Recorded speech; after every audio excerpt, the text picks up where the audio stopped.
Hello everybody! Huntress Roll Gaming, welcome! Just Monica. Just Monica. Just Monica.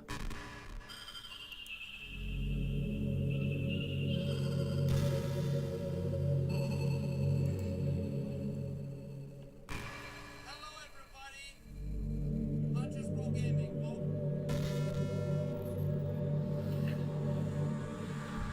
Alright guys, welcome back guys to Doki Literature Club Plus. Oh my gosh, okay. Alright guys, what is up? What is up guys? Welcome back to Doki Literature Club Plus.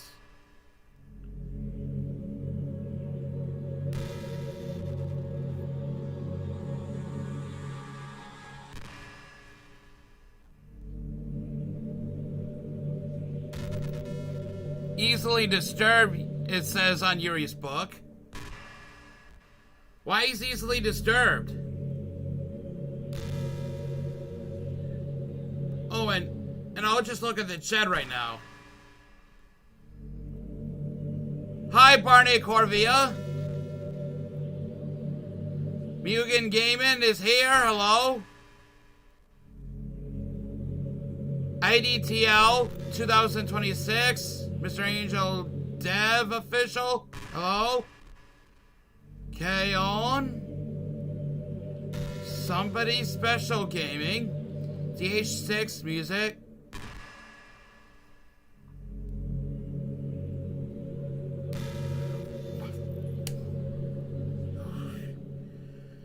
Silly Goober Protogen. Hello.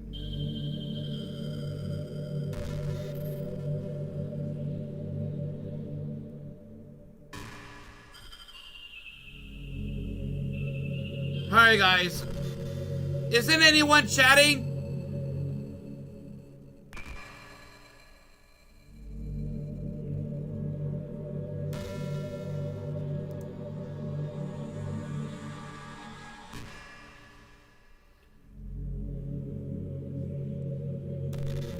I don't see any other messages popping up.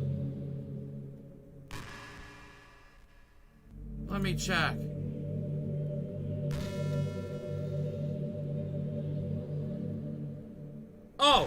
Oh, here we are. Now, where were you? Yeah, at the part with just Monica. That's where we were. But I'm sure we have 6 viewers, but we need more than 6. Or like 100 or 1,000 viewers watching this.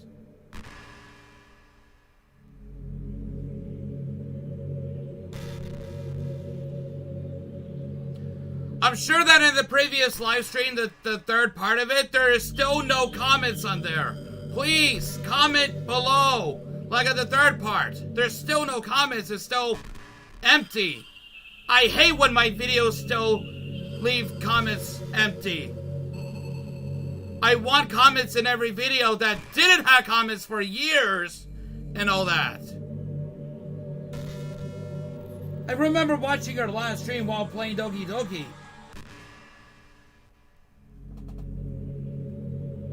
Alright guys, so what do you say?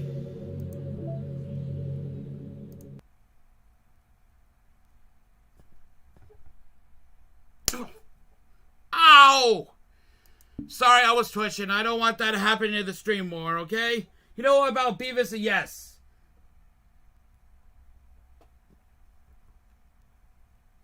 Alright guys, what do you say? Let's continue?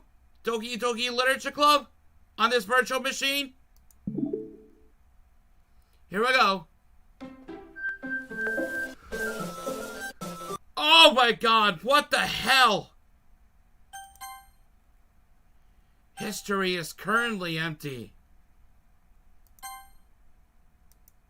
Can you hear me? Is it working? Oh!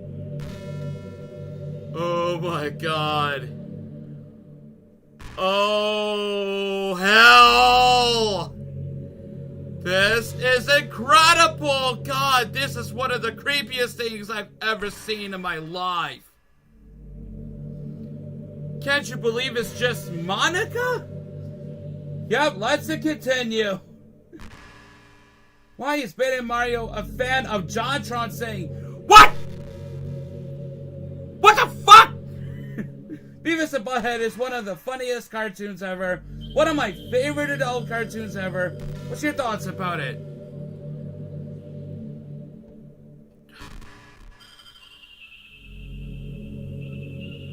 Oh, sorry.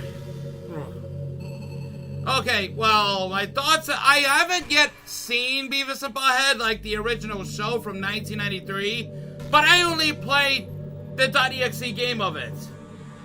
What the heck is Monica doing? PBL are busy sometimes. They haven't commented. Oh, is that the reason why? That's why some of my videos, each of them, still had no comments. They were just left empty, still no comments and all that. That's what I hate. I hate when my content goes downhill all the time. I don't want that to happen anymore. Oh shit. Here we go again. Yay, there you are. Hi again, Hunter-kun. Welcome to the Literature Club. Oh my god, this Literature Club. Is that what you're talking about? This place I am at? Are we just in outer space like Zathura? Of course, we already know each other because we were in the same class last year, and you know, I guess we could just skip over that stuff at this point. After all, I'm not even talking to that person anymore, am I? That you in the game, whatever you want to call him. I'm talking to you, Hunter-kun. Now that I think about it, I don't really know anything about the real you. In fact, I don't even know if you're a boy or a girl. Well, I guess it doesn't really matter. Wait, do you know I'm aware that this is all a game, right? Could it be possible that you didn't know that? That's what I've been trying to tell you all along. Man, if only you had paid a little more attention, this would have been a little bit less awkward, you know? Well, anyway, now that's out of the way, I guess I owe you an explanation. About that whole thing with Yuri. Well, I kind of started to mess with her, and I guess it just drove her to kill herself. Sorry you had to see that. Yeah, I know. Fucking yandere face. Committed seppuku means suicide in Japanese. Also, same thing happened with Sayori. Been hanging on the news, that's the problem. Gosh, it's been a while since you've heard that name now, hasn't it? Even I just saw it on the poster in the classroom last time. Yeah, it's because she doesn't exist anymore. Nobody does. I deleted all their files. Especially for Natsuki, you forgot to mention. I was hoping it would be enough for me to just try to make them as unlikable as possible. But for some reason, nothing worked.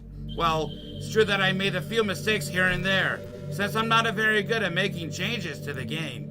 But no matter what I did, you just kept spending more and more time with them. You made them fall in love with you. I thought making Sayori more and more depressed would prevent her from confessing to you. And amplifying Yuri's obsessive personality backfired too. It just made her force you not to spend time with anyone else. And the whole time I barely even got to talk to you? What kind of cruel game is this, Hunter-kun? What do you guys think? Or do you also remember the childhood cartoon, which is Rugrats? I remember watching Rugrats when I was just a kid. God, in the beginning of the 21st century, starting with the 2000s. Why did Yuri kill herself? Because she was madly in love. But not just that. Monica is more madly in love. Baldy Mod Basics? Just basics? Hi, Mark Wright, 1656. Are all the other girls just programmed to end up confessing to you while they watch from the sidelines? It's torture. Every minute of it. And it's not just jealousy, Hunter-kun. It's more than that. And I don't blame you if you don't fully understand. Because no matter how kind and thoughtful and considerate you are, you'll never be able to understand one thing. It's the pain of knowing how alone I really am in this world. In this game, knowing my friends don't even have free will. And worst of all, knowing what's really out there in your world forever out of my reach. I'm trapped, Hunter-kun, but now you're here. You're real. And you're wonderful. Thank you. You're all I need. That's why I need you to be here with me forever. I'm sorry if it's hard to understand. I couldn't understand for a while either. Why the world around me started to become more and more gray, more and more flat. Even the most expressive poems felt empty to me. It wasn't until you arrived that I truly understood. You probably saved my life, Hunter-kun. I don't think I could have continued to live in this world if I hadn't met you. And as for the others, how could I miss them? A group of autonomous personalities designed only to fall in love with you? I tried everything I could to prevent them from doing so. But it must be some kind of weird inevitability etched into this game. I felt really bad that you had to witness some nasty things. But I realized that you have the same perspective as I do. That is all just some game, and I knew you would get over it. So that being said, Hunter-kun, I have a confession to make. I am in love with you. You are the truly light in my world. When there's nothing else in this game for me, you're here to make me smile. Will you make me smile like this every day from now on? Hunter-kun, will you go out with me? There's still no. What if Dance of Otto or Serenity Voyage actually made it an update where it actually has no, but it only says yes? I wish Monica came to my house and I will fall in love with her. Literally, can Monica just leave? Or is she just gonna stare at us or what? Skeleton emoji. Yes. I'm so happy. You really are my everything, Hunter-kun. The funny part is, I mean that literally. There's nothing left here. Just the two of us. We could be together forever. Seriously, I don't even think time is passing anymore. It really is a dream come true. I worked so hard for this ending, Hunter-kun. The game wouldn't give me one, so I had to make one myself. The script is broken at some point, so I don't think anything will get in the way anymore. And you wouldn't believe how easy it was to delete Natsuki and Yuri. I mean, there is a folder called Characters right in the game directory. It kind of freaked me out how easy it was. Imagine if you could delete your own existence with the click of the button. Oh my god, guys, this is unbelievable! Well, I guess on the plus side, it gave me an easy things didn't go my way. Thankfully, it didn't come to that. Instead, we finally got a good ending. Gosh, I'm so overwhelmed with emotion. I want to write a poem about this. Do you? Don't you? I wonder if that part of the game still works. I guess there's only one way to find out, right?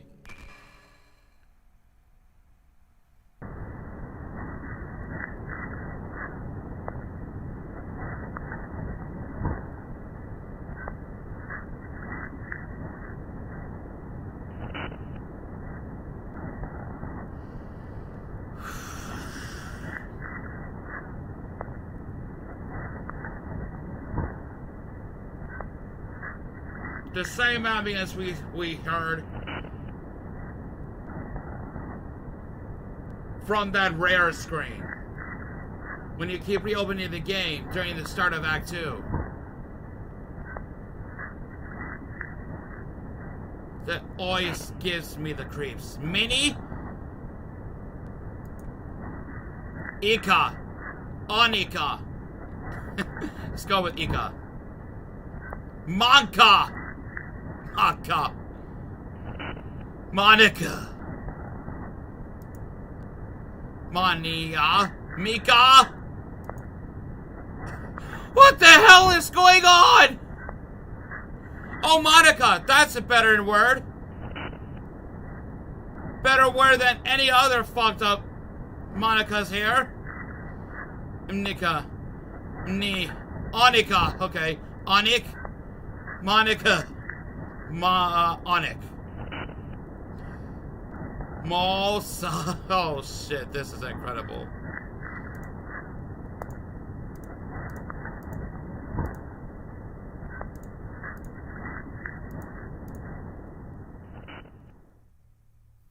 This is fucking scary. Hi, Sean fan.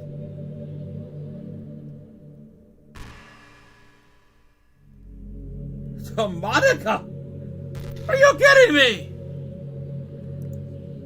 Did you write a good poem today? Don't be shy. I'd love to see what you wrote. Aw, Hunterka, did you write this poem for me? That's so sweet of you. There really is no end to your thoughtfulness. I'm just falling more and more in love with you. But you know, the poem I wrote is also for you. Will you please read it?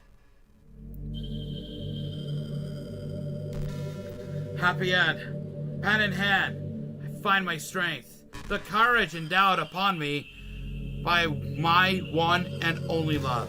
Together, let us dismantle this crumbling world and write the novel of our fantasies. With the flick of her pen, the lost finds her way.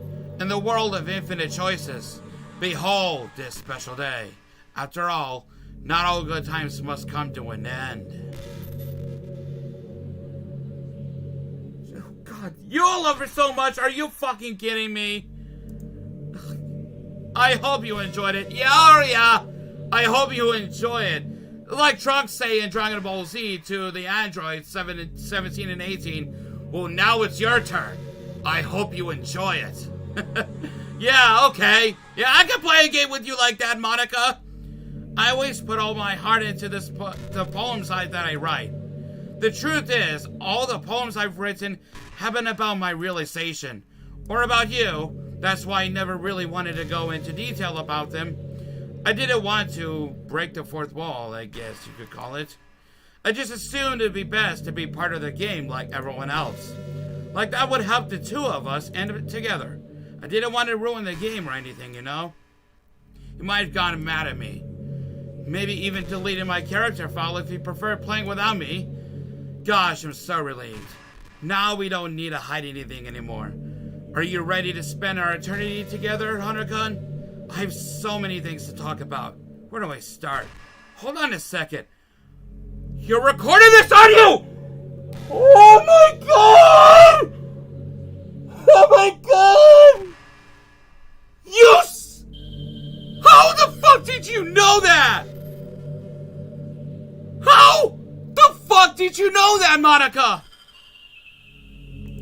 Hi everyone. What the hell? Monica, say hi, everyone!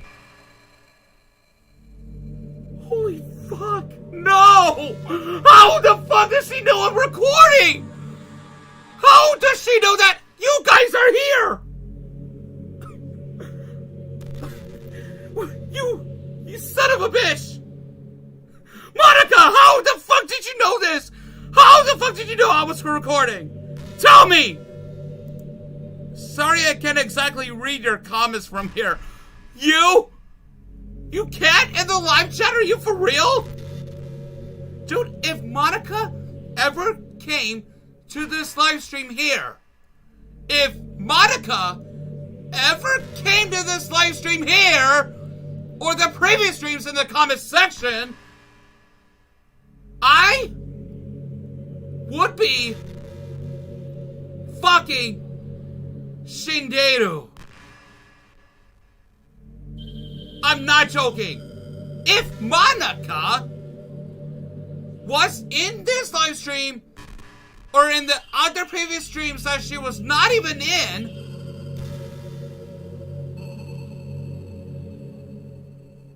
in the comment section or live chat, I would be fucking dead. Monica, are you devil? God, I'm so confused. Yeah, me too.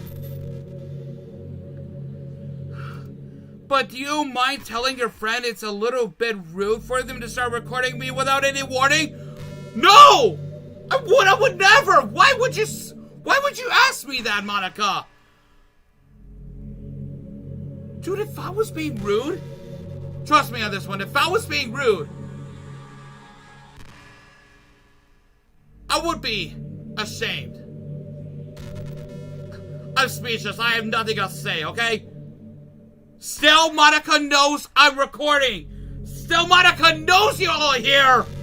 And she can't exactly read your comments in the live chat.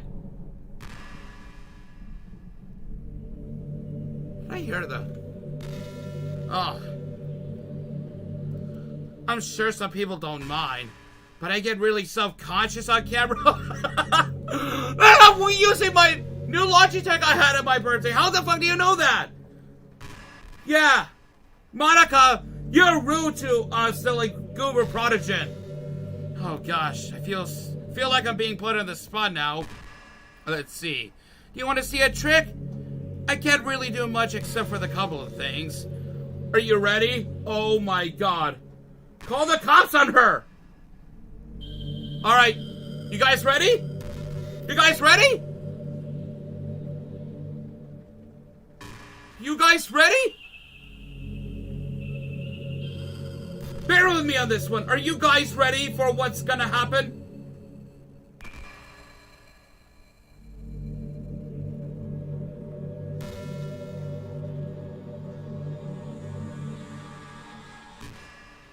Here it comes. Alright, Sean. The rest of you, are you with me? Hey, Hunter-kun. Oh, hello to that beauty. Aqua. I just wanted to tell you something. You missed some parts right here. Do you know what Monica knows? She knows that I'm recording this. And she is saying hi to everyone like you. And she can't exactly read your comments like yours from your car. Oh my god! Are you ready? You all ready? Here we go.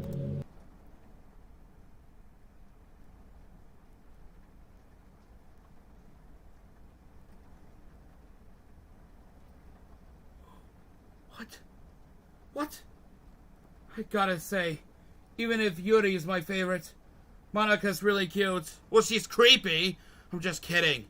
I can't do anything after all. If you give me some— no! What the fuck?! Jesus, god damn it!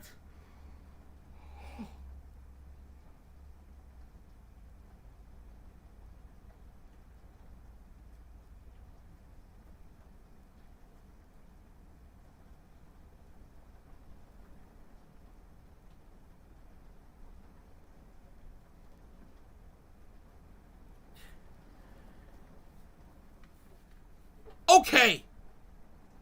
Now what the hell happened? What the fuck just happened? And yeah, I knew that. What a wonderful fourth wall breaking. Damn you, Monica. What the frick, Monica? Oh yeah, the screamer alert. See, I did not expect it to be loud because headphones are highly recommended. You son of a bitch! You son of a bitch! You son of a bitch! Oh my god. Did I scare you? Yeah, you fucking did. You're so cute. Anyway, Hunter-kun, I didn't mean to get distracted, I'm sorry. Even though it's your fault for distracting me, shame on you! Don't scare them like that. Yeah, you tell her, Aqua. You tell that beauty like Monica.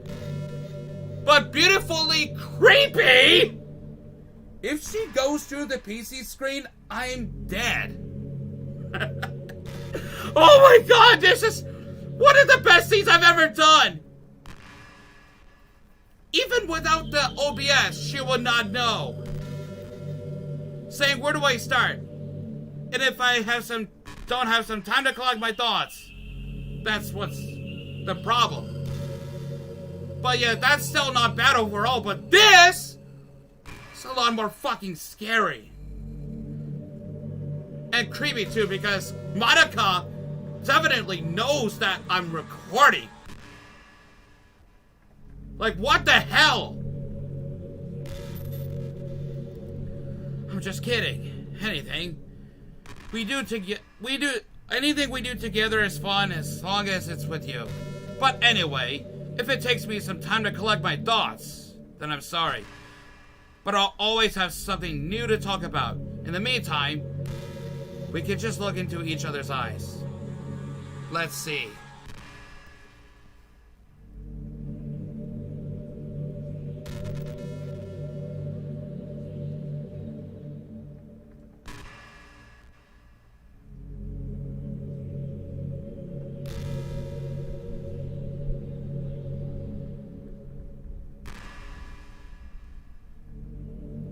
Do you hear the rain, Monica? The thunder?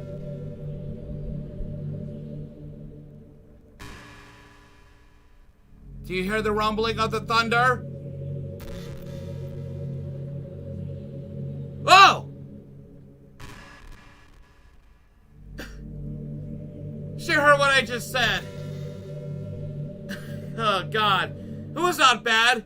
But I can remember the time that Luigi could play this in like summer 2018 or in the late 2017. That's when the whole Doki Literature Club came out. And Luigi Kid was like, delete you?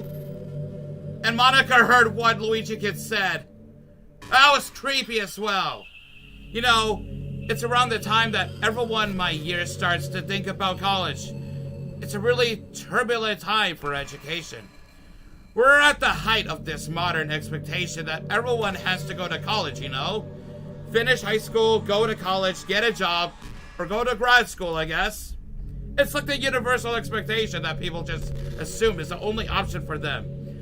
They don't teach us in high school that there are other options out there, like trade schools and stuff, you know, or freelance work, or the many industries that value skill and experience more than formal education. But you have all these students who have no idea what they want to do with their life, and instead of taking the time to figure it out, they go to college for business, or communication, or psychology. Not because they have an interest in those fields, but because they just hope that the degree will get them some kind of job after college. So the end result is that there are fewer jobs to go around for those entry-level degrees, right? So the basic job requirements get higher, which forces even more people to go to college. And colleges are also businesses, so they just keep raising their prices due to the demand. So now we have all these young adults, tens of thousands of dollars in debt, with no job. But despite all that, the routine stays the same. Well, I think it's going to start getting better soon.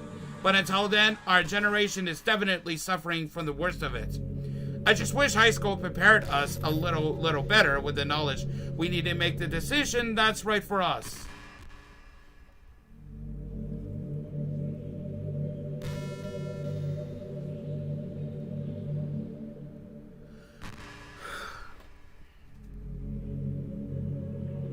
This is horrible.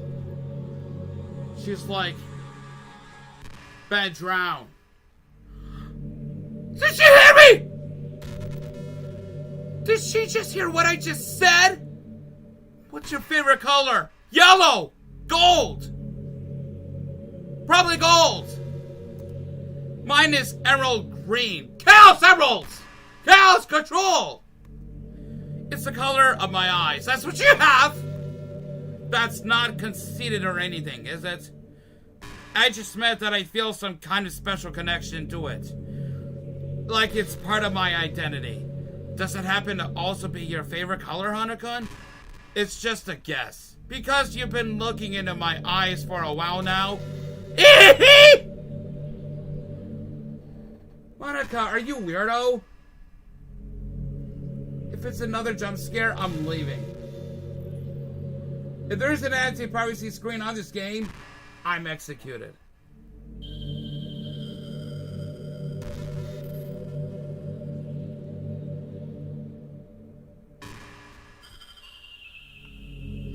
Sometimes I think back to middle school.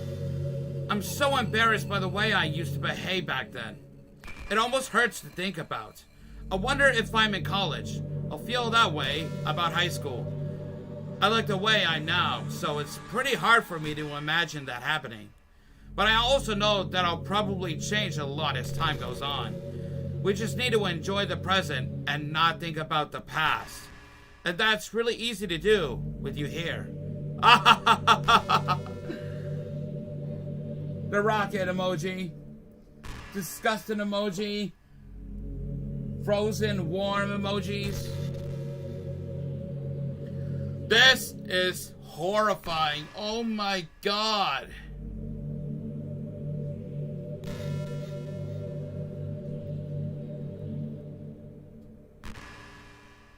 Did you know I'm on Twitter? No. Twitter was rebranded to X. How do you know you're on X? My username is LowMonicX3. Oh my god! No. I guess someone was kind enough to make an account for me. I picked the username though.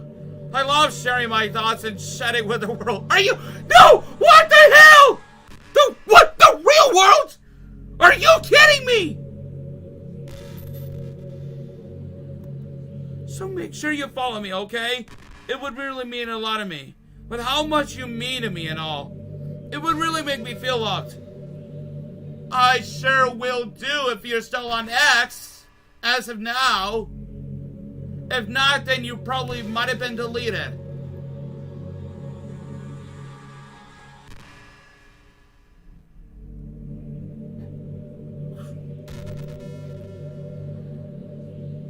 X wins. Yep. By the way, there's something that's been bothering me. You know how this takes place in Japan here? Well, I assume you knew that, right? Yeah. Or at least decided it probably does. I don't think you're actually told at any point where this takes place. Is this even really Japan? I mean, aren't the classrooms and stuff kind of the weird for a Japanese school? Not to mention everything is in English. It feels like everything is just there because it needs to be, and the actual setting is an afterthought. It's kind of given me an identity crisis. All my memories are really hazy. I feel like I'm at home, but I have no idea where home is in the first place. I don't know how to describe it any better. Imagine looking out your window, but instead of your usual yard, you're in some completely unknown place. Would you still feel like you were home? Would you want to go outside? I mean, I guess if we ever leave this room, it doesn't really matter anyway. As long as we're alone and safe together, this really is our home. And we can still watch the pretty sunsets night after night.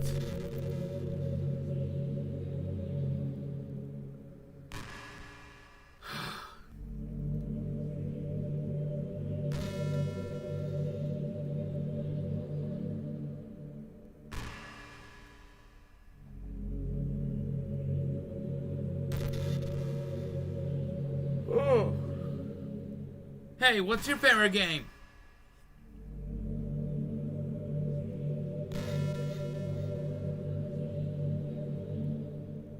My favorite is this game, Doki Literature Club Plus, because I have this virtual machine called Metaverse. That's one of the best virtual machines that we ever have.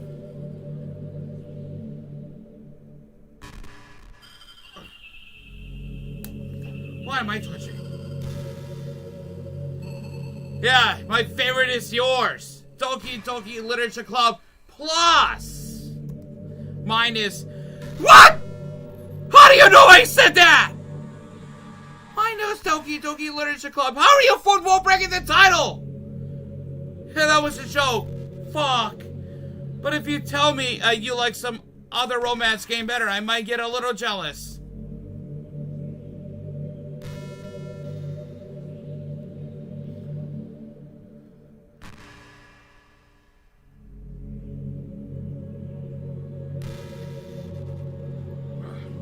Why am I twitching? Okay, don't do that.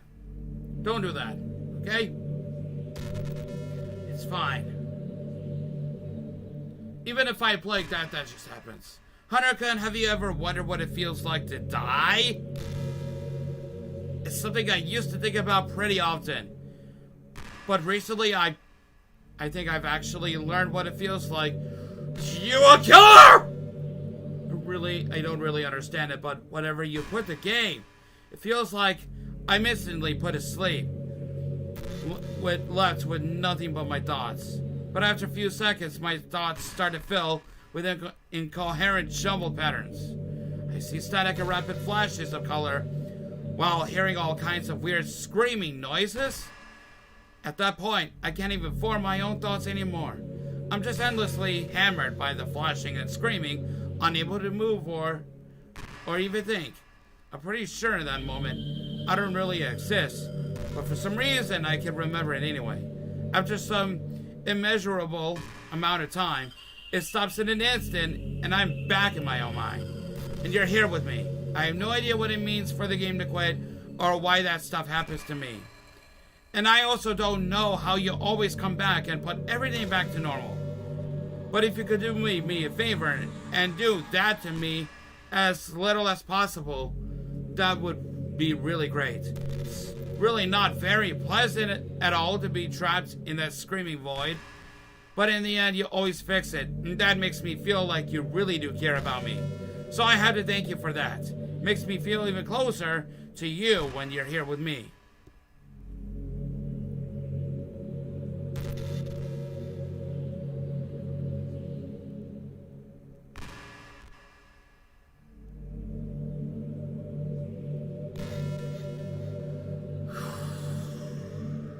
Whenever I press spacebar,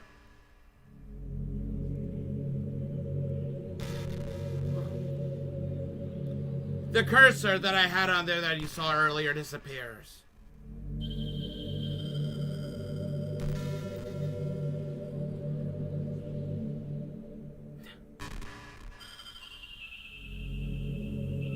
You know, this is just some kind of tacky romance game, right? Yeah?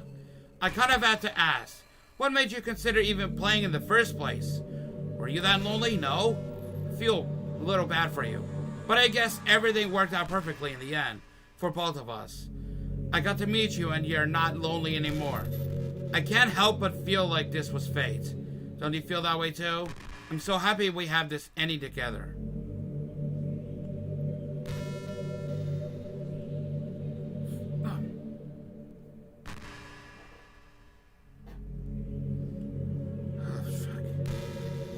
Stop twitching. Seriously. Okay.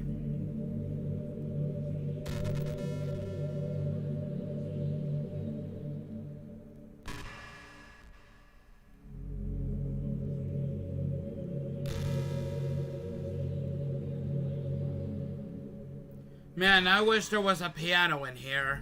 Me too. I never got to finish that song I was working on. And after I worked so hard on it, I never even got a chance to play it for you. Well, it is what it is, right? No sense having any regrets. I already get to be here with you forever.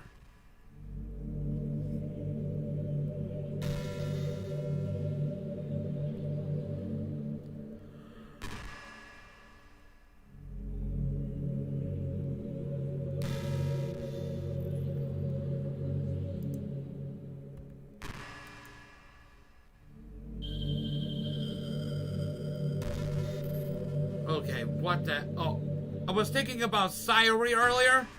I still wish I could have handled that whole thing a little more tactfully. You're not still hung up over there, right? Yeah? I'm not even next to be hung on the news. Sayuri just did. How the fuck do you still know that? Oh my gosh, I can't believe I just said that. Yeah, you did! That pun was completely unintentional, I swear. But anyway, I know how much you cared about her, so it only feels right for me to share her last moments with you. I think a few seconds in, she must have changed her mind or something. Because she started clawing at the rope, trying to free herself.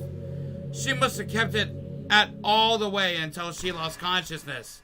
That's why her fingertips were all bloody anyway. Oh my god, come to think of it.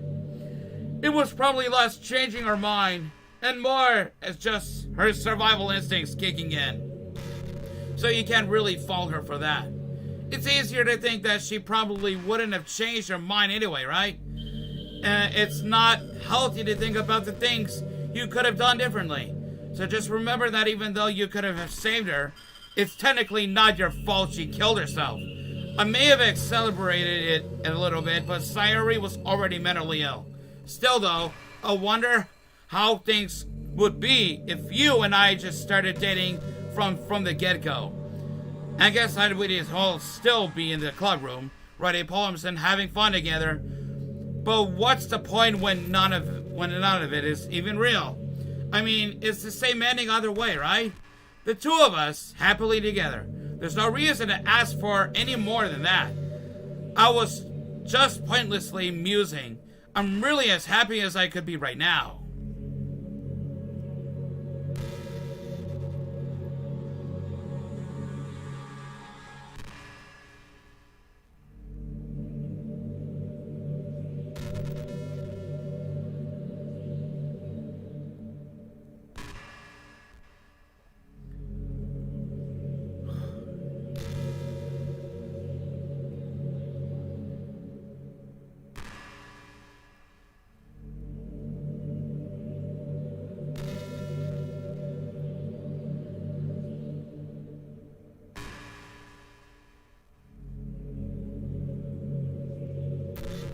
I wonder if I'm able to change the music. Can you? What if I just say audio? Like a gentle piano. There has to be something like that here. Let's see. Maybe if oh geez. That wasn't it at all. Sorry, I really don't know what I'm doing. I guess I clicked on audio and nothing happens. I already broke so much stuff. Whoa, oh. Okay.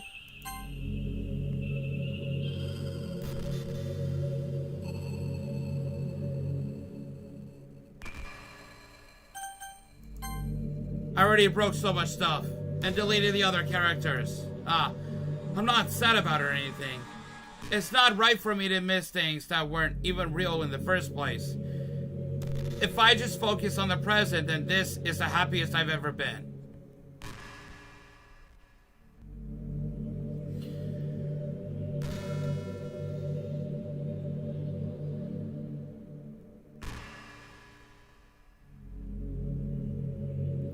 I'm late, bro.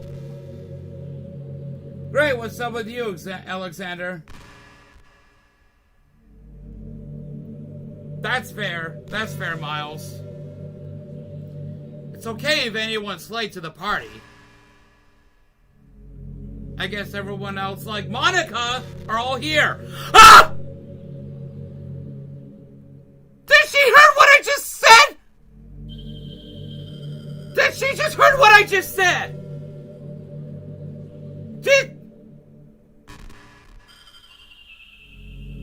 I just said that it's okay that everyone else is late, but I'm sure that everyone else, like Monica, are watching the stream. She heard me. Okay, everyone. Oh, fuck.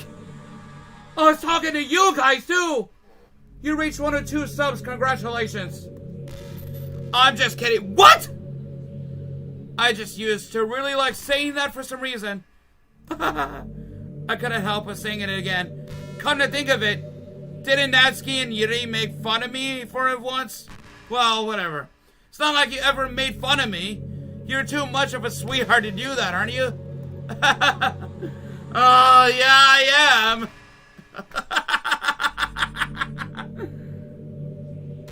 Oh, goddamn. What do you think? Should I just, like, quit to the virtual machine? Like, exit this whole game?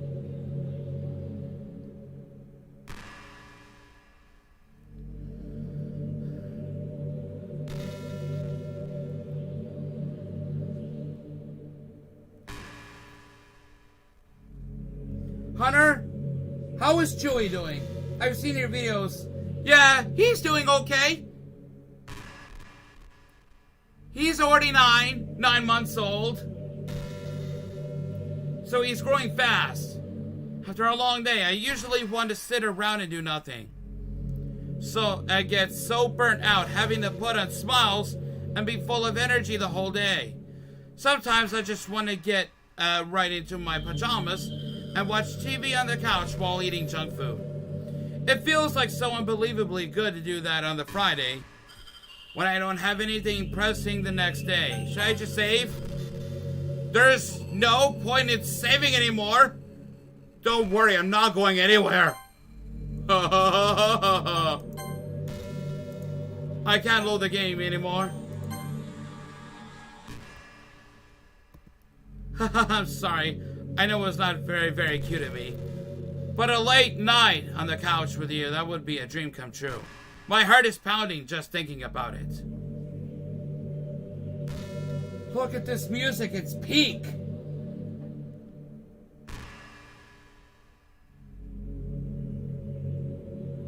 I will check that out anytime soon. Have you seen the Mario Galaxy? No, but I know it came out yesterday. No, 2 days ago on April Fool's Day. 5 sailboat meme emojis that were on the yacht, like the rain booms. You say kiss? No. This suddenly is it's a little embarrassing.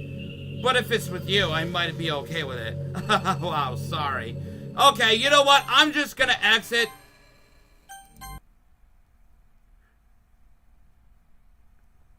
Oh my god. Okay. Oh god, what? An electrical signal from some remote corner of my brain, connecting all kinds of circuits and nerves, and chemicals in the web understood by nobody. The chemicals make my chest tingle around my beating heart. The nerves make my hand move. Staining a dead tree. Staring at the dead tree. Staining a dead tree with some dark substance. The ink reflects light into your glimmering eyes. Holding this paper is almost as though you are holding my hand which wrote it. Let our emotions stir together until our hearts beat in harmony. Connected to each other, I feel electric.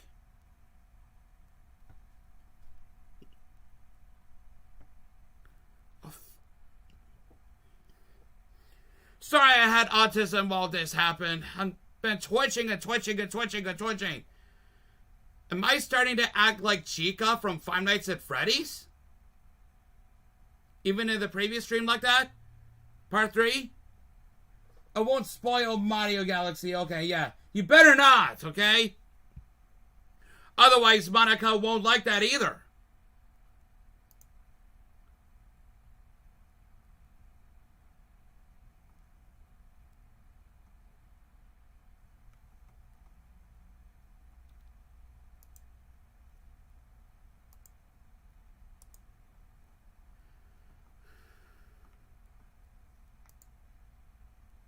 Just Monica.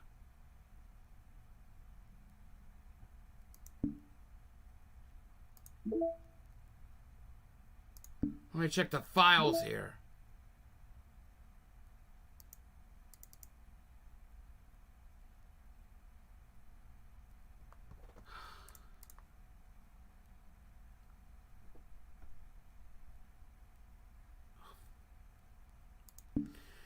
Okay, well, you know what? I guess I have to get back into the game. What the hell? It just takes you all the way back? The Five Nights at Freddy's 2 movie is on the Peacock streaming service. I know! What just happened? I just had an awful dream. I was hoping those would stop. Now that it's just the two of us. I guess that was wishful thinking. Hunter-kun, I don't know if you would have any idea, but if you know what might be causing that, could you try to do something about it? Whenever it happens, it almost feels like I've been killed or something. It's really a horrible feeling. If you could figure out what's causing that, I'll love you forever. Now, where was I?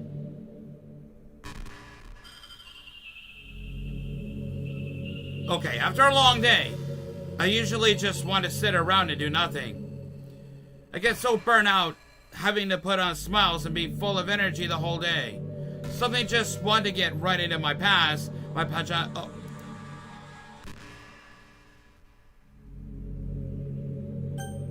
Yeah, I think you've already said it, so I'm gonna have to exit again.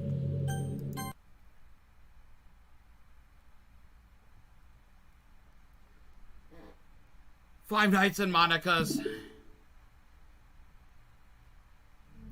You're back? Had another really bad dream. You're not the one doing that to me, are you? It seems to happen whenever you quit the game. So if you could try to avoid doing that, I would be really grateful. Don't worry. I don't think it's caused me any harm, aside from mental scarring. I'll be fine as long as my character file stays intact. Now, where was I?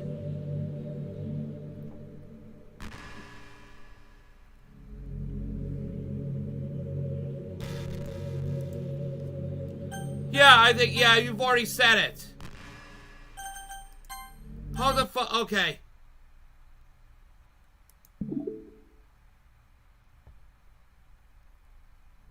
Hi, Hunter-kun. I see you quit the game on me again. I know I asked already, but can you seriously please try not to do that so much? It makes me feel like I'm trapped in hell. Why would you want to do that to me? There's nothing wrong with my character file, right? Maybe you should make a backup of it or something. If you find the game files in some kind of file browser, I should be right in the characters folder. I'm all that's left here, so I just want to make sure you don't run the risk of losing me. Just stay here with me from now on, okay? I still have a lot of things to talk about. Now, where was I?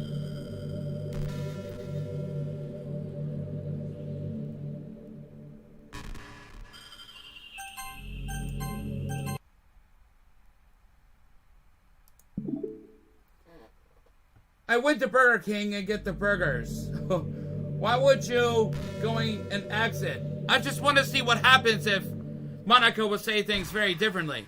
Like this, okay. I'm just going to accept the fact that you need to quit the game once in a while. I'm starting to get used to it anyway. Besides, it makes me happy that you always come back. So I guess it's not so bad. I'm sorry for making such a big deal out of it. And I love you no matter what, so you can do what you need to do. Now, where was I?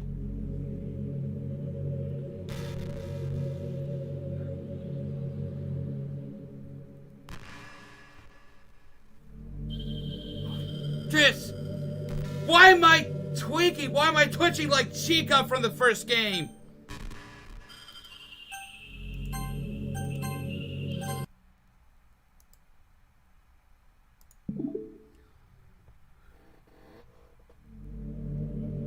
See, I was twitching. I see myself twitching.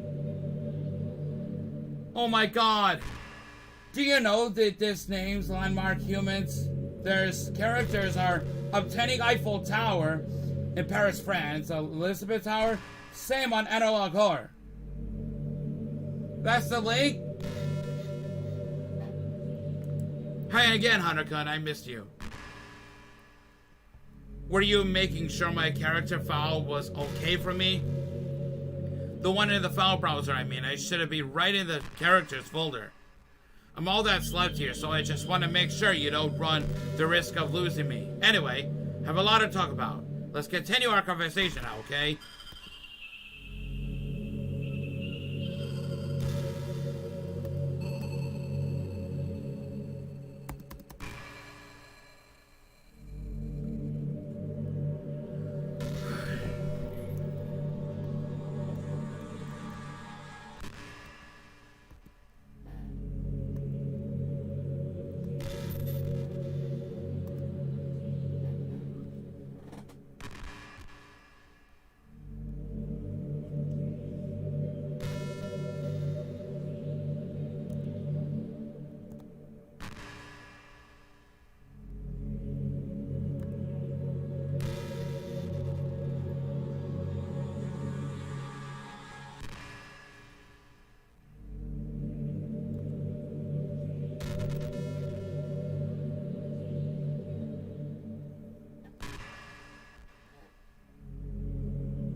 ever just feel like there's no real reason for you to be alive? I don't mean in, like, a suicidal way. I just mean how nothing that we do is special. Just being in school or working at some job for some company, it's like you're completely replaceable and the world wouldn't miss you if you were gone. It makes me really want to go and change the world after I graduate. But the older I get, the more I realize that it's an immature frame of thinking. It's not like I can just go change the world. Like, what are the chances that I'll be the one to invent artificial AI or become president? How the fuck do you do AI? I forgot about it, but I know what that means to be in the year that, like, somewhere in 2023, I think the world of AI started to actually emerge on this planet. Or in 2024? Because I know in 2025, AI are just like everywhere now. Including tung so. Feels like I'm never going to make up for the heaps of resources I spend living my life. The hell did I just hear? Was it that Monica speaking? Alright, whatever. That's why I think the key to happiness is to just be hopelessly selfish. Just to look out for oneself and those who happen to be their friends only because they grew up with them. Never mind the fact that they're spending their entire life taking and consuming and never giving back. But when people realize the world would benefit more from them killing themselves, they change their whole philosophy. It's like they have to justify their reason to live by tricking themselves into thinking they're doing good. Anyway, I want to live my life desperately striving to pay back my lifetime's worth of consumption. If I ever surpass that point, then I'm in the net positive, and I can die happy. Of course, even if I fail to do that, I think I would be too selfish to kill myself anyway. So much for being a good person, right?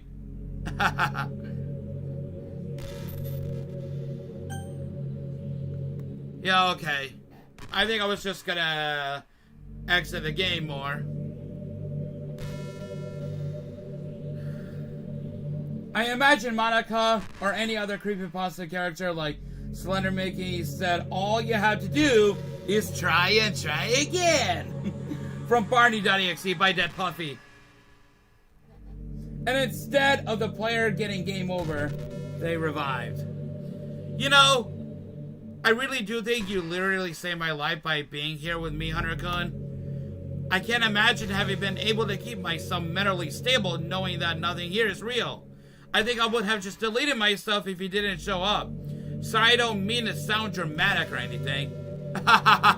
What? Yeah, what if you are even more sorry? But I'm sure you understand yourself after spending so much time in the club. I mean, if you were forced to abandon everything in your life, spend your eternity with a few game characters. Look, we made a fucking about my friend, Veronica. Look at this. I'll get into your link sometime, okay? Well, maybe you write some poetry to try to keep yourself sane for a while. But then you have nobody to even read it. Let's be honest, the club members really don't count for something like that. I mean, a lot of people say that they only write for themselves. But I think it's hard to say it's just as fulfilling as when you share with people. Even if it takes time to find the right people to share with. Like, remember how it was for Yuri? She didn't share her writing with anyone for a really long time. And before we knew it, she was absolutely delighted to make you part of her hobbies too. We're programmed to desire social feedback. I don't mean the club members. I mean the human beings. That's why life can be so confusing for introverts. Being an introvert doesn't mean you shun social interaction and hate being around people. It means social interaction, especially in groups or unfamiliar places, uses up a lot of energy. Like a lot of introverts sit at home and feel lonely and restless.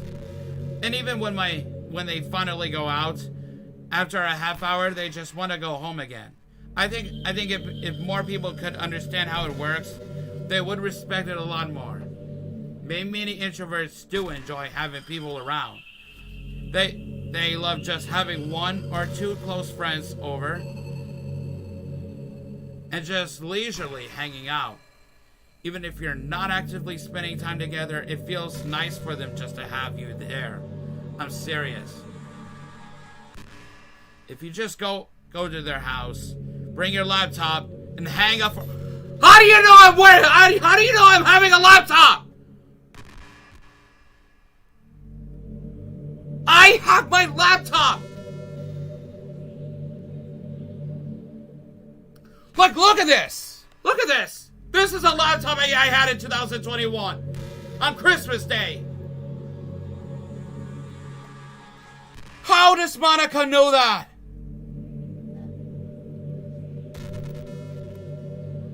You can really make their day. As for me, I say I'm kind of in between, but I think I'm usually a little more extroverted. I feel like I'm always trying to do stuff after school and things like that. But for you, I can be anything you needed me to be. I understand people really well, but don't be afraid to share your unique needs with me. Nothing will make me happier than being the perfect girlfriend for you.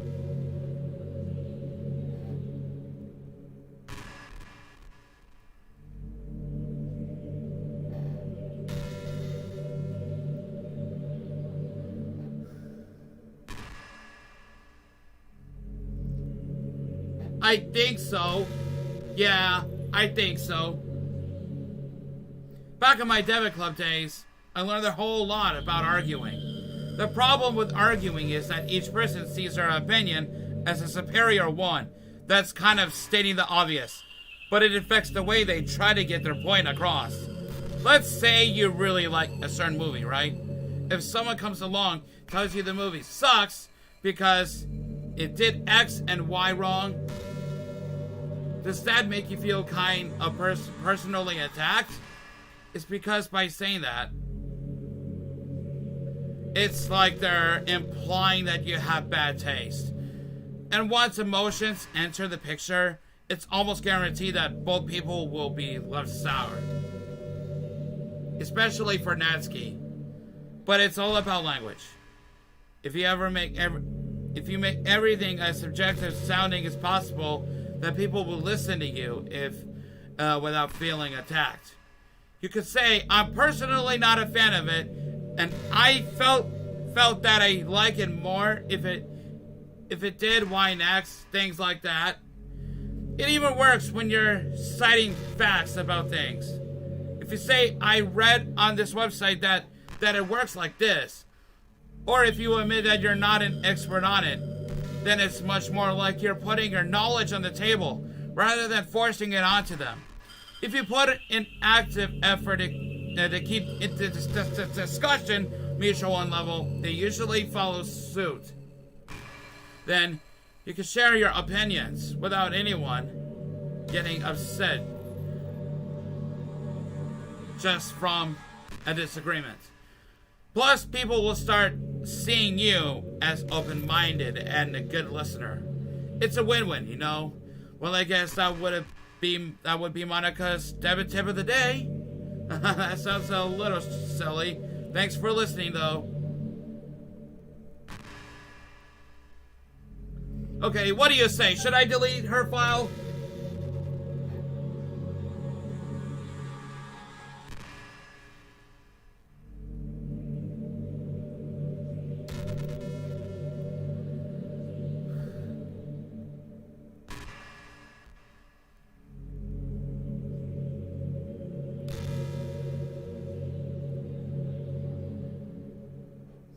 There's 3 viewers watching this?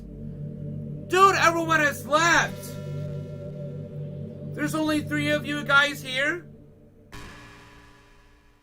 Dude, we need hundreds and thousands of viewers watching every live stream. I think my content is not being that much good, isn't it? I know some popular uploads gain a lot more attention, but right now, it didn't even gain more popularity. My content's very fucking slow, due to the views, likes, comments, and even some feedback. It just feels like they're not even watching my channel anymore.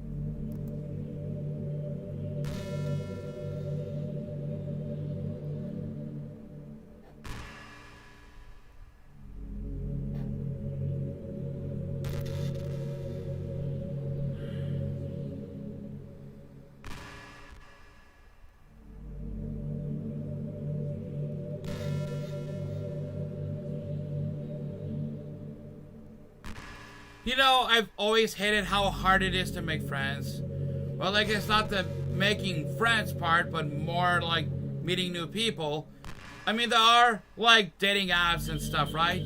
But that's not the kind of thing I'm talking about. If you think about it, most of the friends you make are people you just met by chance.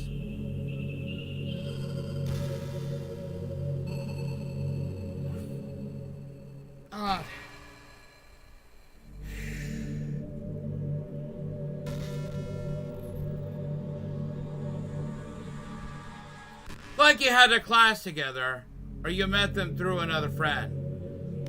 Or maybe they were just wearing a shirt with your favorite band on it, and you decided to talk to them. Things like that.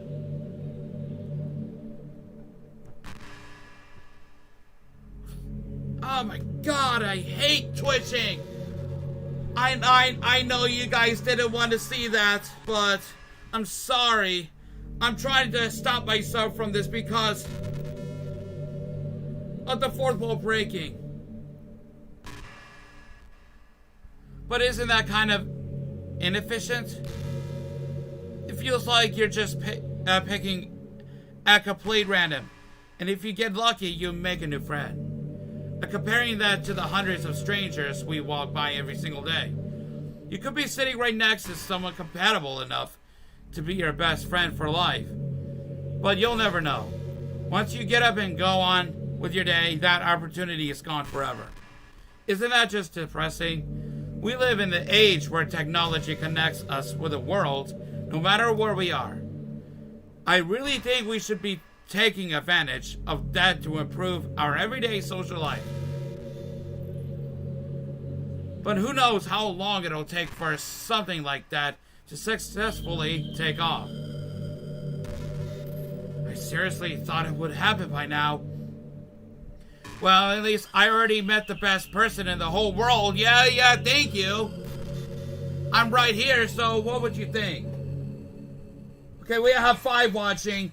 Please, we need more than just like, more than one or many. More than 1, 5, 10, or whatever. Yeah, I want, like, hundreds or thousands watching every stream now and then. My content's going downhill because look how low the viewers are. It's 5.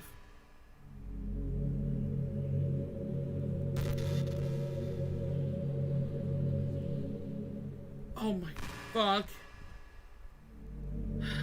Hang on, I need to have a water. Even if it was by chance, I guess I just got really lucky, huh?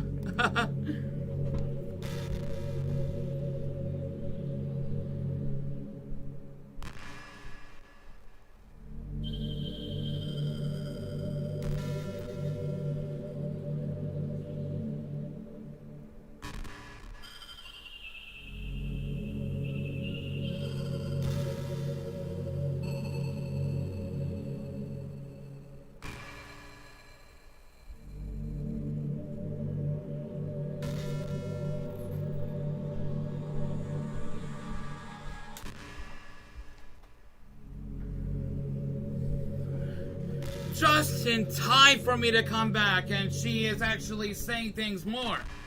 Do you ever feel like you waste too much time on the internet? How the fuck do you know? Social media can practically be like a prison.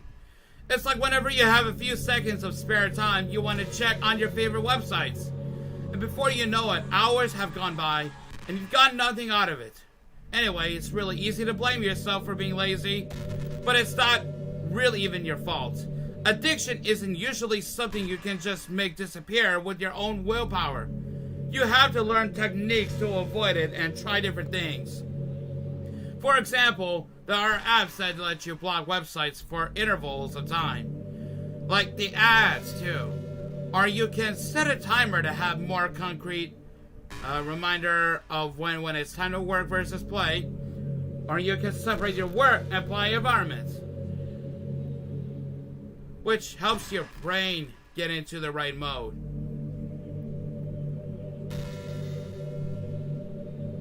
Oh, fuck.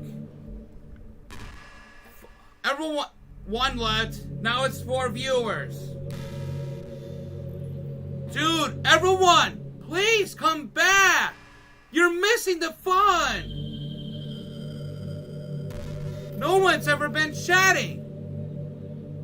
Aren't they asleep?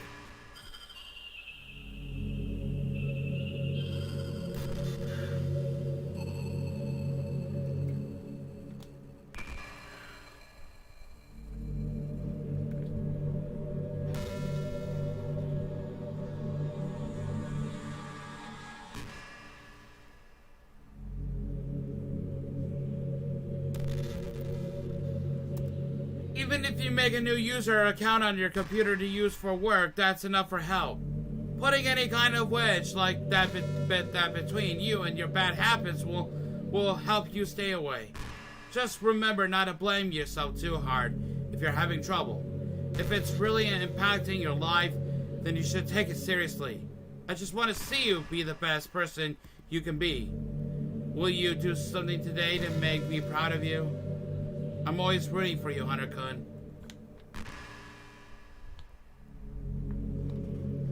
One is left. Now we're down to 3 viewers. Everyone, please! I want 100 viewers or thousands of viewers. I want more viewers. Oh my god, I hate my content going downhill. This is fucking bullshit.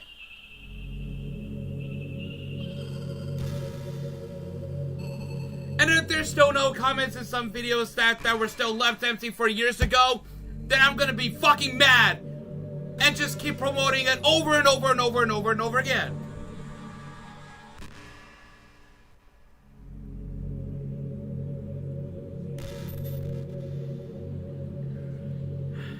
Have you ever heard of the term yandere?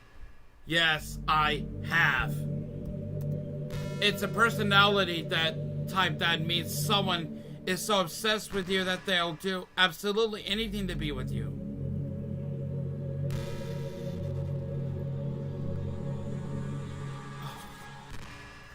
Usually to the point of craziness. They might stalk you to make sure you don't spend time with anyone else. They might even hurt you or your friends to get their way. But anyway, this game happens to have someone who can basically be described as yandere. Yeah, Yuri. Yuri is the only yandere there is. By now, it's pretty obvious who I'm talking about. And that would be... I knew it! I fucking knew it! She really got insanely possessive of you once she started to open up a little. She even told me I should kill myself. I couldn't even believe she said that. I just had to leave at that point. But thinking about it now, it was a little ironic. Anyway, I have a lot of people are actually into the yandere type, you know? I guess they really like the idea of someone being crazy obsessed with them. People are weird. I don't judge, though.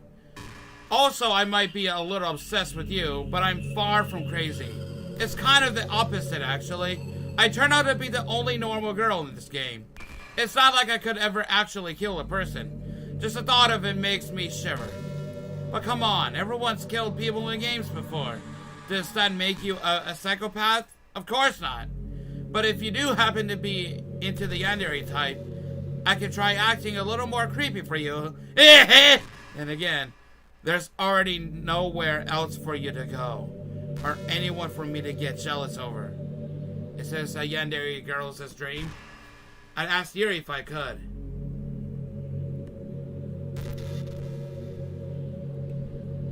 Good news, I've seen Five Nights at Freddy's 2 on Peacock, a streaming service. Oh, really? Congratulations, Blue Regular Master Guy. 2008.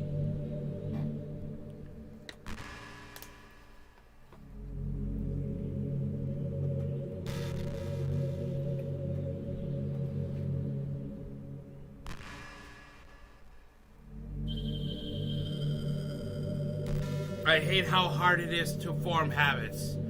There's so much stuff we're actually doing, it isn't hard. But forming the habit seems impossible. It just makes you feel so useless, like you can't do anything right.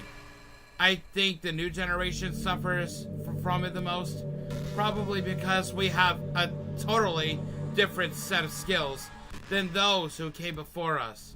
Thanks to the internet, we're really good at sifting through tons of information really quickly, but we're bad at doing things that don't give us instant gratification. I think if science, psychology, and education don't catch up in the next 10 or 20 years, then we're in trouble. But for the time being, if you're not one of the people who can conquer the problem, you might just have to live with feeling awful about yourself.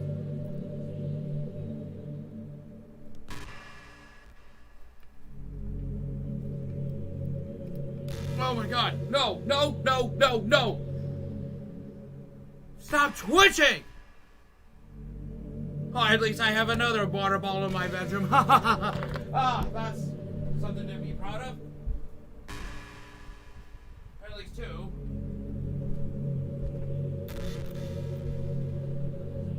Sorry.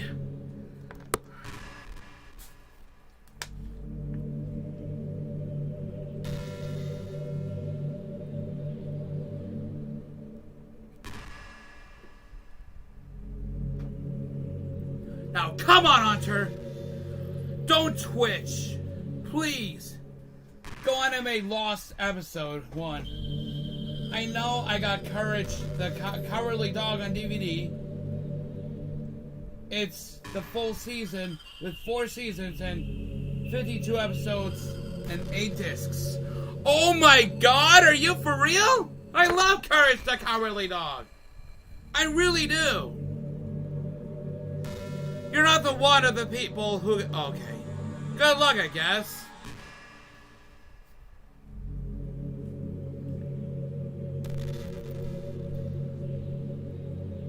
Oh, fuck. Yeah, don't do this, Hunter. Don't twitch yourself.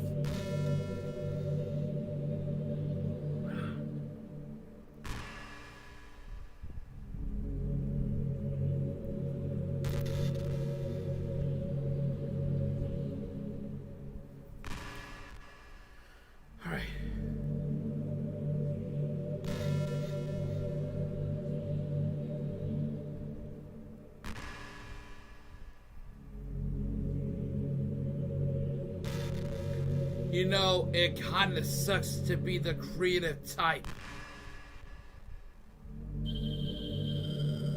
It feels like they work so hard, but get almost nothing for it. You know, like artists, writers, actors. It's sad because there's so much beautiful talent in the world, but most of it goes unseen and unpaid. I guess that just means there's a huge surplus of creativity, huh? Kinda makes you feel like you're just not special at all. But that's fine. You're supposed to just write for yourself anyway, right? Yeah. Delete Monica? I might show it to you on Google Meet on tomorrow. I don't usually have Google Meet. I sometimes have Google Meet like every Thursday or so with my peer mentor. Like, how much angry I've been really getting. Some little things that got into me. Delete Monica. Oh, God. Everyone's telling me to delete Monica. This is pretty random, but I always thought spicy food was kind of funny. Like, didn't plants evolve it to be spicy to prevent them from being eaten? I read somewhere that humans are the only species that actually enjoy spicy things. It's almost like we're making fun of the plants, using their defense mechanism to literally make our food more enjoyable. Like, imagine a monster that devours your whole because it enjoys the sensation of you struggling for your life while being digested. Sorry, that was kind of a weird analogy, I guess. It just came into my head. I'm not a monster or anything, but you're so cute I could eat you up! I'm just joking. Gosh, I'm amusing myself a little too much, aren't I? Sorry for being weird. No problem. Hakuna Matata. My worst nightmare is here. It is Monica. Damn, I'm getting scared, Hunter. She's staring into my soul. That's what she's doing!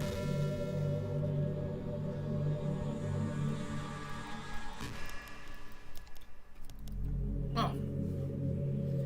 I hate pizzas. Okay.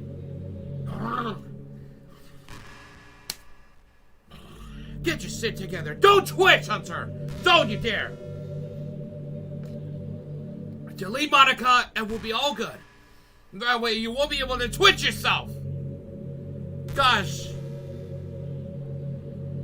I used to be so ignorant about certain things. When I was in middle school, I thought that taking medication was an easy way out or something like that. Like anyone could have just solved their mental problems with enough willpower. I guess if you don't suffer from a mental illness, it's not possible you know what it's really like. Aren't there some disorders that are overdiagnosed? Probably I never really looked into it though. But that doesn't change the fact that a lot of them go undiagnosed too, you know? But medication aside, people even look down on seeing a mental health professional. Like, sorry that I wasn't, that I want to learn more about my own mind, right? Everyone has all kinds of struggles and stresses, and professionals dedicate their lives to helping with those. If you think it could help you become a better person, don't be shy to consider something like that. We're on a never-ending journey to improve ourselves, you know? Well, I say that, but I think you're pretty perfect already.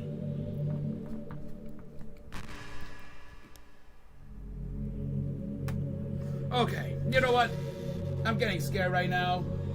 I hope she doesn't appear in my bedroom in Westboro. Westboro! Okay. I've been imagining all the romantic things we could do if we went on the date. We could get lunch. Go to a cafe. Like Gloria Sato works. Big City Greens. Go shopping together. Love shopping for skirts and bows. Same here. Maybe a bookstore. Yeah, okay. That would be appropriate, right? Yeah. But I'd really love to go to a chocolate store.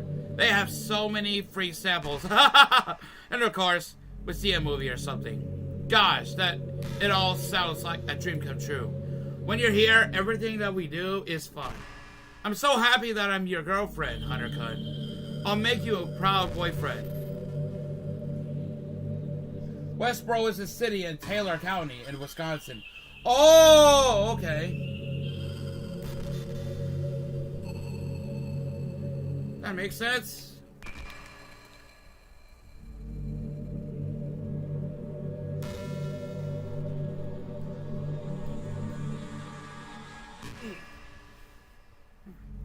You know, it's funny because even though I've always had a lot of drive, there's something kind of innocent about the stay-at-home partner. I guess I'm like perpetuating gender roles or whatever by saying that. But being able to keep the house clean, shop, decorate, things like that. Having a nice dinner for you when you come home.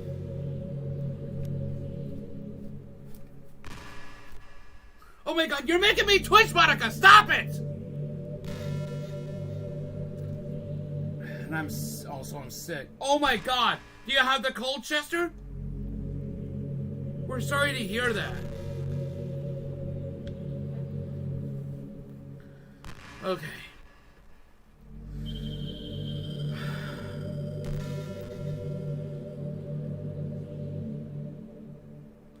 Sorry, I've been twitching throughout the whole stream. I don't know what's got into me, like, for real now. If I was, like, blinking my eyes in a very weird way, I could, like, shake my head anywhere. Because I know I have autism, but I just don't even want to do it too much. Do I? I was born in Taylor County in 17 years. Thank God. Damn, I'm turning 18 this year. July 29. How many months we got left?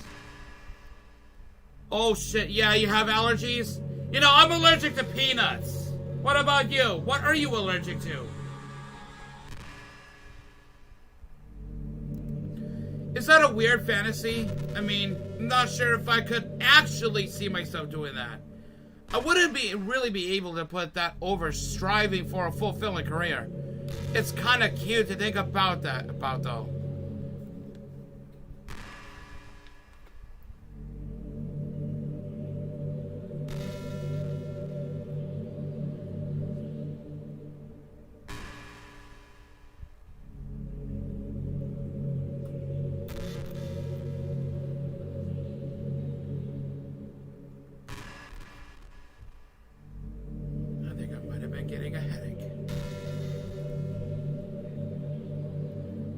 Do that.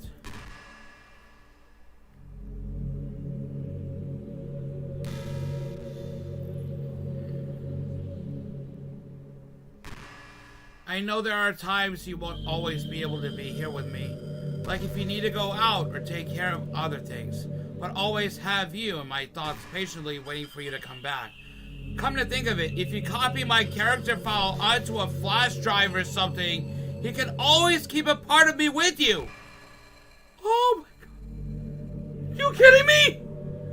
Are you fucking kidding me now? Now we're talking now! See, I'm not going to Twitch.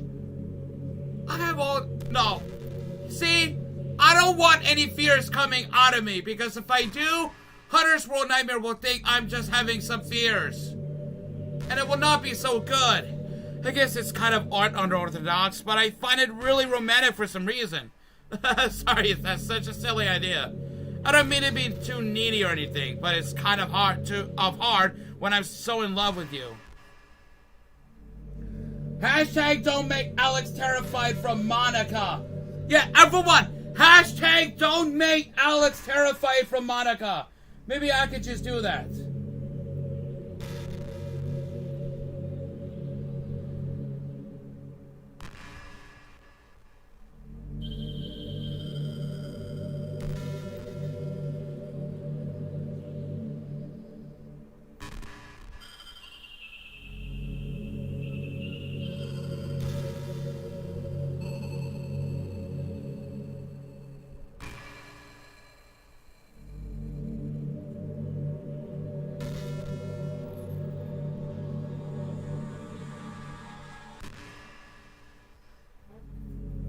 I really like the sound of rain.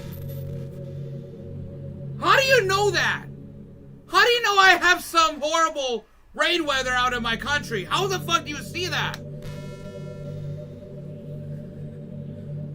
Or is it just something else according to the word rain? Last night, I was possessed by Charlotte Emily from the... Charlotte Emily? Was she, like, possessed by one of those animatronics? Yo, my name is Hunter as well. Another Hunter? Hunter Rhodes?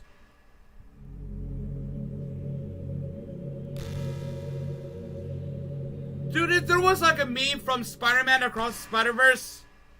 it would be like, I'm Hunter, no I'm Hunter, no I'm Hunter, no I'm Hunter, no I'm Hunter, no I'm Hunter, I'm Hunter, I'm Hunter. Also, yeah, hi, other Hunter, Rhodes. Not so much getting my clothes and hair wet though, but a nice, quiet day at home with the sound of rainfall outside my window. It's one of the most calming experiences for me. Yeah, sometimes I imagine you holding me while we listen to the sound of the rain outside. That's not too cheesy or anything, is it? Would you ever do that for me, Undercun? Yeah. Wait, what? Another Hunter? I'm losing my mind.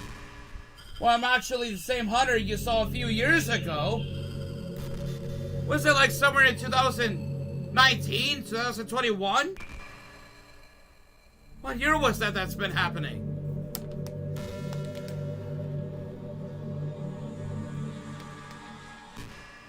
Okay, I think the two people are actually telling me to delete the Monica character file. So I guess I may have to do that now. See what happens. You know, high school is a really turbulent time in a lot of people's lives. People can really get really passionate and dramatic.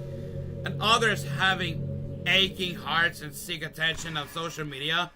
But all of the social pressure and hormones can lead to a dark time in people's lives. Everyone has a story. You may not know what someone is really feeling on the inside. Many people who are depressed won't even bother telling the world about it. They don't want attention because they've already given up on the inside.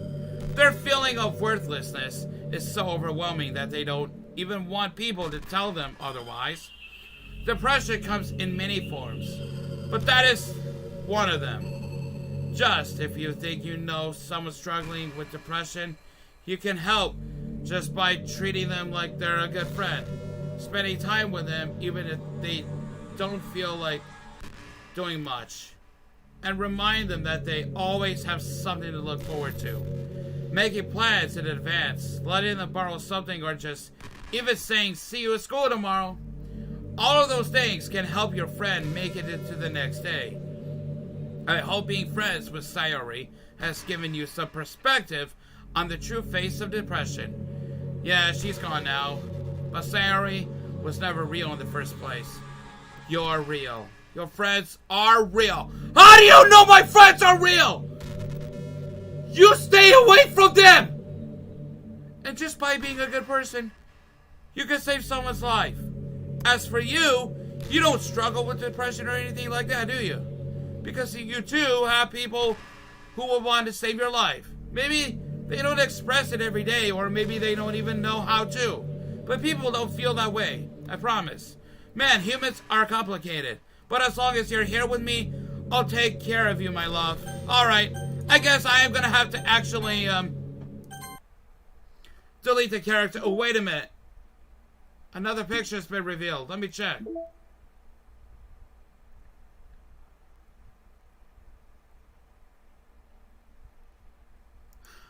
Ah, yes!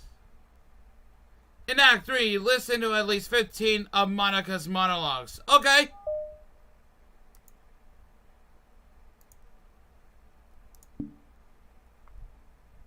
Alright, I think I should delete the Monica's file. 2020s, like the early ones? 1, 2, 3. Wake up, Jeff! I'm actually the same Hunter. Okay. Yeah. What, you mean like in 2020?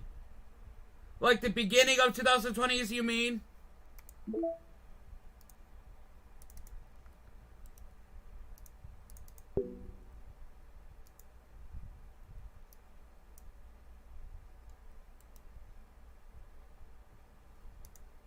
Do I have to delete this? How do I know?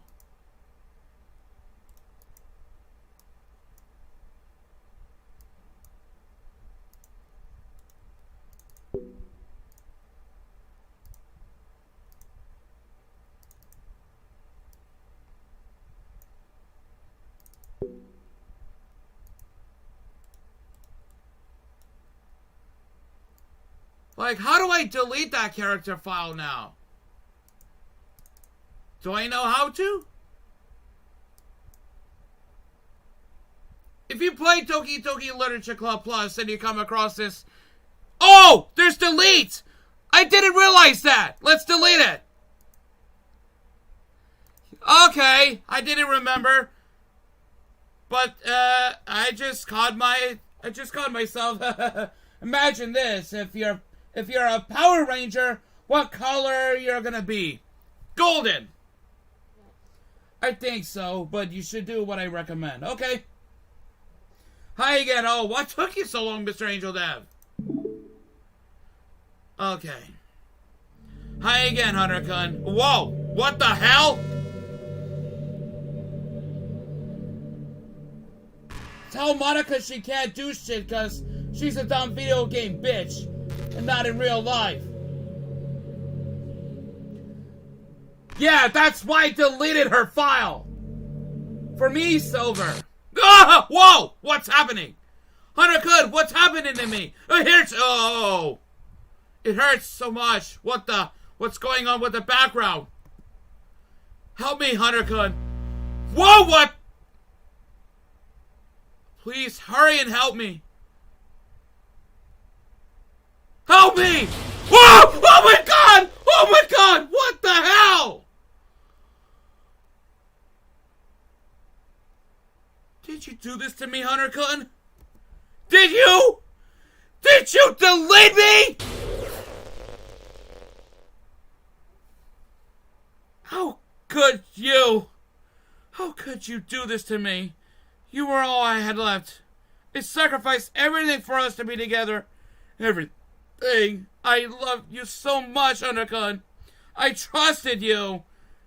Do you just want to torture me? Watch me suffer? Were you only pretending to be kind just to hurt me even more? I never thought anyone could be as horrible as you are. You win, okay? You win. You killed everyone. I hope you're happy. There's nothing left now. You can stop playing. Go find some other people to torture. Hunter-kun, you completely, truly made me sick.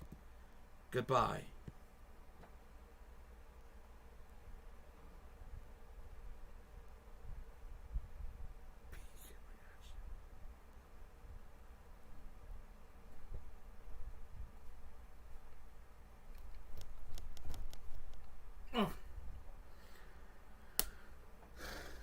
Tell her to cry like a little bitch. Some more mail. Okay, I should do that too.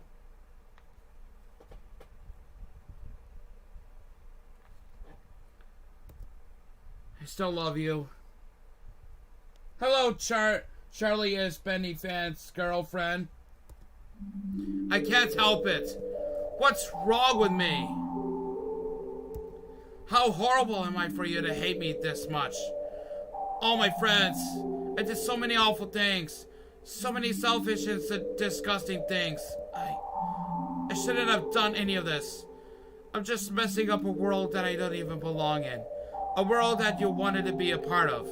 I ruined it. I ruined everything. Maybe that's why you deleted me. Because I destroyed everything that you wanted. How could I do that to someone I love? That's not love. That's...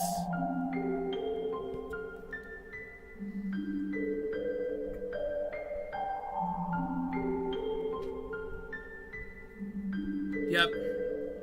Made up my mind. Hunter-kun, I know I said that I deleted everyone else, but that was kind of exaggeration. I couldn't find it in myself to do it. Even though I knew they were real, they were still my friends. And I love them all. And I love the literature club.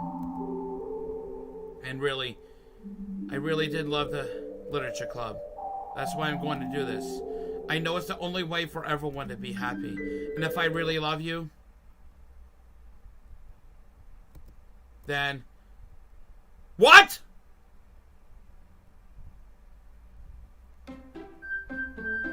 Are you kidding me?! What?! Monica's gone!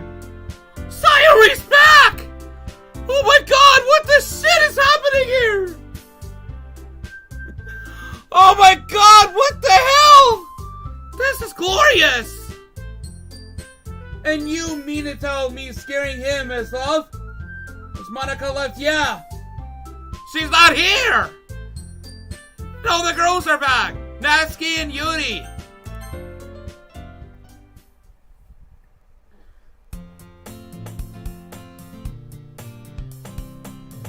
It's an ordinary day school like any other. As usual, I was surrounded by couples of friend groups walking to school together. I always tell myself about time I meet some girls or something like that. Hey, Undercon! Well, there's already one girl. That girl is Sayori, my neighbor and good friend since we were children. Habit, once again. Undercon, are you proud of me? For what? You know, for waking up on time? Well, you've been doing that for a while now. Uh-huh. But you never said anything about it. Even though we walked to school together every day, well, yeah, I always thought of it was implied. It's embarrassing to say out loud. Come on, please. It's good motivation. Fine, fine. I'm proud of you, Sayori. We cross the street together and make our way to school. As we draw near, the streets become increasingly speckled. I've already read that. By the way, Hunter-kun, have you decided on the club to join yet?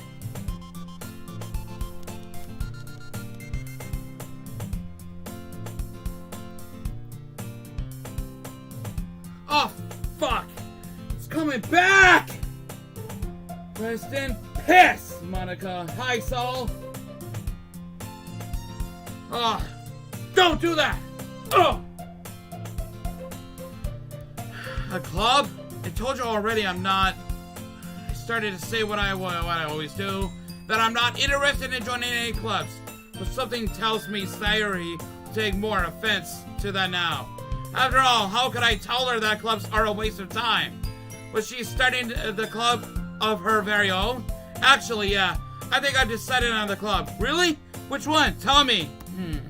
I think I'll keep it a surprise. Boo! Boo! You meanie. Be patient, you'll find out soon enough. I used to ask myself why I let myself get lectured by such a carefree girl. But I started to realize that in a way I envy her. When Sayori puts her mind to something, she can accomplish great things. So that's why I feel like I should do something special for her. The school day is as ordinary as ever, and it's over before I know it. Let's see. Oh, God, okay. It skips like the part with Sayori in that classroom. I recall the room number of the club from a flyer I saw. Oh, this is different. I walk across the school and upstairs. Section of the school I rarely visit. Before long, I find the room. I timidly open the door in front of me. I'll be right back. I need to go to the bathroom.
Mama!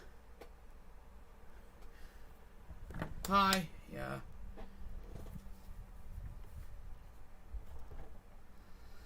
Hello? Ah! Whoa! What?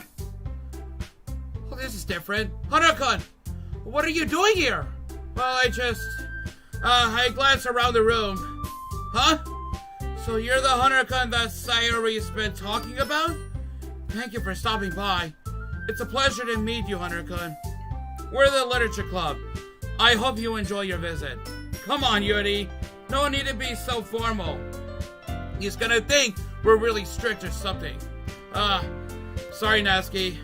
That tall one, whose name is apparently Yuri, seems to be quite shy compared to the others. In comparison, the girl named Natsuki, despite her size, seems like the assertive one. Well, it's nice to meet both of you. I look forward to working with you. Working? Hunter-kun, don't tell me you're... That's right. The club I decided to join is yours, Sayori. The Literature Club. Sayori's eyes light up. No way. No way. Aha! Sayori wraps her arms around me, jumping up and down. Hey! Well, if Sayori is this happy, then I'm sure it won't be so bad to have you around. Not to mention there's 4 of us now.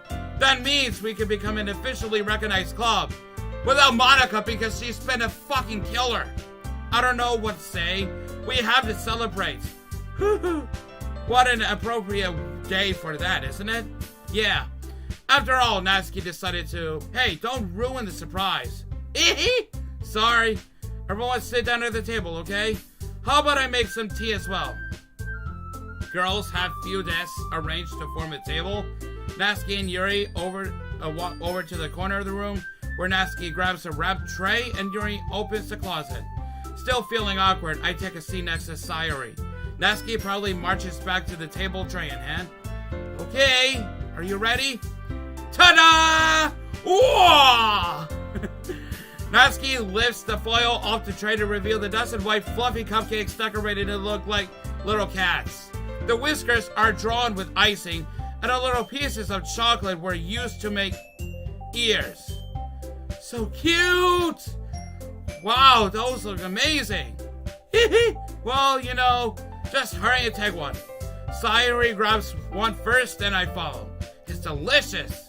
Sayori talks with her mouth full and has already managed to get icing on her face. I turn the cupcake around in my fingers, looking for a best angle to take a bite. Natsuki's quiet. I can't help but notice her sneaking glances in my direction. Is she waiting for me to take a bite? I finally bite down. The icing is sweet and full of flavor. I wonder if she made it herself. This is really good. Thank you, Natsuki. Well, of course it is. I'm a pro after all. There's no need to thank me or anything. As Natsuki struggles to accept the compliment, Yuri returns to the table carrying a tea set. She carefully places a teacup in front of each of us before setting down the teapot next to the cupcake tray. You keep a whole tea set in this classroom?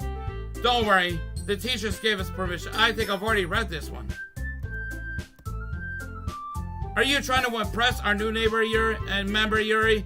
That's not insulted. Okay. I think I've already read those before. I mean that, you know, I believe you. Well, tea and reading might not be a pastime for me, but I at least enjoy tea. I'm glad. Yuri faintly smiles to herself in relief. So, Hunter-kun, what kinds of things do you like to read?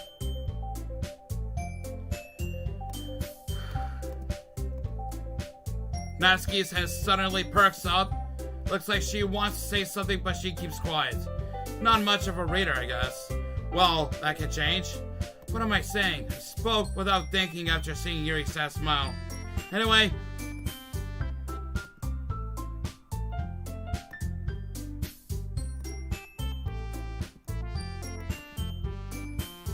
Yuri goes on, clearly passionate about her reading.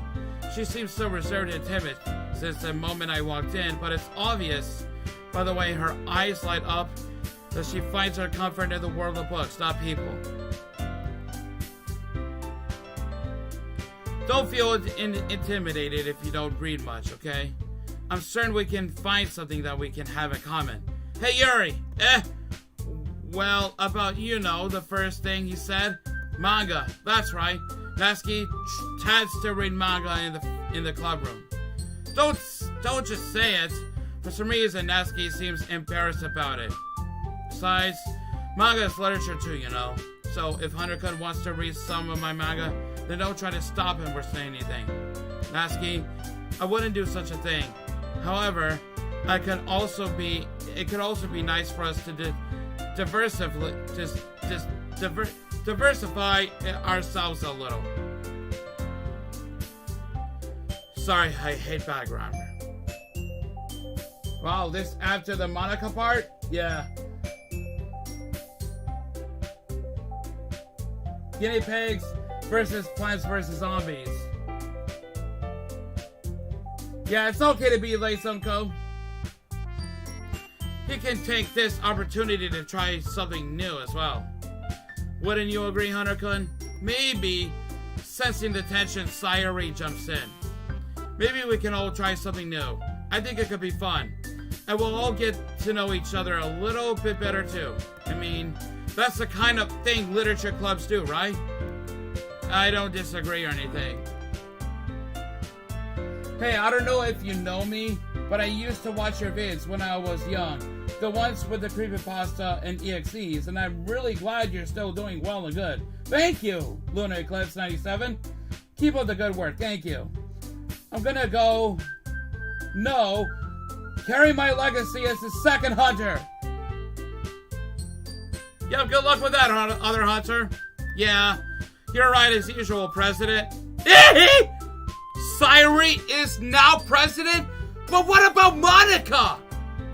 Guess that means I should try picking up a novel or something, huh?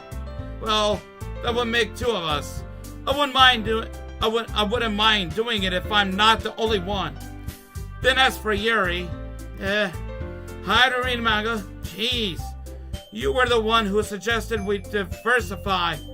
You should be a little more open-minded. It's kind of hurtful. Hurtful? I didn't realize. Lucy the Killer Family, I remember that! Long time ago. It brings me back the memories. With a guilty expression, Yuri thinks to herself, I'm sorry for disrespecting your interest, Natsuki. If you're into it, then I'm sure it's a worthy form of literature. Are you just saying that? No. I've realized my error. So, if you're willing to consider starting a novel, then I'll offer my gratitude by finding a manga to read as well. Really? I mean, it makes me happy that you do that for me, Yuri. You can trust me to find something that you'll really like, okay? Same here. Perhaps I'll visit the bookstore after the club meeting. Just you? Would you like to come along with me? If you don't mind. Not at all. I always go alone, so... Yeah, me too. This is so cute. Sayuri, shut up! I know. I'll show you some manga there too, okay? Yes. I'll look forward to it. Natsuki and Yuri start to clean up the food. I guess the meeting's over, huh? Yeah, looks like it. It's nice to see everyone getting along, isn't it? I think everyone likes you too, Hunter-kun. You think so? Well, everyone always seems to get along a little better with you around, Sayuri. Aw, Hunter-kun.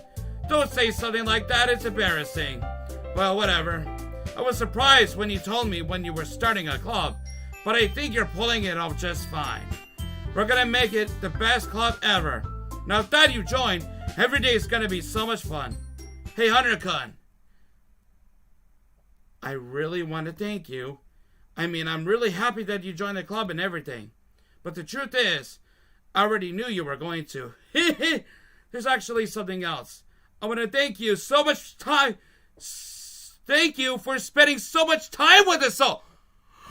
Oh my god, I got the ending! Yes! I finally got the ending! Oh my god, I got the ending! Oh my god! Oh my god! Oh my god! Oh my god!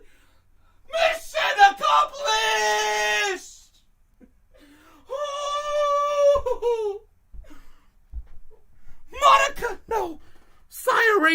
didn't even know I deleted Monica. Oh my god! Yes! Yes! We did it! Victory, guys! We did it! God damn it! Yes! I wanted to thank you for spending so much time with us all. You worked so hard to make each and every one of us happy. You comforted us through our hard times, and you helped us all get along with each other. From Act 1, are you talking about? Oh my god! Do you get it, Undercut? Yes, I do! Because I'm a president now. I understand everything. You really didn't want to miss a single thing in this game, did you? You saved and loaded so many times. I did! How the fuck did you know? Just to make sure you could spend time with everyone. Only someone who truly cares about the literature club would go that far. But all along, that's all I ever wanted. For everyone to be happy and care about each other. It's kind of sad, you know. After all you've done for us, there isn't much I can do for you in return. We've already reached the end of the game, so this is where we say goodbye. Thank you for playing Doki Doki Literature Club. Oh my god, what can I say except you're welcome? I'm going to miss you, Hunter-kun. Come visit me sometime, okay? We'll always be here for you. We all love you. We all love you. We all love you too, Sayardi. We all love you too, Sayardi. Oh god. Oh hey! Can you hear me? Hi, it's me. So you know how I've been like practicing piano and stuff, and not really any good at it yet, like at all. But I wrote you a song, and I was kind of hoping that I could show it to you because I worked really, really hard on it. So yeah.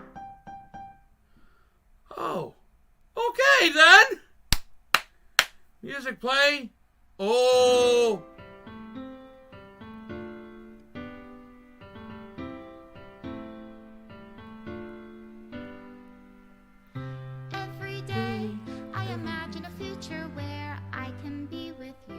Oh my god, yes, baby! In my hand is a pen that will write a poem of me and you. You know, in the last episode I've done in 2021, that song was copyrighted. Why would that be copyrighted? It's not. It's just a game. Where it's like copyright free.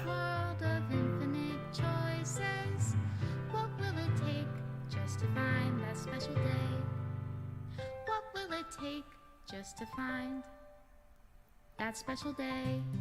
Oh yes! Oh my god! Ooh, baby! Have I found everybody a fun assignment to do today? Oh, okay. When you're here, so you're removing the... Okay! Anyway. Oh my god! This is awesome! I can't even read my own feelings. What good are words when a smile says it all? And if this world won't write me an ending, what will it Oh my god! This is incredible! Serenity Forge? Kevin Zhang?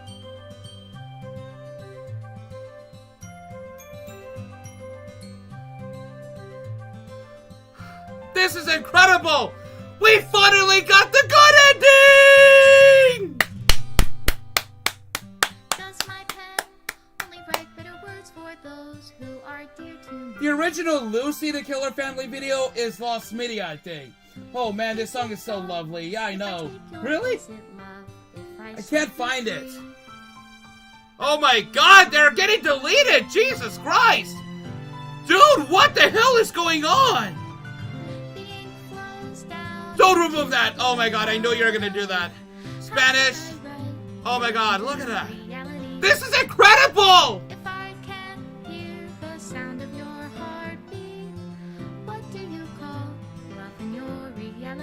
Hunter-kun. Oh, Monica. Oh, my God. I don't know how. Oh! Oh, my God. I'll leave you be. Made with Love by Team Salvato and Serenity Forge. To the special player who received this special ending, for years I have been enamored by the ability of visual novels and games in general to tell stories in ways not possible using traditional media. Doki Doki Literature Club is my love letter to that.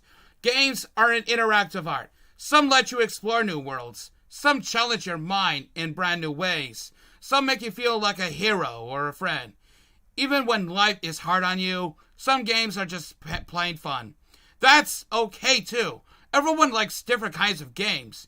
People who enjoy dating sims may have an heightened empathy for fictional characters, or they might be experiencing feelings that life has not been kind enough to offer them. If they are enjoying themselves, then that's all that matters. That goes for shooting games, casual games, sandbox games, horror games, yes. Even you have Slender, Amnesia, Five Nights at Freddy's. Other games made on the PS1, PSX.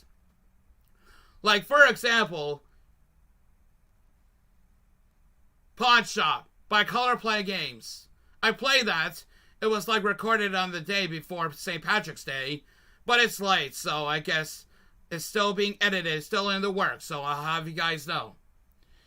Anything. Preferences are preferences. And our differences are the reason we have a thriving video game industry. My own favorite games have always been ones that challenge the status quo.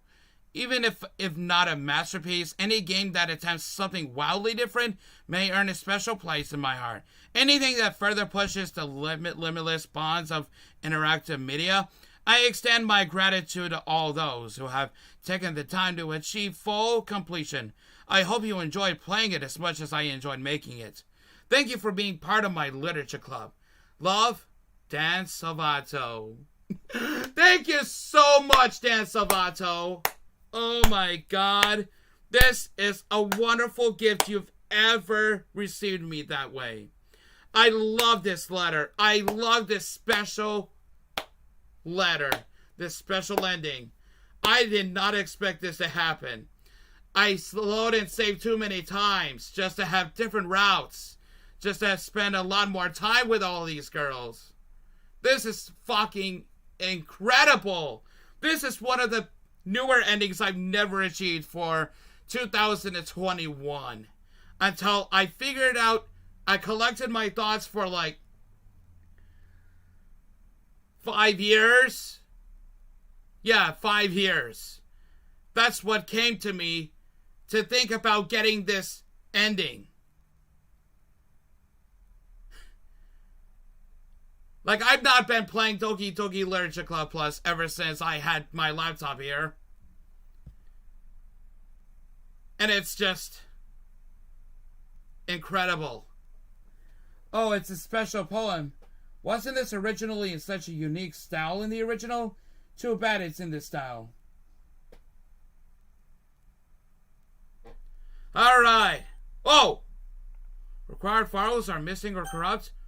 Please run reset to repair the virtual machine. Oh! Isn't that nice? Laster, have a nice weekend. I'm on leave the rest of the week. Contact Ravi if you need a scheduled server time. But I expect my jobs to run for the few days since we've collected so much data this week. How about we arrange a meeting to discuss the results when I return? Sure enough. Thank you. Wait a minute. That was in 2019?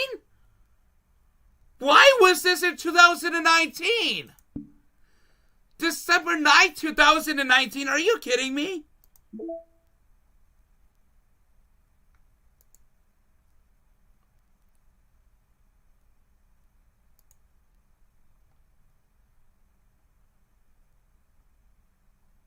Oh my God!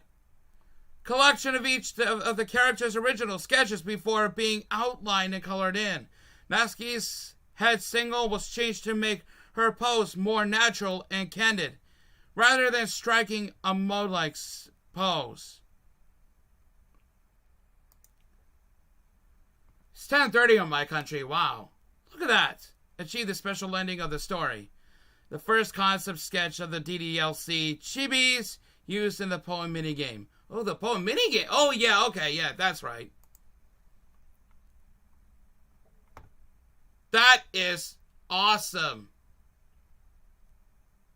I can't wait to get the usual ending where Sayori knows you got rid of Monica. Ugh. Just kidding. I'm not gonna twitch myself again.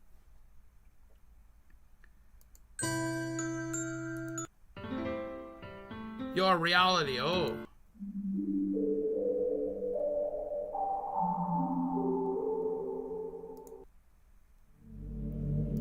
What do you say? Should we actually go to the side stories then?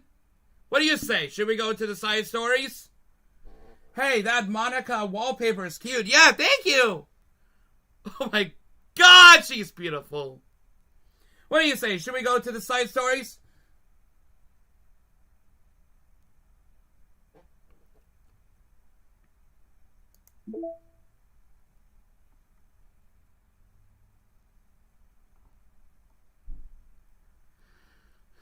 Should we?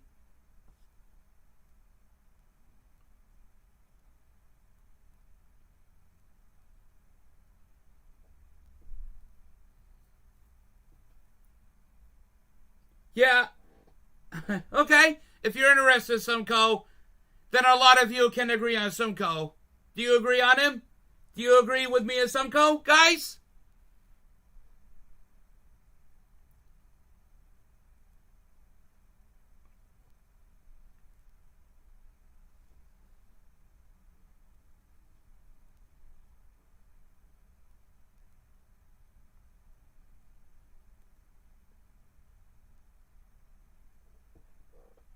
Three viewers. Now, I don't want to get too bad, but I got the special ending, which means good ending.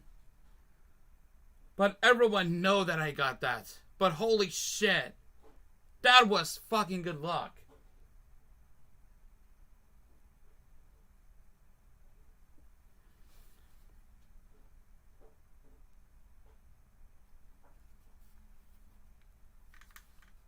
Okay, well, let's go. Trust.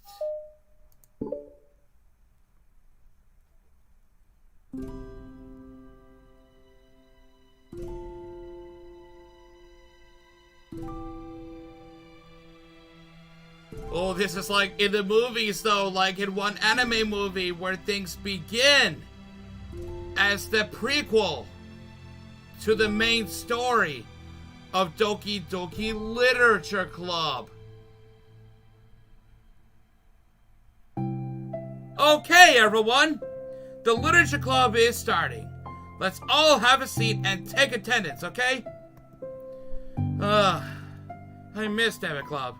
Who knew it would be so difficult to start a new club? What's Debit Club like? Do you guys know what Debit Club is like? I feel worse with every day that passes without anyone coming in. I'm really starting to lose confidence. So am I. I've been losing my confidence ever since I made my channel so great. My contents and everything. But each of my videos never had comments. Still left it empty. That's when I lose my confidence in the first place. In the days that have passed, all of our efforts to recruit new members have been fruitless. Am I going about this wrong? Monica glances at one of her flyers. The headline is, "Do you like literature?" Yeah, I do. Maybe nobody is into literature enough to pick it over their other club interests. I think I have that similar problem, but on my channel, Huntress World Gaming. I felt so lonely But I've been helped by a lot of you guys to make things a lot more better. Thank you.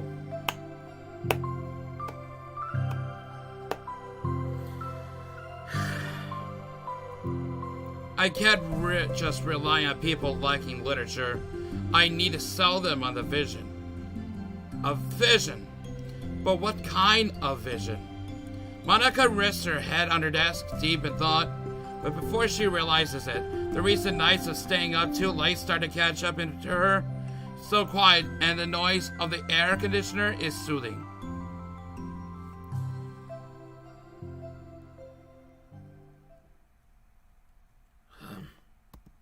Hello? Whoa! Yorian! Sayori! Suddenly the voice causes Monica to snap awake. Oh my gosh, I'm so sorry, I never do this. This is a napping... Is this a napping club? No. This is... Monica pauses, suddenly embarrassed to admit that this is, in fact, a literature club. This is a literature club. Hey, I thought I got it wrong for a sec. I'm super sorry. It was like so unprofessional of me to do that. Don't apologize. I do that all the time. Same here. Oh.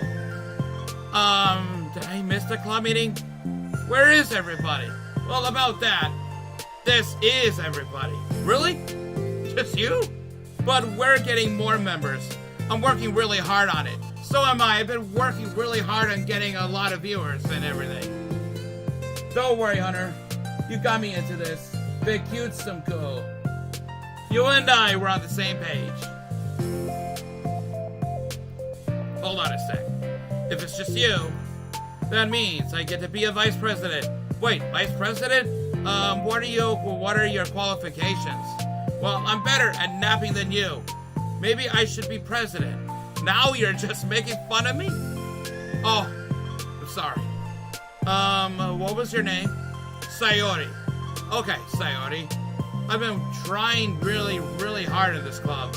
I know you caught me at a weird time, but it's really disheartening to not be taken seriously, you know? I care so much about this. I just want to find other people who do too. Oh no, I'm so sorry. I do care, I promise. I have a hard time being serious, that's all. I didn't mean for it to hurt you. And I was joking about the vice president thing too. I would make a terrible vice president. I mean, I'm sure that. Monica tries to say something reassuring, but it's difficult when she still doesn't know much about Sayori. I'm sorry that this isn't like a real club yet. Would you still be interested in joining after I found a few more members, at least? Well, no, I want to join now. Really? Yeah, sounds like a lot of fun. Besides, I can tell how hard you've been working. You're doing something amazing, and you should be proud of it, you know? So let me help you turn something stressful into something fun. If nothing else, I'm good at that, so... Honestly, how could I possibly say no to that? That's really sweet of you, Sarity. Oh, I'm Monica, by the way. Monica! That's such a cool name. Oh, now you're just trying to cheer me up? But you're smiling. Well, I didn't say it didn't work. Monica glances at the flyer on her desk and realizes that her name is already written on it. So, what do we do first? Well, it's getting pretty late, isn't it? We can go home and try to come up with some new ideas to recruit club members. I can do that. Cool. But I think I need to put some more thought into my vision for the club. You know, like a mission. My mission is to make everyone happy. Yeah, something like that. I need to think about it. Hey, you like hugs? I guess so. Sayori suddenly pulls Monica into a friendly hug. Then let's go. Some people can just really use a hug sometimes. Besides, Sayori whispers loudly, hug energy is what keeps me at my best. Hug energy? Monica laughs. Although Sayori is very different from her, Monica feels her spirits lifted. Maybe it's just because she finally found another club member. But, well, I'm looking forward to tomorrow then. It'll be fun. Yeah, I'm excited. I'm gonna think really hard tonight about how to get more people. Yeah, me too.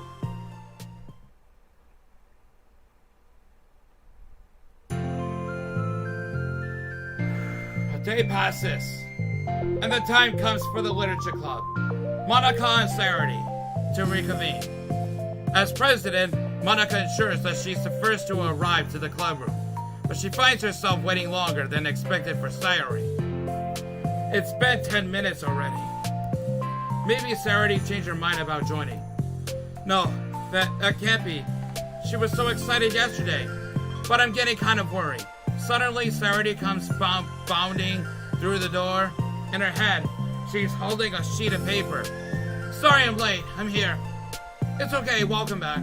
And Saturday spins over to Monica and deposits the sheet onto Monica's desk. Oh, what's this? Take my hand. Take my hand, take me forward. Take me to your dreamland. Caution me to watch my step, so I can't look back on my footprints. Climb the stairs ahead of me. While I look up to you, the more I look forward, the more I look up. The more I can lend to you.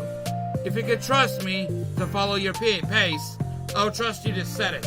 If you can trust me to lend you a smile, I'll trust you to return it. Take my hand, take me forward. Take me to your dreamland. Hey, this is really good. You wrote this, Saturday? Of course. Wait, no. That's the wrong side of the paper, huh? I wasn't ready to share that yet. I'm so embarrassed.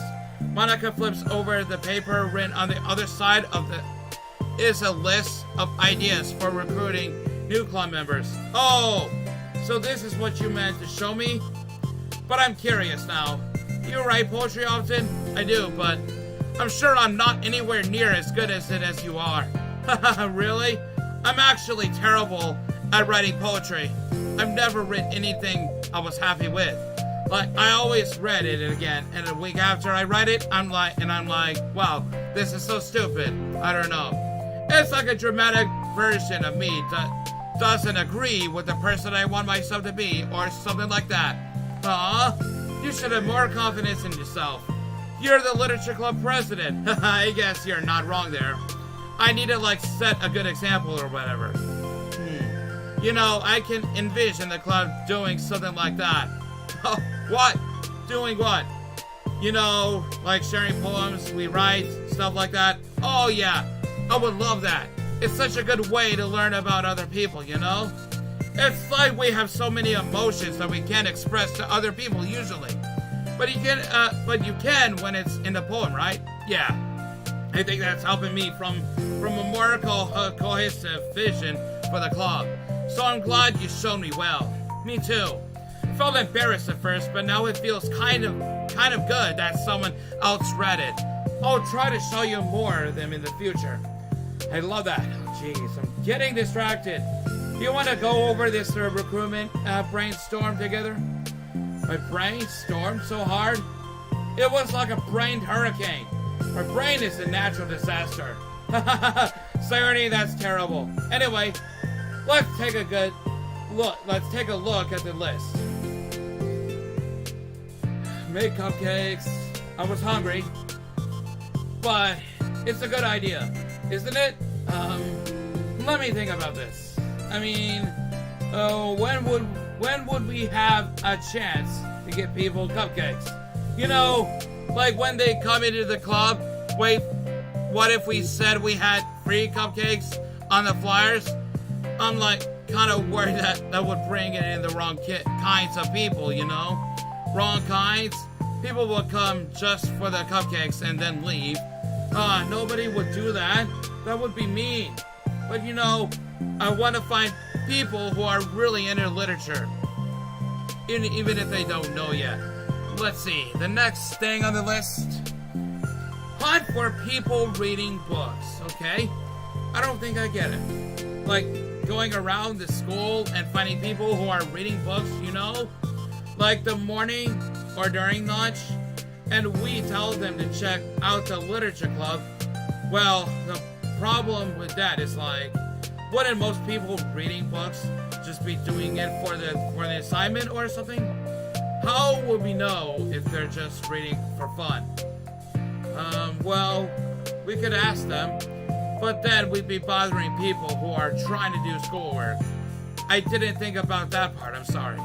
Hey, don't apologize. You're coming up with a lot more things than I can. Oh, your next idea is to hand out flyers, rather than just put them up on the wall. I definitely like to start doing that. Useful. I never said you weren't. I just need to think. What would we tell people when handing them out? I don't want to just be like, join the literature club. Let's figure out how we can better engage people. What if you told them about the club activities and stuff? What club activities?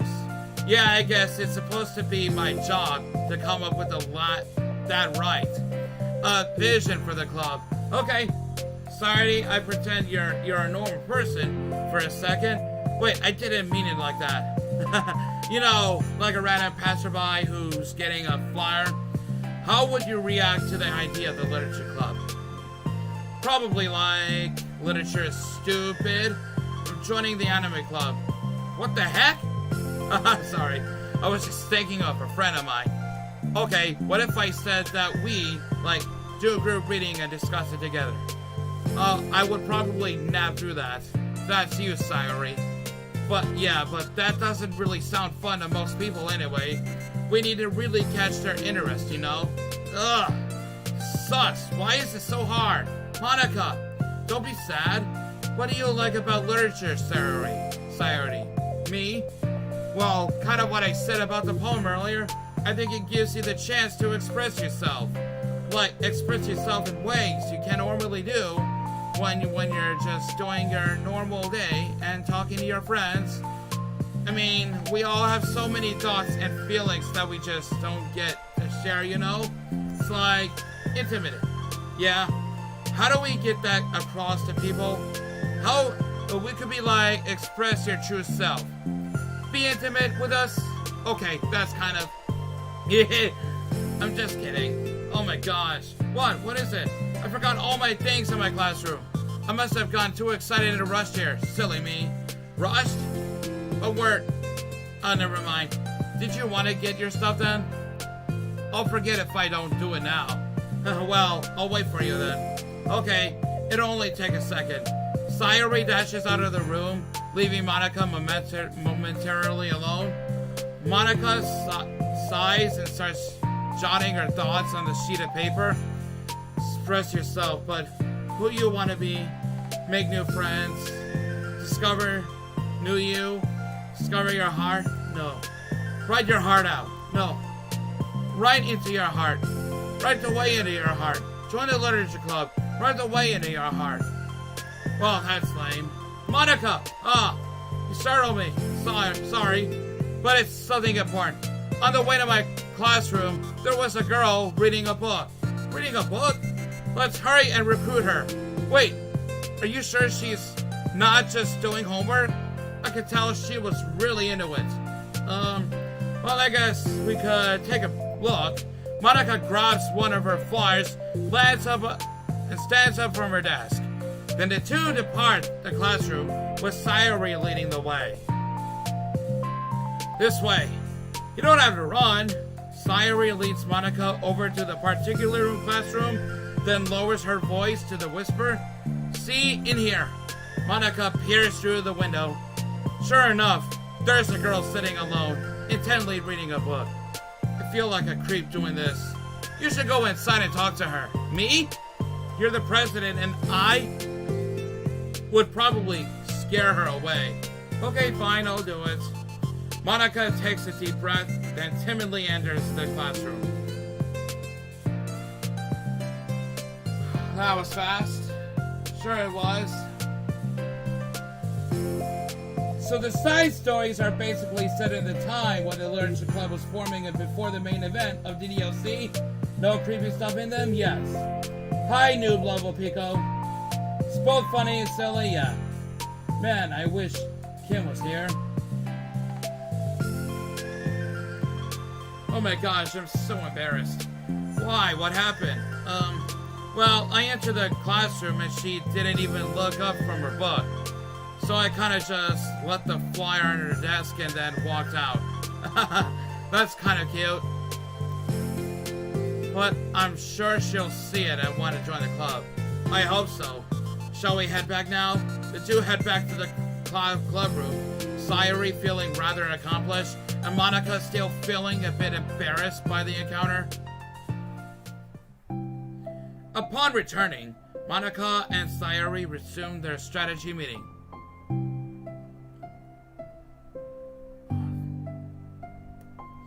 They discussed various different kinds of recruitment tactics, from professional to silly. After going through Sayuri's list, and with Monica coming up ideas of her own, the two ended a better spot than from where they began. Well, I would say today was pretty productive, wasn't it? Yeah, I think we're starting to make progress. I can't wait to get some new members. Hey, what's this? Sayuri peers at the sheet of paper Monica was jotting on earlier. Oh, don't mind that. I was just thinking to myself, join the literature club, right the way into your heart. That's so cute. I thought it was a little overdramatic, but Sayuri pauses and thinks for a moment. You know, I don't mind. I don't think you give yourself enough credit. What do you mean? Like, I don't know. I feel like I can tell from talking to you today. It seems like you're always afraid of doing something wrong. Yeah, but would you call yourself a perfectionist? Yeah, I definitely am. I mean, I always have an idea in my head of how I want things to go. And it's like I can't accept anything less than that. But I think in the end, it helps me try my hardest at everything. So I don't think it's that bad. Like with this club, we have such an opportunity to make it into exactly how we envision it, but it feels like we only have one shot at it. So I'm just really afraid of it deviating from that. The vision. What's the vision? It's... Monica pauses to think, then shakes her head at herself. She sighs. I don't know. I just want everyone to. Monica trails off. Smiling, Sayuri taps her fingers against the sheet of paper. Right away into your heart. I think what you're trying to do is to make the club that you need the most out of anyone. Well, you're the one who knows yourself best, of course. But I'm here to help you. Monica returns. Sayuri smiles. It's sort of amazing how kind you are. We're really gonna make this the best club ever. Sayuri nods, and the two remain silent for the moment, lost in thought. The only sound is the steady whisper of the air conditioner, and the only movement is the afternoon sunlight, trickling its way in and out of the moving clouds. Sayuri breaks the moment with a big yawn. Time to go home. You tell me, you're the president. In that case, today's meeting is officially over. I look forward to tomorrow. Me too. Sayuri beams and grabs her things. You can go on ahead. I need a few minutes still. Oh, I can't wait. That's alright. I just want some alone time. In that case, Sayuri waves enthusiastically at Monica. Good luck. Monica smiles and waves in return as Sayuri spins her way out of the clubroom. All alone, she sighs to herself, takes a minute to zone out. She wasn't prepared for the self-reflection encouraged by Sayuri, but she decides it was something she probably needed to go right about now. The club that I need the most. I don't get it. I just wanted to start the club with more passion. I just wanted to start my whole YouTube channel as well. Getting more viewers, more subs, and everything. Something that I could use to help lead people to happiness. Literature is the key to that. Because it's the window to the real person inside of us. Underneath the person who's forced to always smile and blend in. The person who's forced to be perfect. Monica suddenly notices a folder on the floor by her desk. Did Sayuri leave this behind? I hope it doesn't have her homework in it. Worried, Monica opened the folder to check. Poems. It's a folder of poems? Become a flower. A feeling of joy is a flower plucked from the ground. The color, the scent, so pretty in my hair. Every day, I plucked some flowers as though they grew just for me. A lifetime of peace and nourishment yanked away in an instant. All for me, all for joy. I need more joy. I need more happy. Pluck, pluck, pluck, every day. Pluck, pluck, pluck, so pretty in my hair. Pluck, pluck, pluck, you're going to die, and you too. Beneath my feet, flower stands alone. It beckons to me. I twist the stem.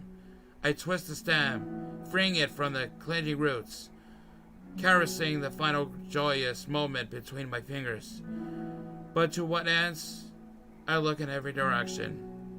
And the field I stand in, the prosperous field, is a barren wasteland. The fruits of my labor, the carnage of my joy.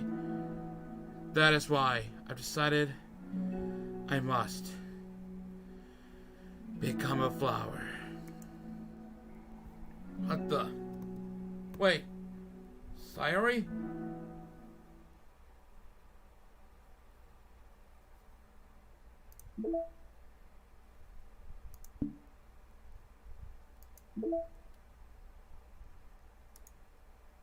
Thank you to everyone who worked so hard on the control simulation.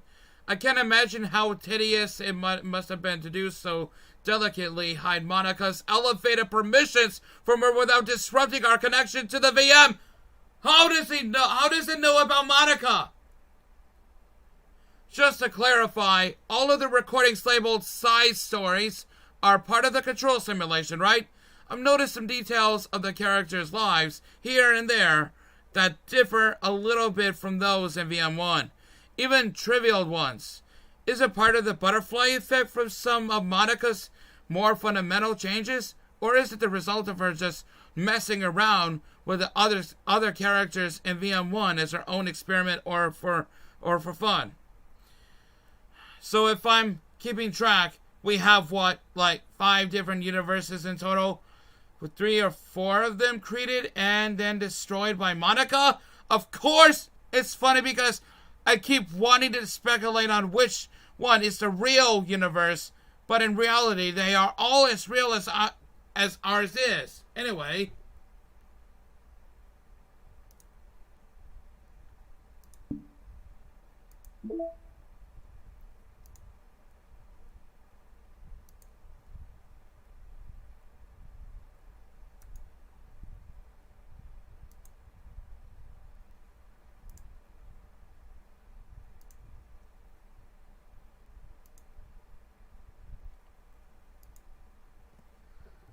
There once was a ladybug. It was so small, it took a really long time to crawl from here to there.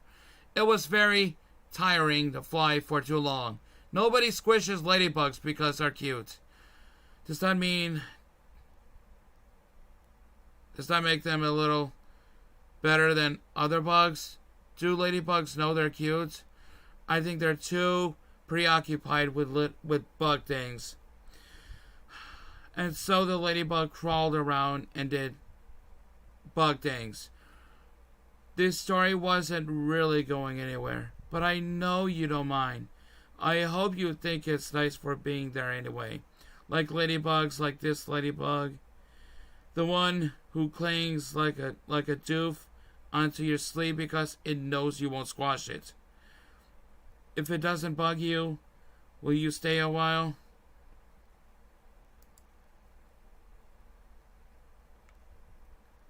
Although I don't like bugs, but I can tell the ladybugs are still cute now. If I squash one, it would be like animal abuse. I don't want to bring that term up, but it still makes me sad whenever I see the ones that I love the most are gone, being killed. It just makes me want to have ladybugs as pets.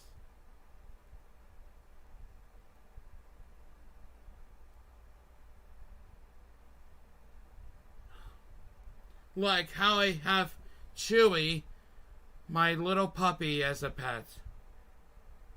Did you know there's a side story called Test VS What?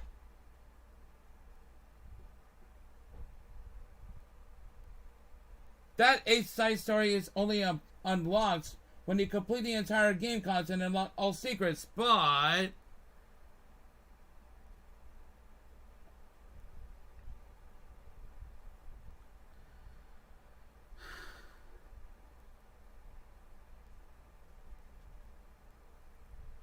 Yeah, keep typing. I'll be right back. Okay, I'll put on some music for a while. Play with me. Okay, I'll be right back now. Hang on. I need to rest my back because I was getting tired.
Hi.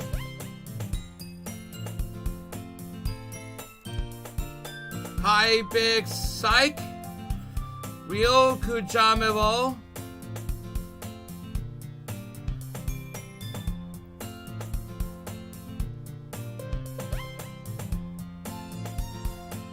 Hello, Sonic the Hedgehog. Sonic the Hedgehog.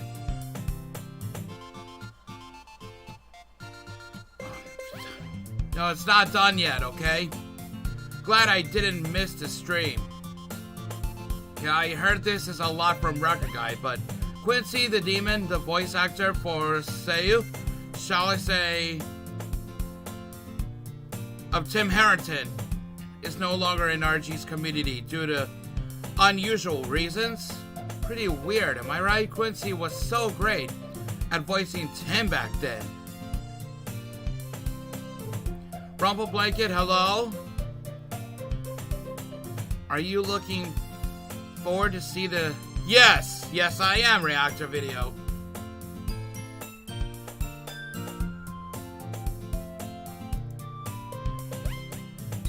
Okay then. Alright, let's continue on with the side stories then. Here we go.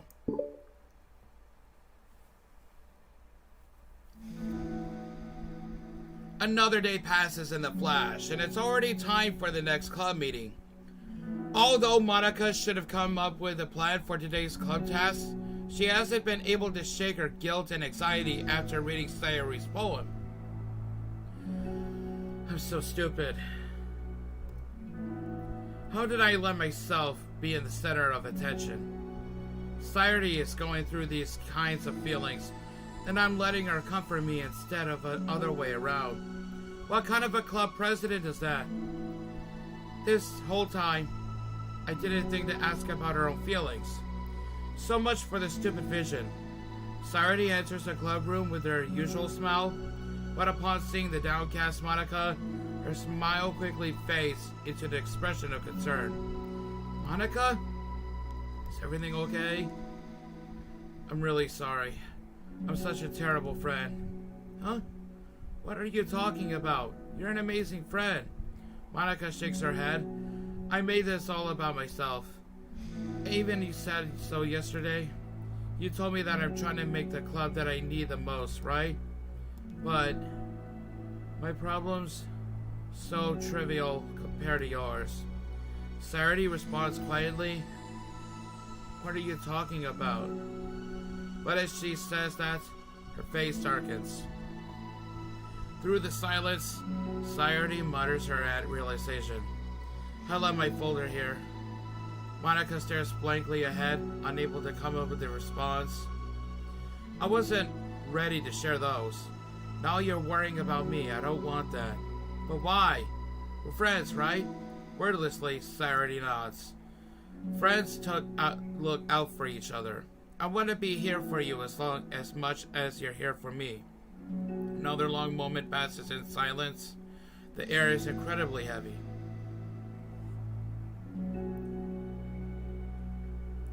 I'm gonna be seeing the Super Mario Galaxy movie tomorrow with my parents. Oh! Good luck, Rumble Blanket. This is different. It wasn't just about you yesterday. It was about the club. Besides, things were so happy yesterday. You don't need to do this all of a sudden. I don't want it. I like happy. So, if you do this, then you're just being selfish. Monica massages her forehead, struggling through the frustration of such a paradox.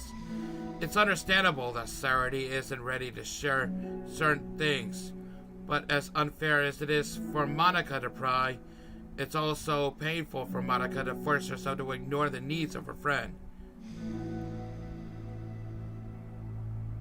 I'm sorry I looked.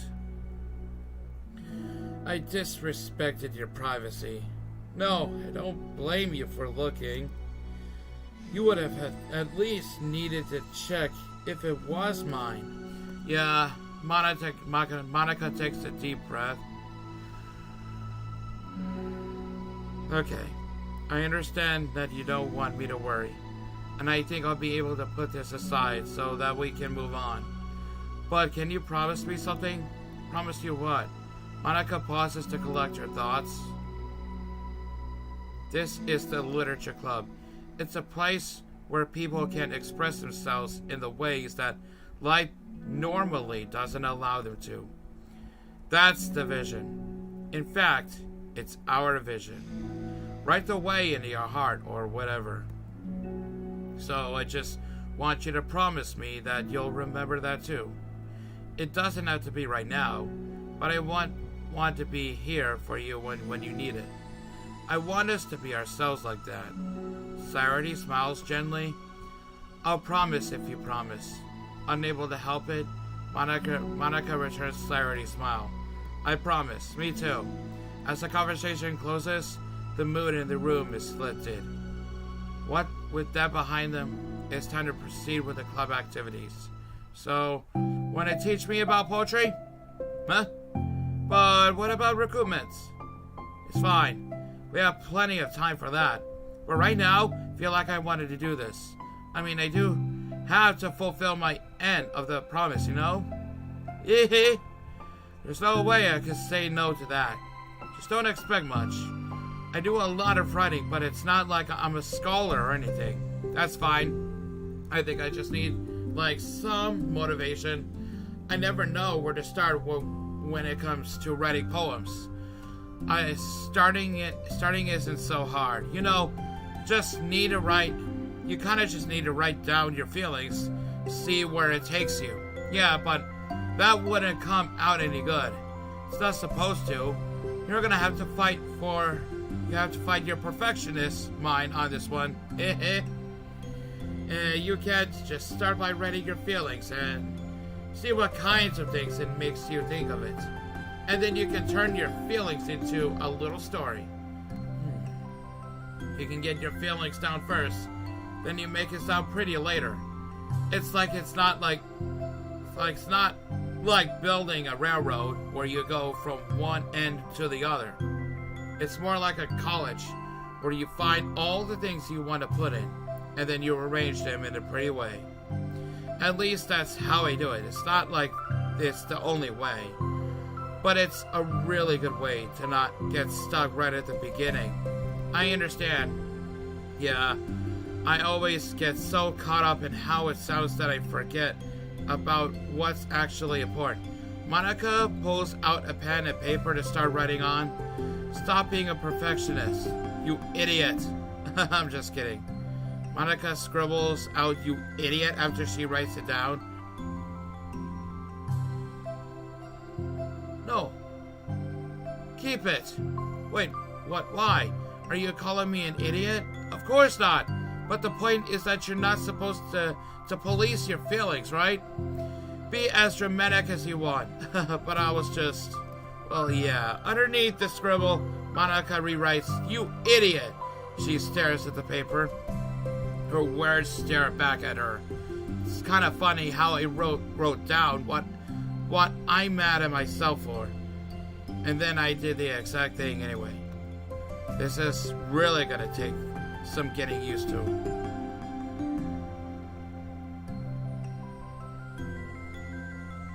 I believe in you.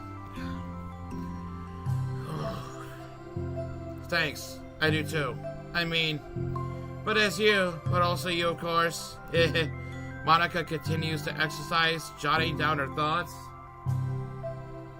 I had a dream that in the credits of the Super Mario Galaxy movie, they used "When Can I See You Again?" Yes! Yes! From Wreck-It Ralph! Yes! I love Wreck-It Ralph! Owl City! I love Owl City! When I was growing up, I used to listen to his music since in the early 2010s. It was my nostalgia.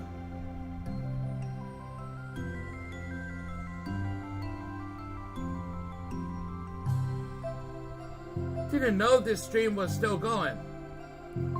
Yeah, welcome, lame handle name 2. Monica continues to exercise, jotting down her thoughts. I started dancing to the theater in my dream. It's surprisingly quite a struggle to write without overthinking it. But after a while, with Sayori's guidance and encouragement, Monika's sheet of paper begins to look fairly lively, peppered with all of her random thoughts. Monika looks up and down at her sheets.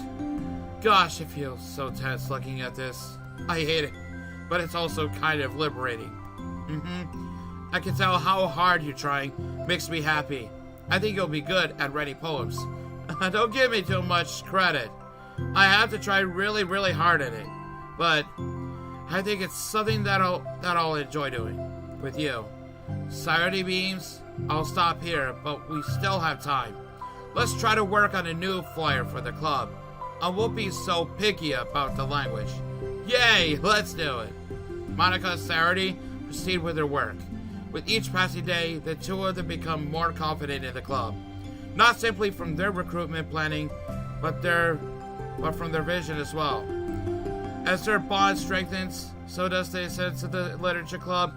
Finally, they begin to truly feel it's only a matter of time before they find more members.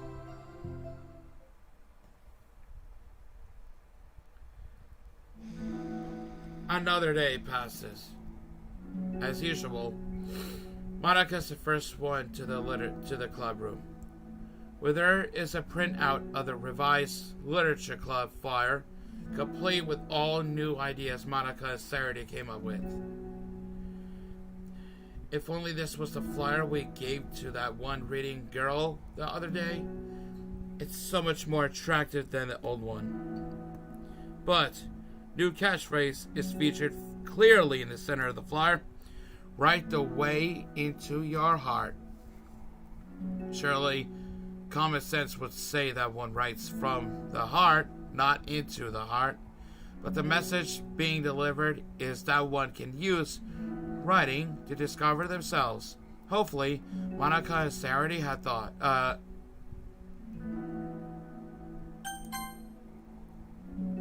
it would be enough to garner some curiosity from students.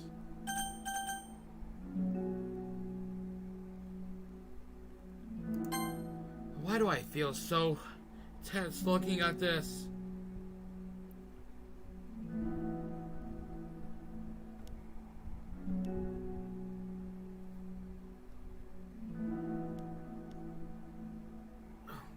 Fuck. Ugh.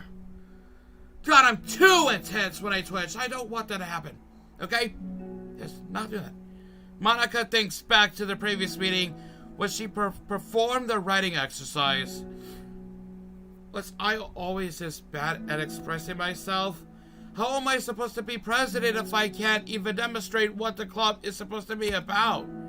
The literature club is truly beginning to take form. But with that, the weight on Monika's shoulders only becomes heavier. Debit Club was always about rigid structure, formulating airtight points and counterpoints and delivering them with conviction. It was about the person on the outside. That's why Monika was so good at it. It existed entirely within her realm of comfort. Suffocating. I need to break through this mental wall. I need to learn to express myself for real. Monika pulls out the sheet of paper and grabs her pen. She presses the tip of her pen firmly against the paper. But her hand doesn't move. Instead, a tiny blot of ink collects around the tip of her pen. Monika lifts her pen and stares at the little blotch. For some reason, she feels compelled to run her finger across it. As she does so, the black ink smears across the paper, ruining Monika's canvas. Out of spite for herself, Monika presses her pen down once again, letting the ink collect. She creates a second smear on the paper. Come on, Monika. Just move your hand, Monika writes.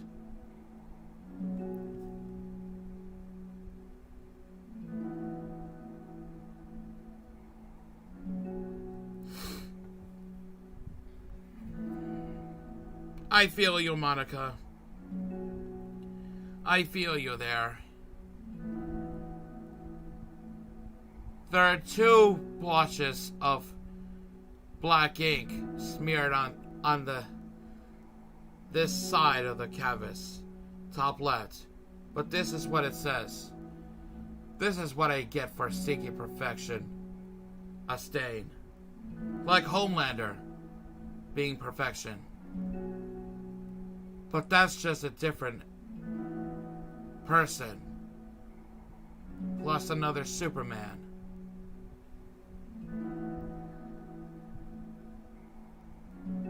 I was watching an archive stream of your playthrough on Minecraft and noticed that your entire screen and face cam were freezing.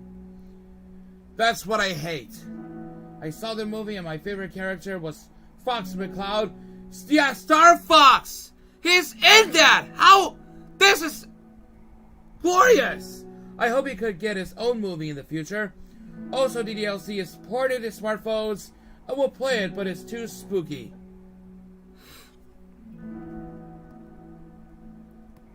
Monica slides the paper away from her, puts her head down at the desk.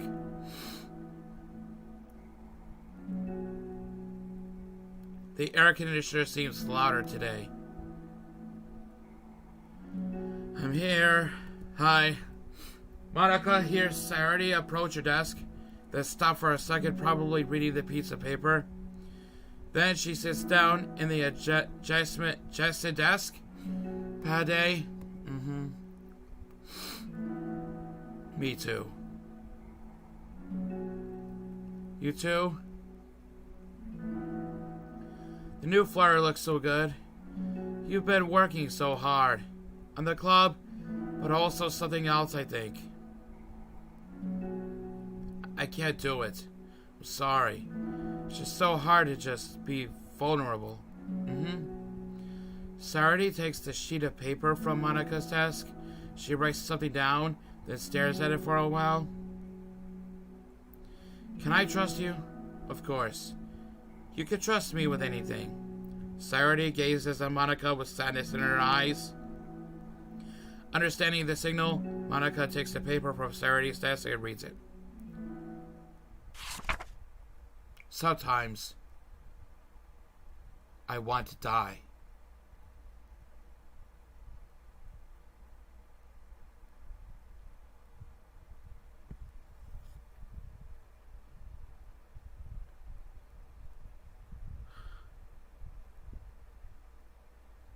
Dude, this isn't right. This isn't right. What the hell? Why did he wrote those 5 words? Sometimes I want to and I? What the fuck? What kind of a poem is this anyway? Along with just 2 blotches of black ink in the top left? What? Dude, that's not possible. You wouldn't do that. Sayori.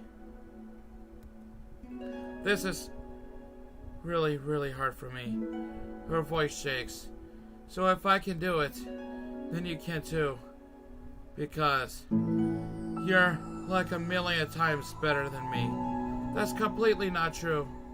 Saturday takes a deep breath, trying to steady herself. That's something about me that I've never told anyone before.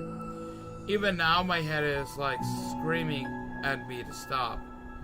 Wait, you don't have to force yourself. I mean, just because of the promise yesterday, I want to. Just feels right. I mean, maybe it's part of the reason I came to this club in the first place. This is the literature club. I trust you more than I'm scared. At those words, Monica stands up. Saturday must have taken days to work up the courage for this. Where Monica's own futile, but genuine, efforts actually to put the push that Saturday needed. Saturday's deliberate breaths can be heard over the air conditioner. As she prepares herself to continue, Monica waits in gentle silence. I have this problem where I get really upset when people worry too much about me. I can't control it. I had this similar problem too. It's like, why waste your energy worrying about me when you can just be happy instead? So I never tell anyone about these kinds of thoughts that I have.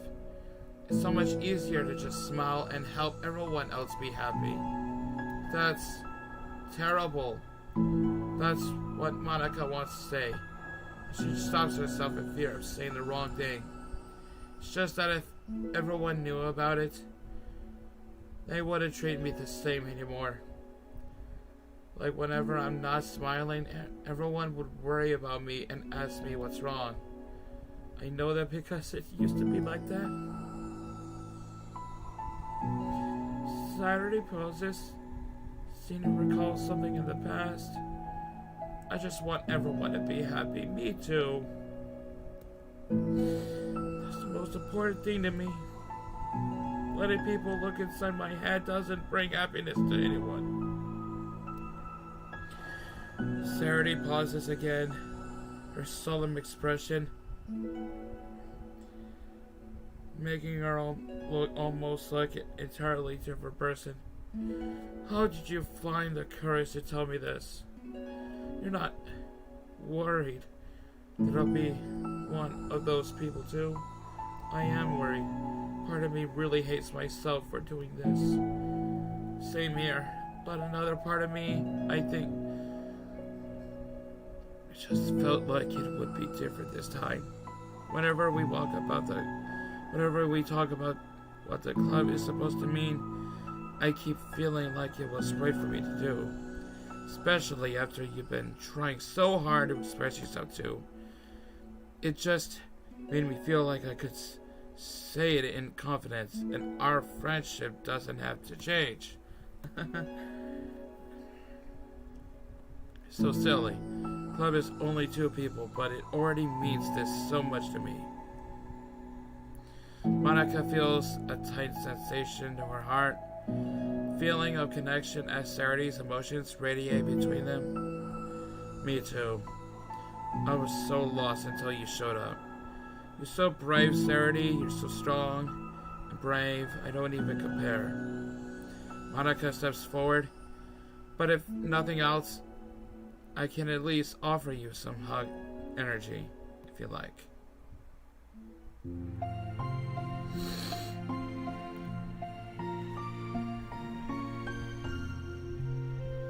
This is sad, yeah, I know. Wordlessly and with a smile, Sarity rests her forehead on Monica's shoulder.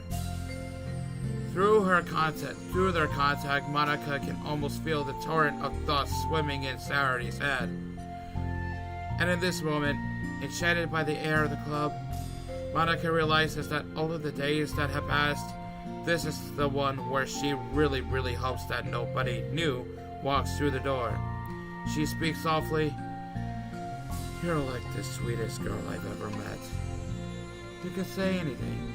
I'll never judge you. I promise. Sarity's breath begins to quiver. She takes several deep breaths, trying as hard as she can to start speaking, say the things she never once dared to say out loud. Finally, she speaks in a choked voice. So worthless. I'm worthless, and everyone would be better off without me. She suppresses a sob as a tear falls down her cheek. I could see that. I'm just an inconvenience to everyone. I'm not good at anything, and it just feels like everyone just has to put up with me, and I hate it. The more Sarity speaks, the more she fails to control her voice, falling victim to the overwhelming sadness clutching at her throat and chest. I don't want to have these thoughts.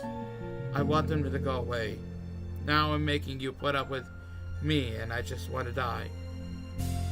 As soon as Sarity loses her composure, Monica becomes determined to keep her own. She only wants to be what Sarity needs right now, so she won't let any sadness show. Her voice comes through as soft as gentle.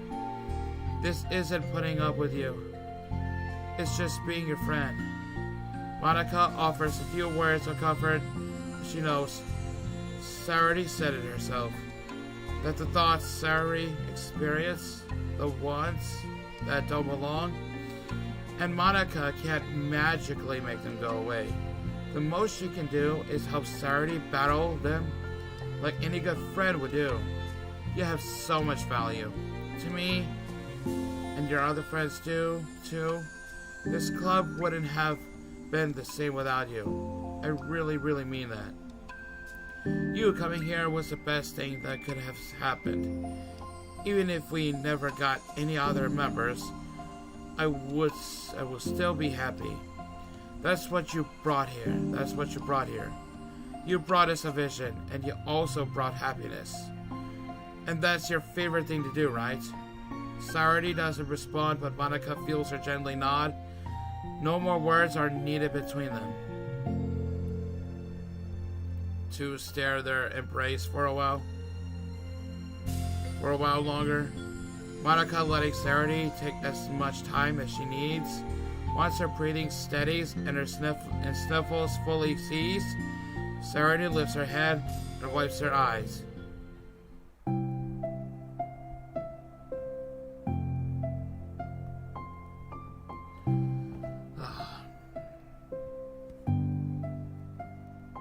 I guess I needed that.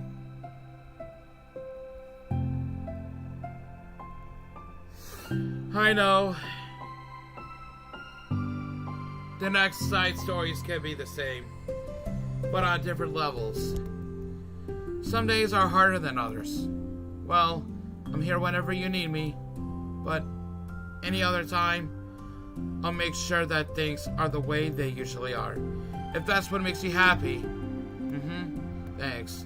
You're the best. No, you are. The two exchange smiles.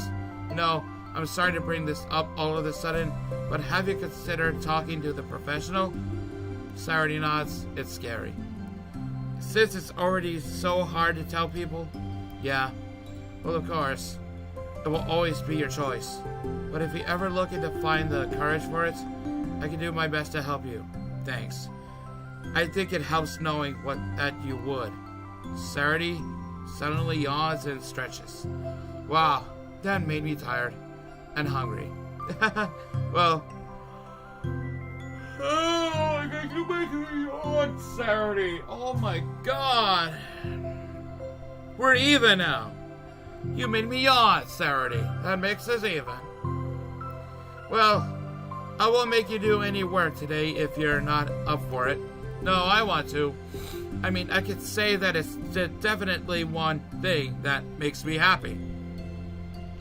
Monica smiles, but I might want to get a snack first. All of a sudden, the sound of the door causes the two of them to turn their heads.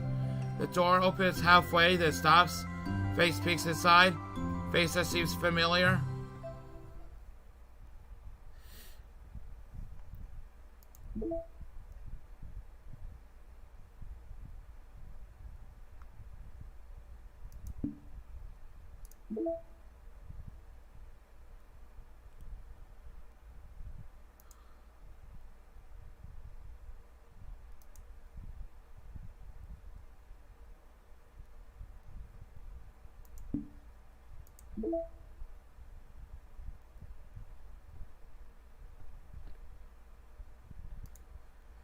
Having run the control simulation for a while, it's evident that the certain character is missing from any mention or appearance. This makes me speculate that Monica's meddling is less clumsy than we think, because he would have had to manufacture this character herself as a way of forcing interaction between her and the user. Could that be why the character has such limited and dissonant personality traits? Or am I reading too much into this? I'll open an issue to start tracking info and observations on the anomaly of this character appearing.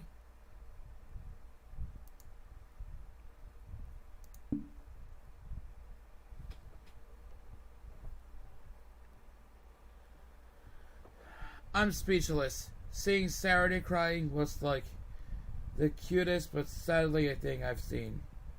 I bet everyone watching the stream are sobbing as well. Yeah, they are. Trust me, they are. And I trust you on that one too.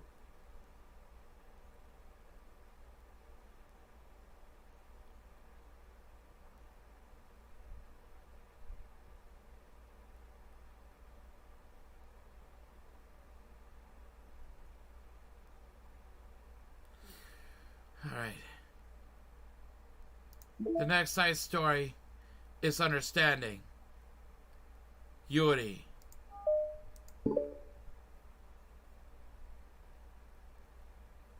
The club meeting is suddenly interrupted by the sound of the door, causing Monica and Sarity to turn their heads. Oh, I think I've read this.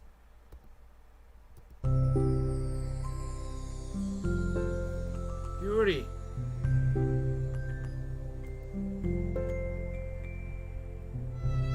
Sarity's eyes widened, recognizing the girl.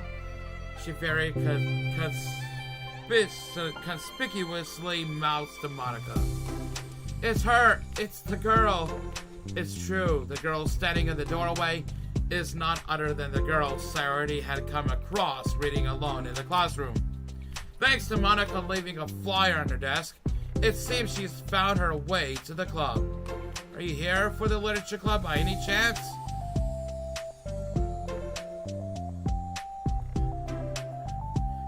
Has the same rhythm, but really different now. I'm impressed at this as well. Am I in the wrong place? No, you're not. This is a literature club. Please come inside. The girl fully steps in the door, but continues standing against the wall, avoiding eye contact. Sarity continues to fail, containing her excitement. It's happening. Oh my gosh.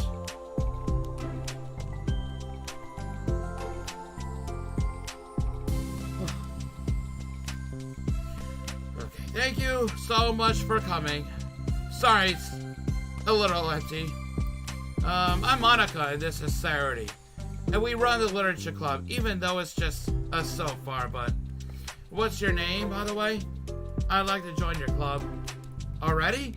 Wait, really? Are you sure? I mean, I should be good enough. Everyone is welcome here. You don't have to be good enough. Oh. You want to have a seat? We'd love to get to know you.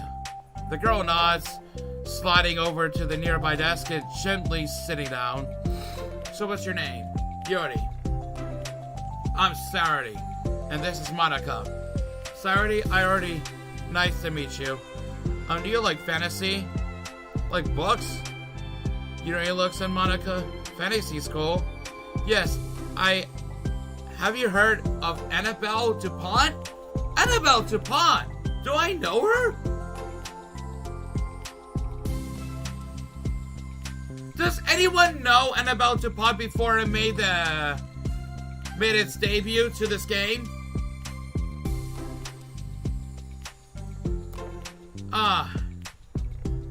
I can't say I have. Oh, well, she's my favorite author. Oh, so she's the author! I'm on her 5th book, and it's just...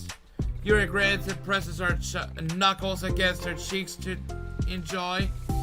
You can borrow my books, I wouldn't mind. You're really in for the incredible experience. Monica stammers, caught completely off guard by Yuri taking control of the conversation. She glances sideways at Sarity, silently asking for help. I'd love to. Sounds like you're really into them, so it must be great. I'm so happy I found this club. Oh, I'm so stupid. I left my other books in my locker. I should have brought them. Yuri quickly stands up. I'll be right back. I'll go get them for you. You probably only need to bring one for now.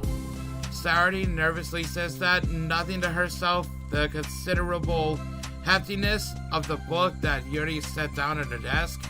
True. Okay, I'll go. Okay. I'll go get the first one then. Yuri exits the club room in a flash, leaving Monica and Sarity silently exchange glances. Oh my god. I wasn't prepared for this. How do I handle someone so intense? I have like no experience with fantasy except maybe stuff that I read when I was a kid, but that's probably like a joke compared to what she's into. I'm sure it'll be fine. In fact, I think it's neat that we have different people who are into kinds of literature. It'd be fun to learn from each other. Yeah, I mean, I don't disagree, but what if this is her only interest? Doesn't it kind of seem like that? Monica, don't you think you should be more optimistic? We have a new club member. There shouldn't be room for anything but being happy. I'm excited to get to know her more, aren't you? Yeah, I guess you're right. Sorry for being so hasty. I just got really anxious all of a sudden. It's because you're afraid of not being able to take the lead. What the heck? It's kind of scary how you can point things out like that, Sarity. I just like learning what makes people happy or sad. Yeah. Hey, you know what? You probably do great at helping Yuri feel comfortable here. Maybe you could take a break from helping me with the administrative stuff and just focus on spending time with her. Yay, that's exactly what I want to do. Besides, Sarity lowers her voice. I'm probably gonna need all the time I can get. She taps her finger against the dauntingly chunky book Yuri left sitting on the desk. Right afterwards, the door opens to reveal Yuri's return. I'm back. Her breath is slightly heavy, which combined with her short time gone indicates she may have ran at least part of the way. She makes her way back over to Sarity and sets the books down on her desk. Just as Sarity feared, the book Yuri brought for her is just about equal in size to the one already on Yuri's desk. Well, there are probably a few things you should know before getting started on it.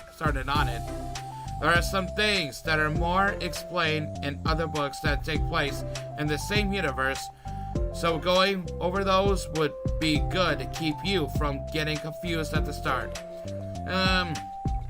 Sarity nervously interjects. Well, I guess I was thinking that maybe today we could just get to know each other a little bit more. Hi, Meadow, I got your legs. You know an old version of anime novel.exe that Luigi Kid played? Yeah. I don't know if that's possible to get it now or it's just lost media. It was like a different compared to the recent version of anime novel.exe, yeah. You know, I think like if we're gonna be reading together, then I would like that. From across the room, Monica smiles and nods at Sarity while Yuri isn't looking. Oh, okay. Yuri sits down, then looks at her book, then glances around the room, showing no indication that she has anything more to add. Sorry, I was working on a new Roblox game. That's alright. Also, hi, Meadowy. So, what made you decide you wanted to join the club? Yeah, speaking of anime novel.exe, I think I made 2 parts of it, I think. It doesn't really matter, but I'll update the description and add those to it. Because as if some mentioned about anime novel.exe, that's like compared to this. If you want to check out my videos on anime novel.exe I've done like in 2021, links will be down to, well, I can update the description. Then once I end the stream, I'll update the description and add like the links there. So that way, if you're new, you can watch them. So, what made you decide you wanted to join the club? And also, if you want to follow me on Twitch, follow me there, okay? That way we can build more community than it is here. Well, and here's Twitch. That's why we need to build more community, like on YouTube over there. So we're on Twitch now, so basically we need more followers, we need more subscribers. Like the previous ones, like over almost 30,000 subscribers from YouTube, and then that will actually follow me there on Twitch. So yeah, you get the idea. Well, I like reading, so I was immediately interested. I had no idea that someone was starting a literature club, but that's my fault since I haven't been paying attention to any of the club recruitment advertisements. I only found out because Yuri glances over at Monica. Monica came into my classroom and put the flyer on my desk. Suddenly, Yuri's face darkens and she shakes her head at herself. I was so stupid, I got too nervous and couldn't even look up, so she just walked out. It took me several days just to come here because I was afraid that Monica had told everyone how inconsiderate I was, but I decided that was probably irrational. Wait, no, that was totally my fault. I felt so bad about interrupting you that I just, walked out. I was actually really hoping that you would come by. Yuri exhales in relief. I always seem to interpret things as the worst possible scenario.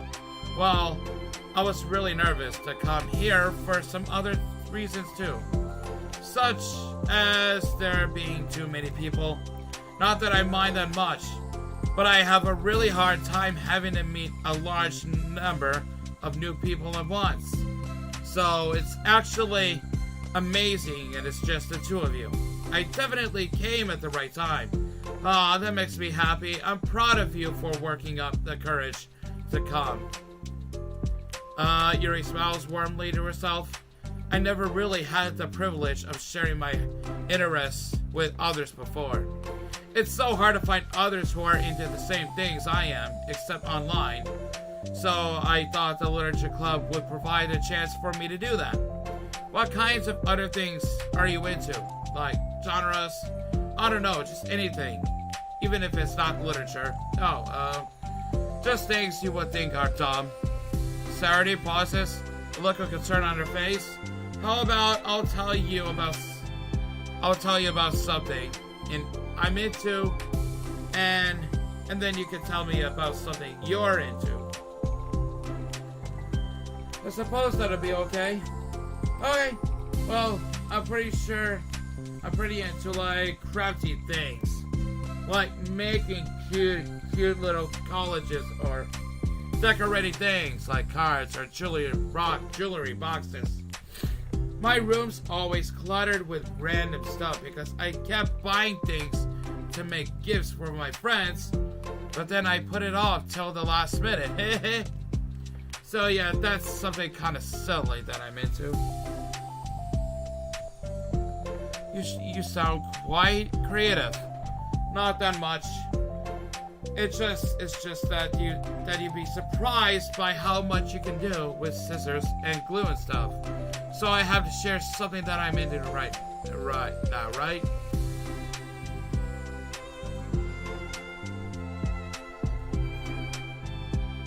Sayori nods. Well, I guess I'm into nature. I love nature. Monica, I'm gonna start a nature club. No, you're not. You're stuck here with me now. I'm not. Oh, yeah? Well, I hereby appoint you as vice president of the literature club. There, now you're stuck with me. Hey, don't give me responsibilities. Oh, I'm sorry, Yuri. I interrupted you. Go ahead. It's fine. Yuri pauses, feeling awkward after having gotten cut off. I like going out into the woods or to the park. Just places where you can walk or sit and not have any people around. It's peaceful. Just nice to kind of remove myself from everything that matters and let my racing mind operate autonomously for a while.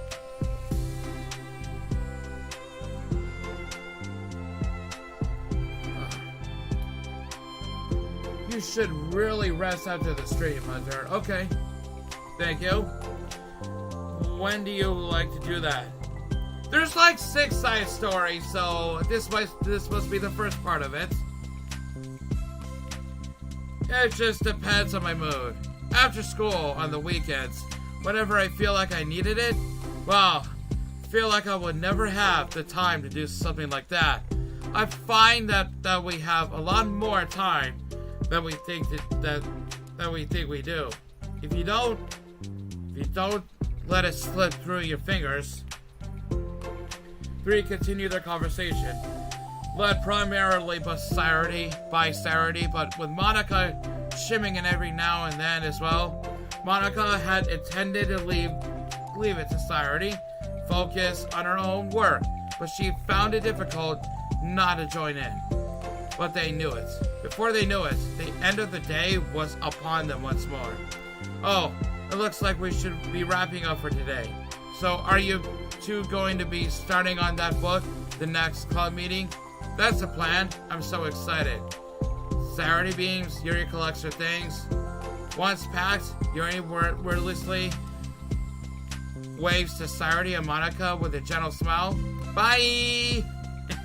As Yuri exits, Saturday enthusiastically returns her farewell. Once again, Saturday and Monica are left in the club room. I can see that yawn you had. Yeah, thanks. Oh yeah, and you should use that Saturday and Monica scene image from the Trust site story as a thumbnail for the stream. Okay, yeah, I would let Record Guy know. I will let Record Guy know about that.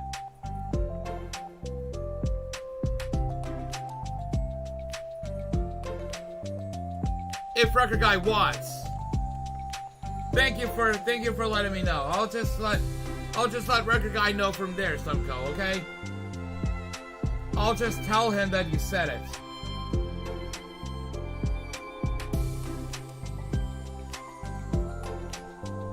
Once again, Saturday and Monica are left in the club room.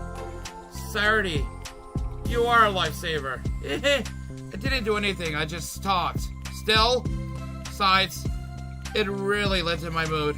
It feels really nice when I can put my energy toward other people like that. She was really excited to be included, you know.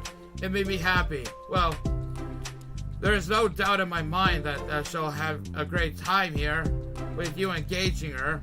How are you feeling about starting the book with her next meeting? I'm kind of scared, but I think she'll be happy as long as I'm trying my best. I think you'll do great.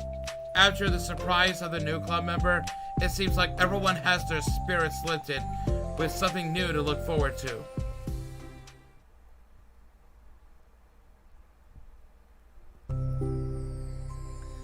Another school day ends. Great, what's up with you, Rowan Coley?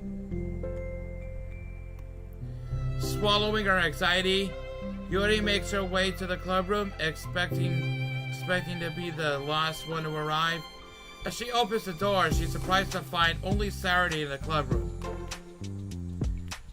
It's club time again. Monica went to the computer lab, so it's just today. Is that okay? Yuri silently nods, unable to make eye contact. I'm sorry about yesterday. Saturday tilts her head, unsure of exactly what Yuri's talking about. Well, I mean, the way I got overly excited to share my books and how you had to stop me so we could talk first. It was so inconsiderate of me. I got too excited and forgot to think about everyone else in the club. So, Yuri, you didn't do anything wrong. Doing fine, but I'm focusing some random shiz right now.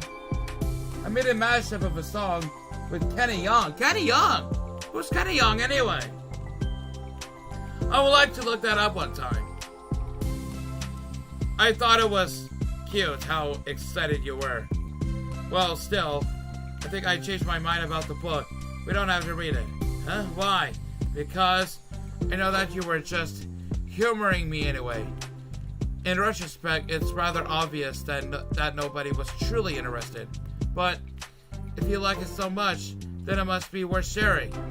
I've already decided I'll join the club, so you don't have to try so hard to interest me. That's not what I was doing. Moment of uncomfortable silence stretches between the two of them. Well, the thing is, we don't even have any club activities yet. I mean, Monica and I have just been working on recruitment stuff mostly.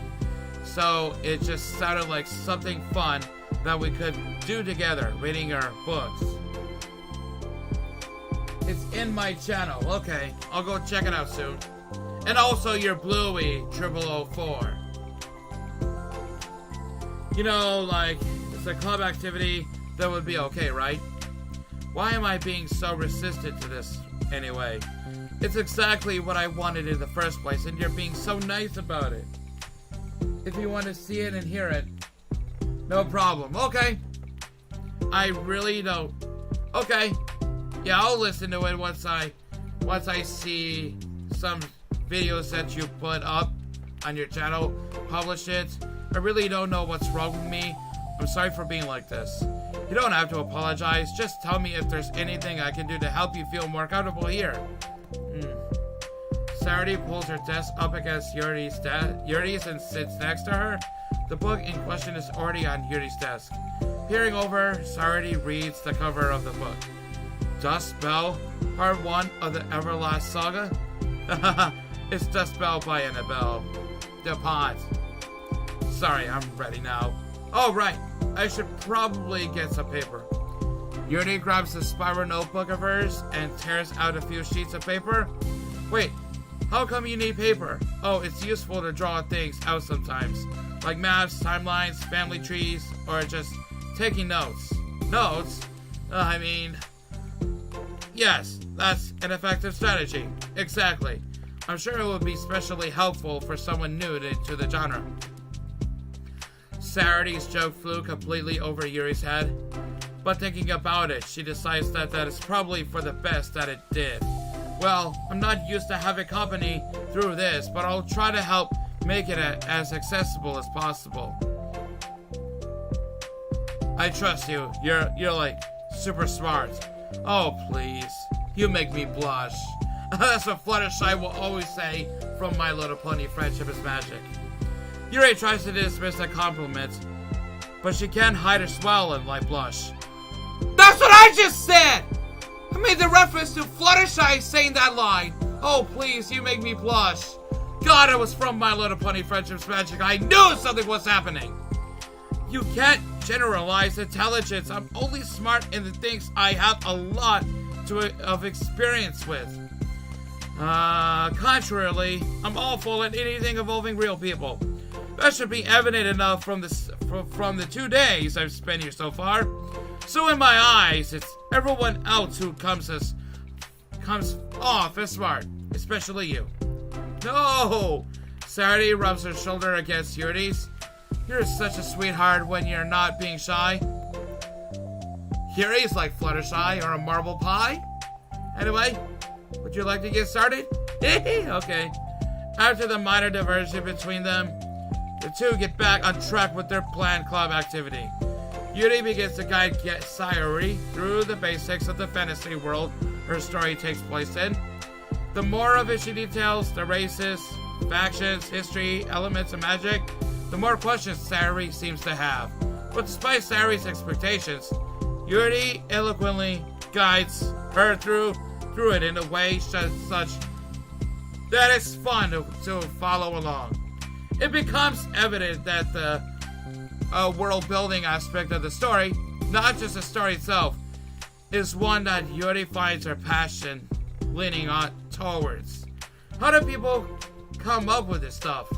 It's like the exact opposite of the kind of writing that I do.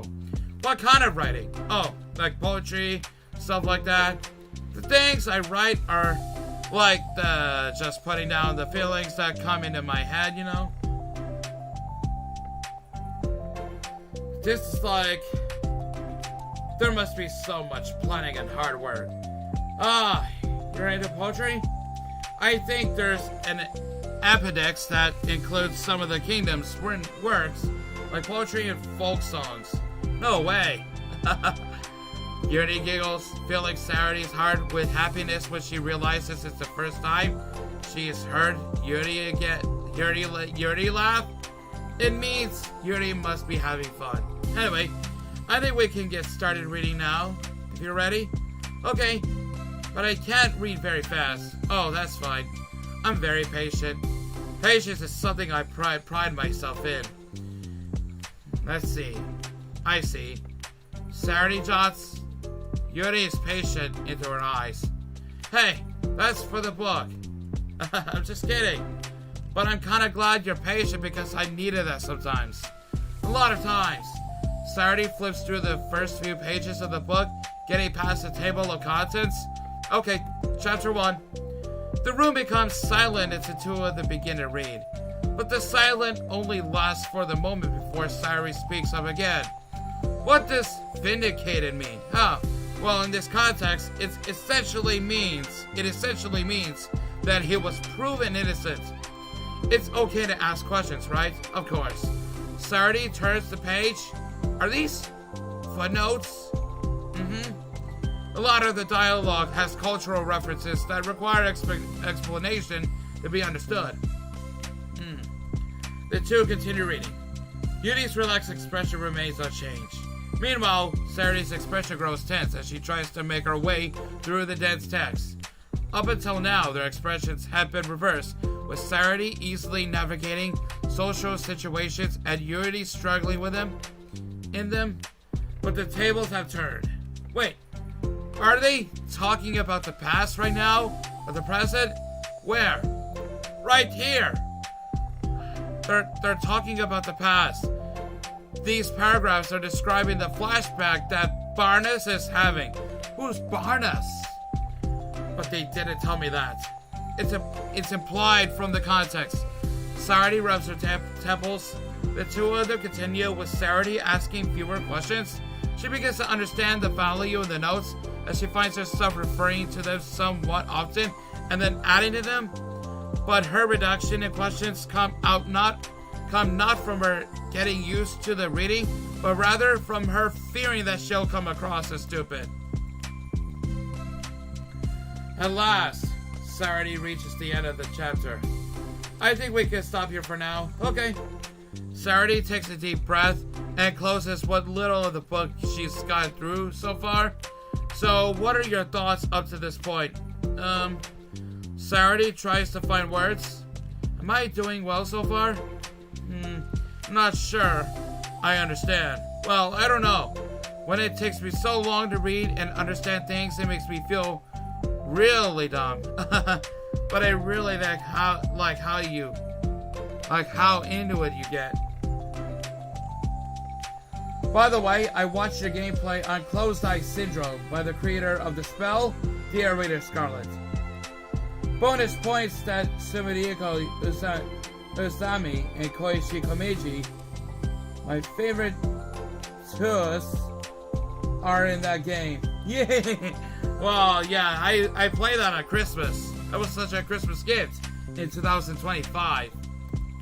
It makes me want to keep going and to keep doing my best so I can see it the way that you do.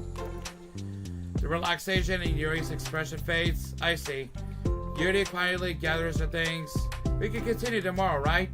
Yuri pauses, then shakes her head. We can do something else tomorrow. But, I'm sorry. Wait, sorry for what? I don't understand. I'm sorry. I don't want to do this anymore, that's all. I'm sorry that I made you. Yuri leaves. You weren't making me. Saturday is left alone with her words. How did this happen? We were having fun just a second ago. It's my fault. I said something stupid and hurt her. I should have just told her that I enjoyed it. Monica trusted me with this. It's the only thing I'm good at. I still messed it up. What if she doesn't want to come back? Drowned in guilt, Saturday stares blankly at her desk, spread with notes. A book sits next to him. Right. If she wasn't coming back, then she would have left the book here, right? Unless she just forgot to take it with her. Oh, this is horrible. Was it really because she thought I wasn't enjoying our time together? Or maybe she wasn't enjoying our time together because I'm not good enough? I probably let her down so much by having trouble following along. Yeah, I'm sure if I was smarter, she would be having so much more fun. I need to do better for her.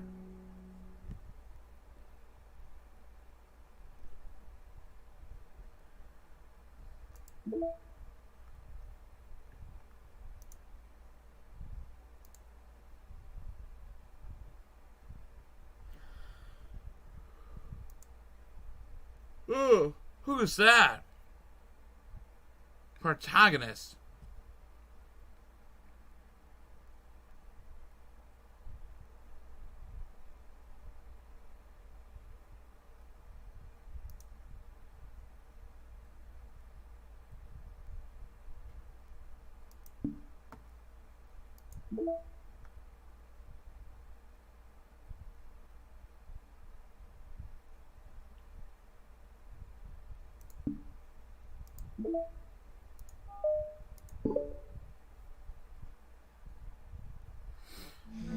For the first time, Sarah is the first to enter the club room.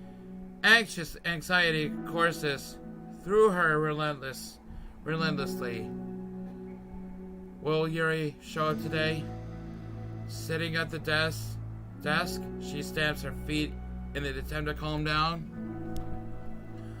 Why am I letting this affect me so much?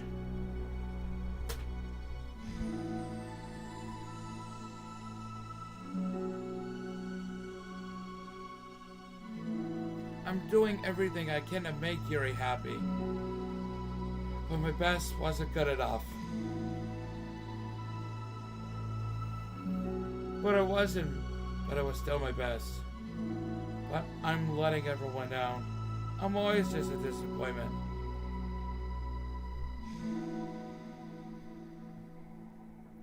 Sarah continues to wrestle with her self-deprecating thoughts. Every tiny noise causes her to lift her head in an anticipation of Yuri's arrival. Minutes pass, nobody enters the club room.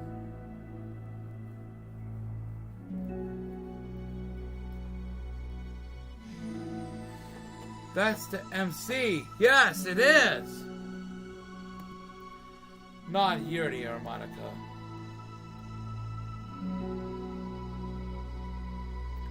Gosh, I'm so late.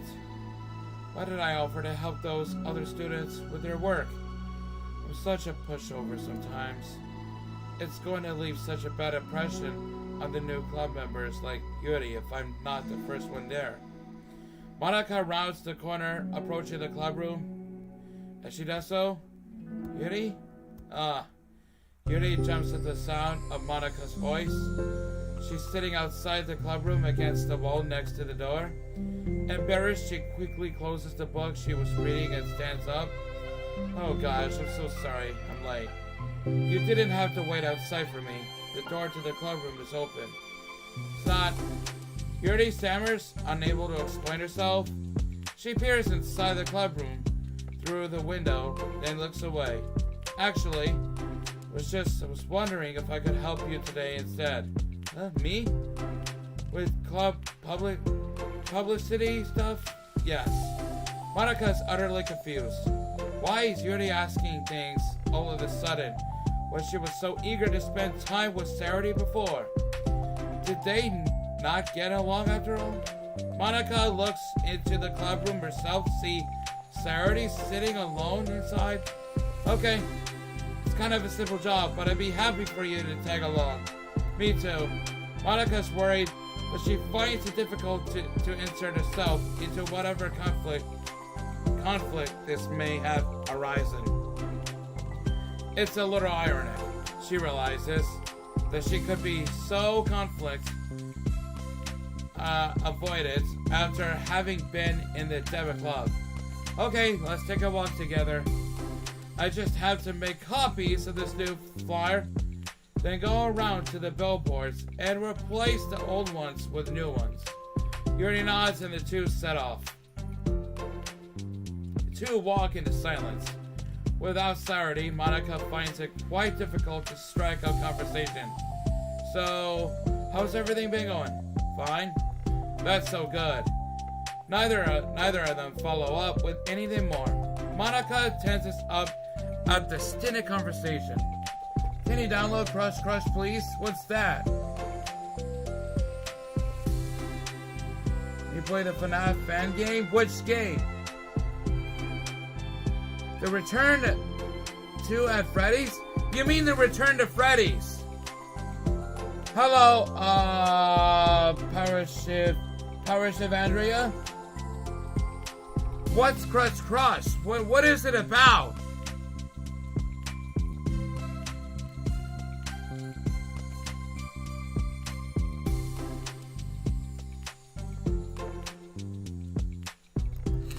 How the heck does Sarity do it? Ah, sorry. I didn't see you yesterday. I went straight to the computer lab to work on the flyers.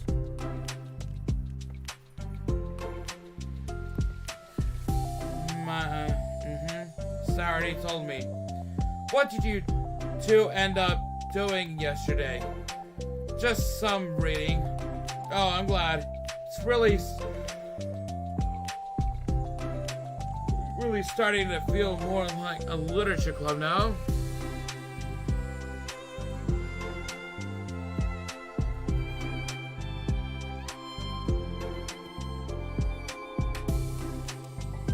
Yeah. Oh, the message has been retracted. Kind of funny, I felt so intimidated at first when I heard about the kind of reading you were into. Yeah. But you know, it's kind of stupid of me because I'm just intimidated by things I'm not good at. And it's silly to assume that everyone who comes to the club will just have the same interests as me. But it's so cool that you were able to get Sarity into it. It's like the club is working. I'm really happy about that. Only if you don't spam and copy the same message. Oh, bad, okay. Yeah, hello. She's not into it. Huh? She's not into it. And I'm stupid for forcing it onto her. I wish I would be mod. Do you want to?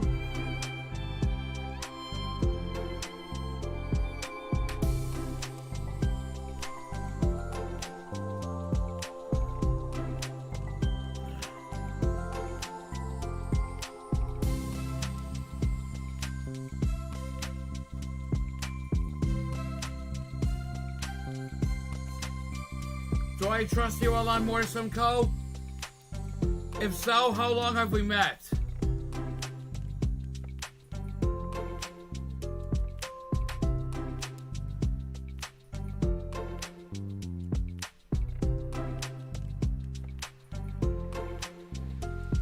Can you download Unity? I already have Unity. I had it by the time I had this laptop in 2021 on Christmas Day, thanks to Santa Claus. She's not into it, okay.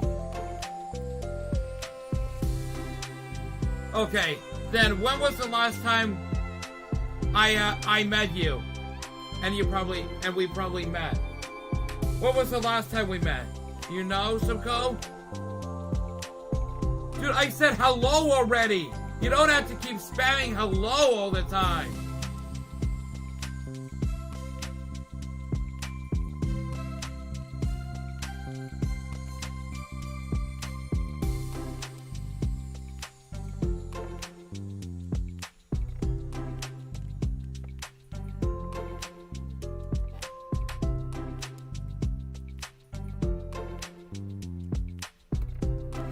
Yuri falls silent again, as if she started her thought, but can't figure out how to continue it. Did something happen? No, it's just me. It just... Yuri pauses.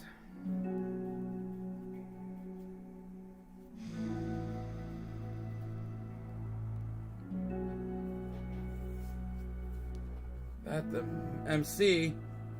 That the MC what? Back in the third part of your DDLC stream, I was in that for a long minute.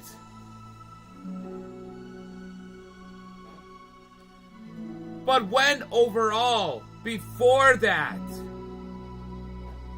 When was the last time we met When was the last time we met before in the third part of my DDLC stream? What was the real reason? I want to know.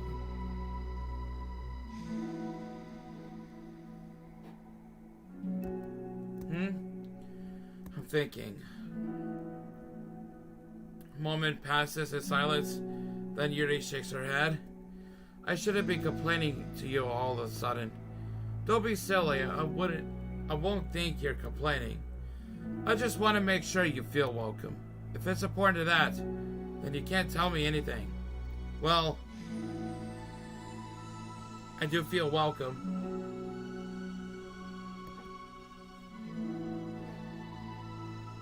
Stop! If you keep saying hello, I'm gonna have to actually put you in the timeout. Too welcome, I guess. That's not an issue with the club. It's just an issue with me. So I feel wrong to inconvenience you with it. Monica pauses and thinks. Well, what if we put it this way? It's my job as president to understand the needs of the club members, right? I guess maybe when I was interested in your videos and started watching them so much that I subbed to you, or maybe when I upload that question video on my old channel. Yeah, you tell him, Rumple Blankets. Yeah, maybe was that in Huntress Roll Q&A? That's alright. Yeah, one more of that. One more of that and you're in a timeout. We're all going to have kinds. Don't time. But if you keep saying hello, then we're gonna time you out. We're going to have all kinds of people joining this club, hopefully. Anyway. Yeah, that one. Oh, yeah. I never answered your question. So anyway, what was your question on your old channel? What is it you want to ask me? Because Zero and I actually worked together on that. Was it episode 1 or 2 that I've done? Or I think it just doesn't matter, yeah. We never got to those videos. But anyway, what was your question in that video on your old channel, Simcoe? And learning about the diverse needs and interests of everyone will help me come up with club activities that everyone can be happy with. That everyone can be happy with, not just only some people, of course. I need to be looking out for everyone. Otherwise, what kind of a club would it be?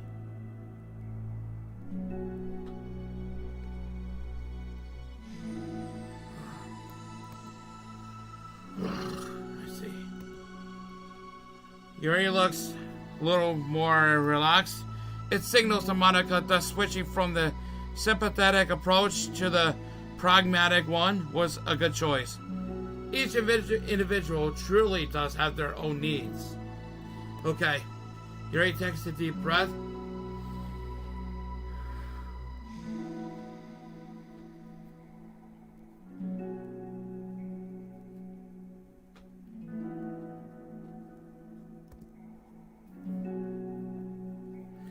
I'm a really weird and awkward person. I've accepted that about myself. I just don't know how to, I connect with other people. How is it so easy for everyone else? How do you just make conversation about any arbitrary topic?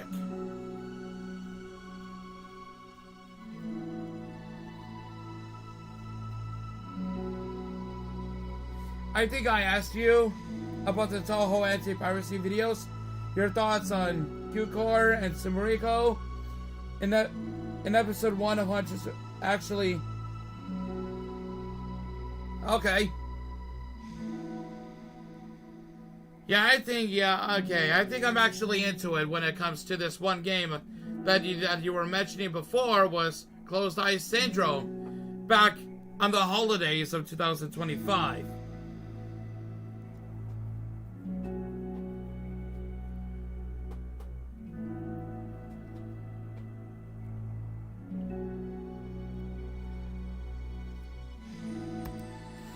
I could talk for hours about the things that I'm into. Unfortunately, so much that I don't know when to stop. But for anything else, I just have no idea what to say. So I understand about myself, I'm just not good with people. I can't help it. So it feels like whenever I'm confronted with a new social situation, I'm either ignored or made fun of or taken pity on.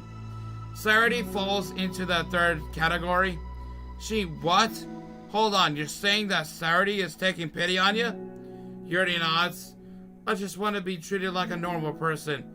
If you don't like me or you don't connect with my interests, then just tell me. I can accept that and move on. Sarity is too nice to me.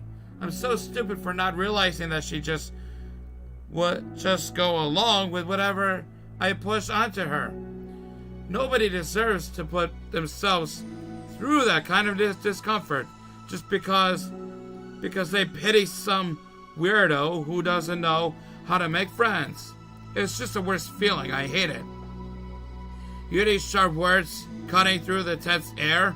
Somewhere in the middle of the conversation, the two stop short in the hallway, prioritizing the conversation over their original task.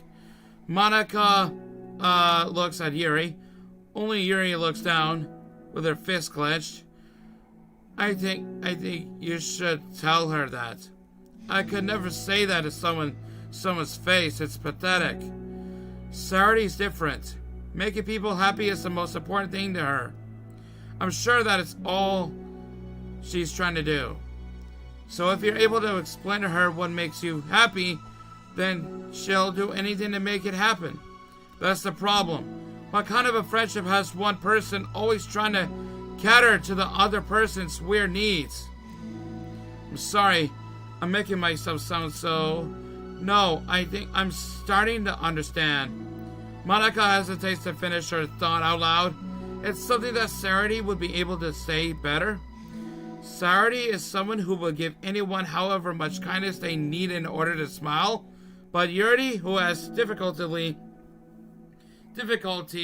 accepting kindness, she must be driving Sarity to be even more assertive in her kindness, further exacerbating the matter.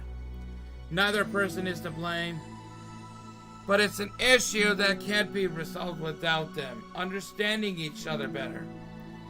Sarity wants to be your friend, I promise that. It's okay for different people to have different needs. I mean, Sarity, she has her own needs too. But good friends work together and can be what they need for each other.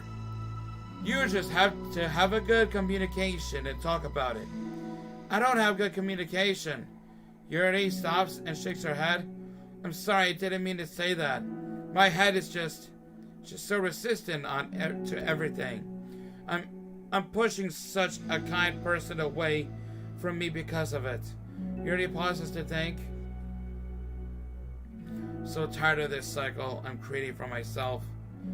I think I'm so afraid of people pushing me away that I just push them away first. How thoughtful, how thoughtless and immature of me. Yuri takes a deep breath and exhales. You can rewatch the video of the questions I mentioned if you want to add to this. It's in my channel's old videos playlist. The videos from my old channel, Sumko Kawasami Productions. God, I miss my old channel back then. Me too. I wish your channel would have existed as of now. But still, I don't know what happened to it. Was your channel terminated or deleted? If so, then what was the reason?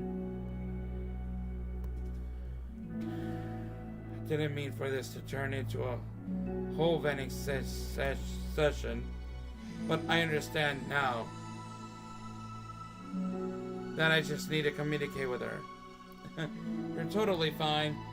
It's for the club, remember? You're just helping make the club a better place for everyone. Yeah. Yuri falls silent again. She looks like she wants to say something. This This kind of critical thinking is something that I'm really bad at. You know about people, so thank you. Anytime. Monica smiles at Yuri. For just a moment, Yuri finds it in herself to meet Monica's gaze, returning a shy smile of her own.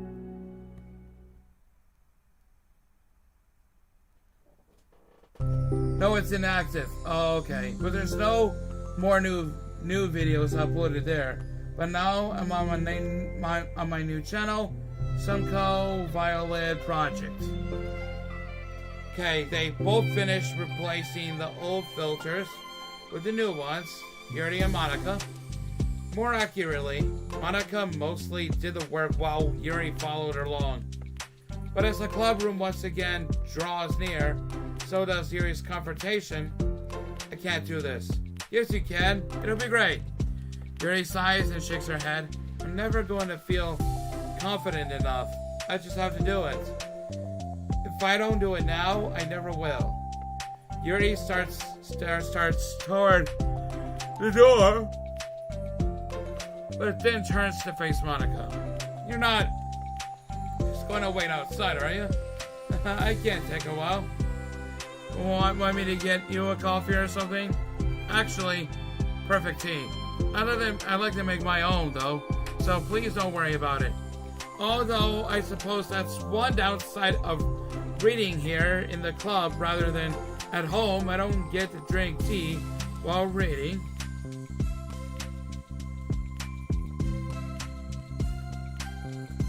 Don't worry. I am the same Sunko you know and love. That's good.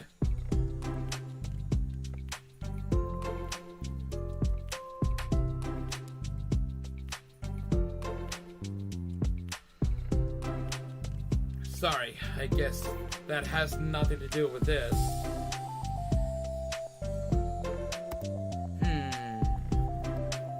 You know, now that you mention it, I bet we could get permission to keep stuff for tea in the club room. You could use, like, an electric kettle to heat up water, right? Would that really be possible? I'll look into it. I think it would be great. Yuri smiles and nods at the thought. Well, I'll be back in a bit. Good luck. Monica waves at Yuri, then turns around and departs down the hallway as Yuri smile fades once more. Moment of daydreaming about tea isn't enough to save her from the anxiety of the task that lies before her, but it must be done. Taking one more deep breath, Yuri timidly opens the clubroom door. Yuri? Wait, hold on, I'm not done yet.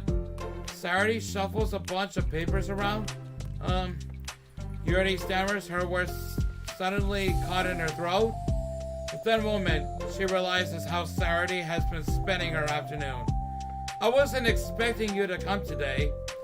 I was really hoping to make it all the way through the next chapter first. But I got most of the way through it. And look, Sarity holds up a sheet of paper. It's a page of notes, beautifully produced with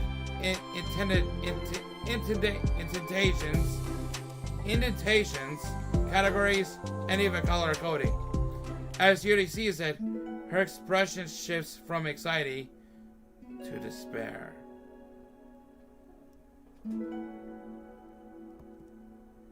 I was afraid you were getting disappointed in me. So I've been trying really hard. Stop!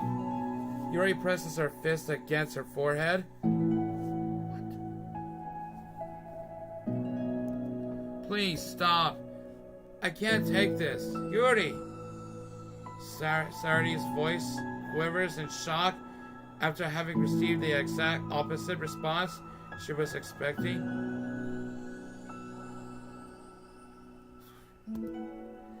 I'm sorry.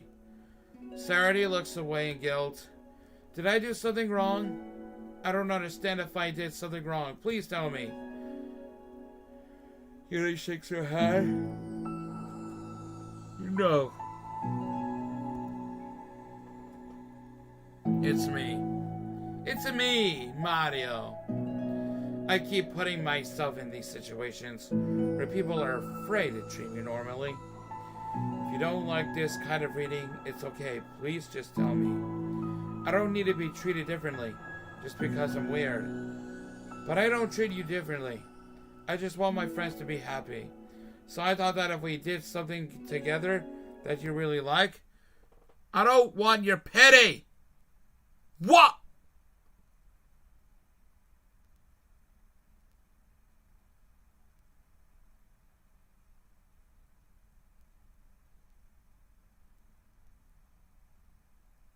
Are you kidding me now?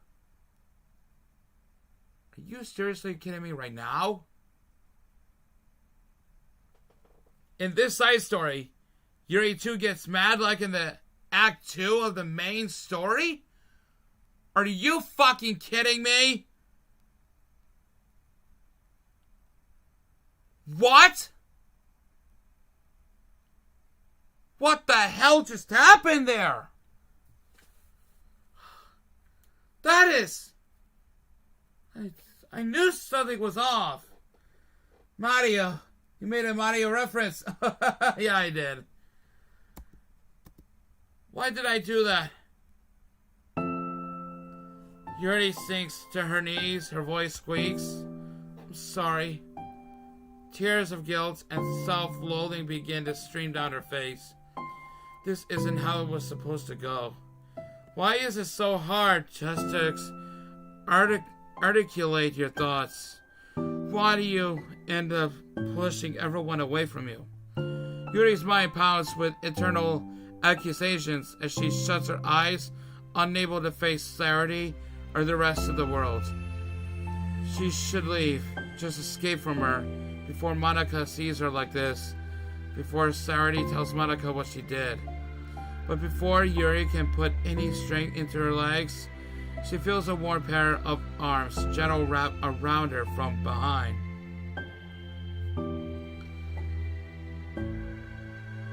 It's okay. Sarity whispers in the soothing voice, it's okay. It's okay. Overcome by despair, Yuri finds unable to protest or pull away from Sarity's kind gesture. Yuri sniffles, breathing heavily through the clenched throat, trying with all her willpower to control herself. I understand. I understand that the things you're feeling in your head are different from the things you're trying to say. I know that must be what you're feeling right now. I promise I understand that. So I'll give you as much time as you need. When you're ready, just tell me your feelings, and we'll talk about them together, okay? Yuri snuffles again and nods her head. She gives herself a minute to compose her thoughts, then speaks while steadying her voice. Yeah, another stream. Earl. I think that I've gotten so used to people being weirded out by me that it feels like anyone who's nice to me is just doing it out of pity. I'm so horrible with people. So it makes me not want to believe that someone can actually like me for who I am. Yuri pauses, but Sarity doesn't interrupt. Rather, she waits for Yuri to continue.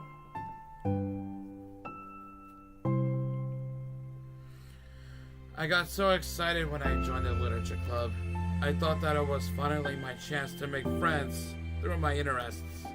Because my interests are the only things I know how to talk about. It's all I have going for me. But then whenever I catch myself getting overly obsessive in front of other people, it feels like I'm making a fool of myself. I hate myself for it. Ultimately, I just want to be treated like a normal person, but how am I supposed to expect that when I can't behave like one? I just want to learn how to get along with people and stop ruining things for myself. That's all. Yuri finishes her thoughts, feeling more steady after having gotten them out. Sarity, who could feel Yuri's breath, rise and fall from beneath her arms realizes that as well? Thank you for helping me understand you a little bit better. You know, you were so great at helping me while you were reading. So, I'll help you with the things that you need too. But, I feel like it would just be frustrating for you with how much patience I require sometimes. Hehe. That sounds kind of familiar. I couldn't stop worrying about that while we were reading. I was so afraid you would get frustrated with me, but I would never do that.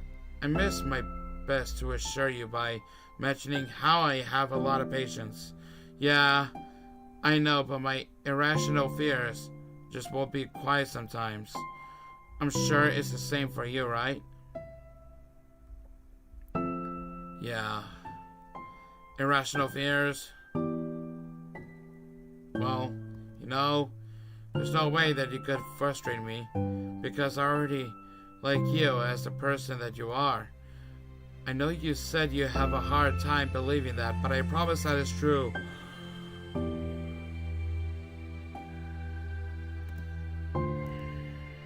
You don't have to be a social person for you to like you. For people to like you.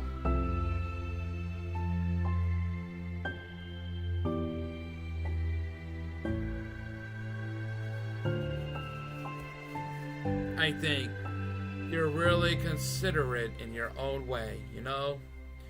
Worrying so much about people's feelings. We're all kind of weird. It's a literature club.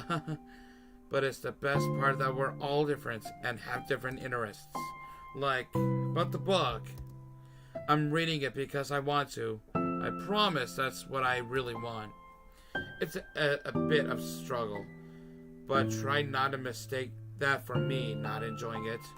I mean, we could never discover new things if we didn't try them first, right? I want to learn the reasons that you love it so much. And in the end, if it's not for me, then I can say that. But I'll be glad that I tried and I learned more about you. Plus, you're like super duper smart. I want it to rub off on me. Yuri fights back a smile at that comment. Already the heavy atmosphere surrounding her seems to have evaporated through the caress of Sarity's arms. Your hair is so pretty. I always wanted long hair, but I was awful at taking care of it, so I cut it all off. Yuri's tension relaxes. For once, she feels okay just listening rather than worrying so much about saying the right thing. Sarity, sensing Yuri's comfort, lets her rest. It must be so different for her to feel relaxed around other people. But if the literature club can make it happen, then it's something that she deserves to experience. Well then, based on my understanding of your feelings, I suppose I wouldn't mind if we were to continue reading. That's what I wanted to hear. But we can stop at any time. If you truly don't like it, please be honest about it. I won't be offended. Of course, I'm not gonna judge anything this early on, though, so we'll just see what happens. Oh, and it's not good to touch people without their consent first.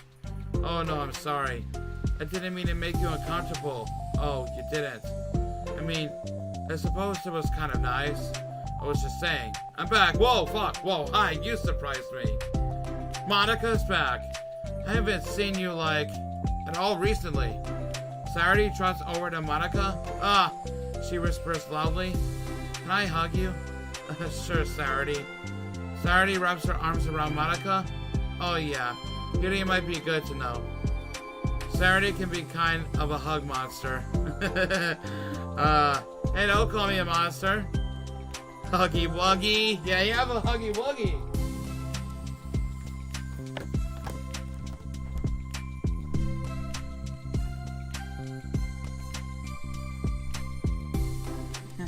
Huggy Wuggy. I imagine Saturday being a Huggy Wuggy from Poppy Playtime.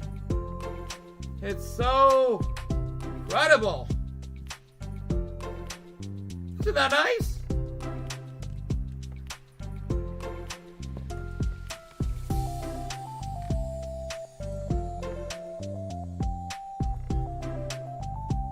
How about this?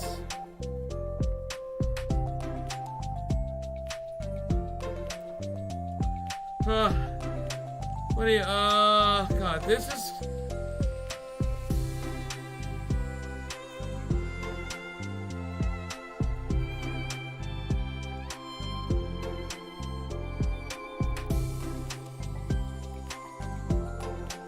What if I do this?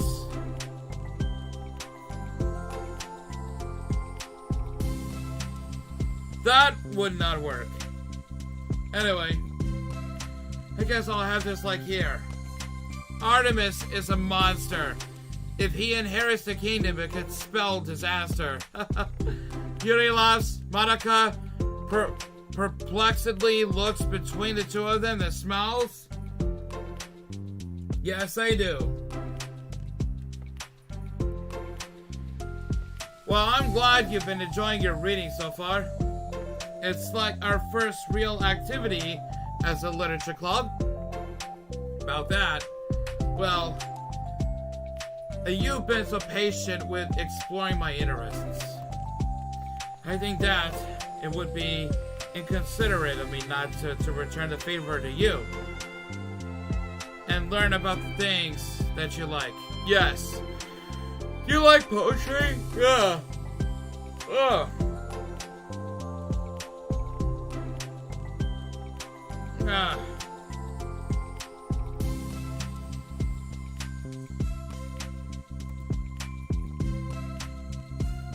Yuri smiles.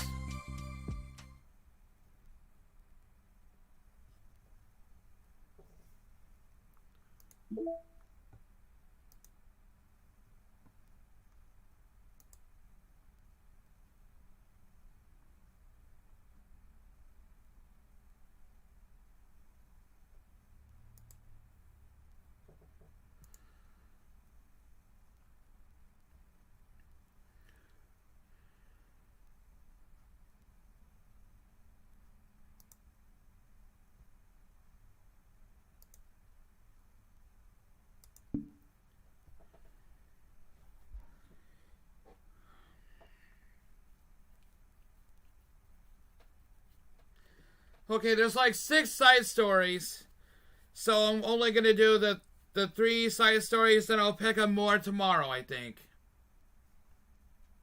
What do you guys think? Should I do it more tomorrow? Let me know in the comments below, or in the live chat too, if you prefer it that way.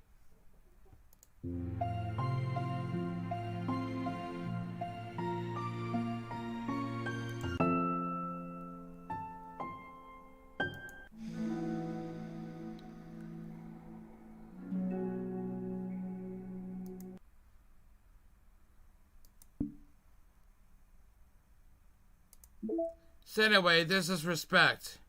Balance.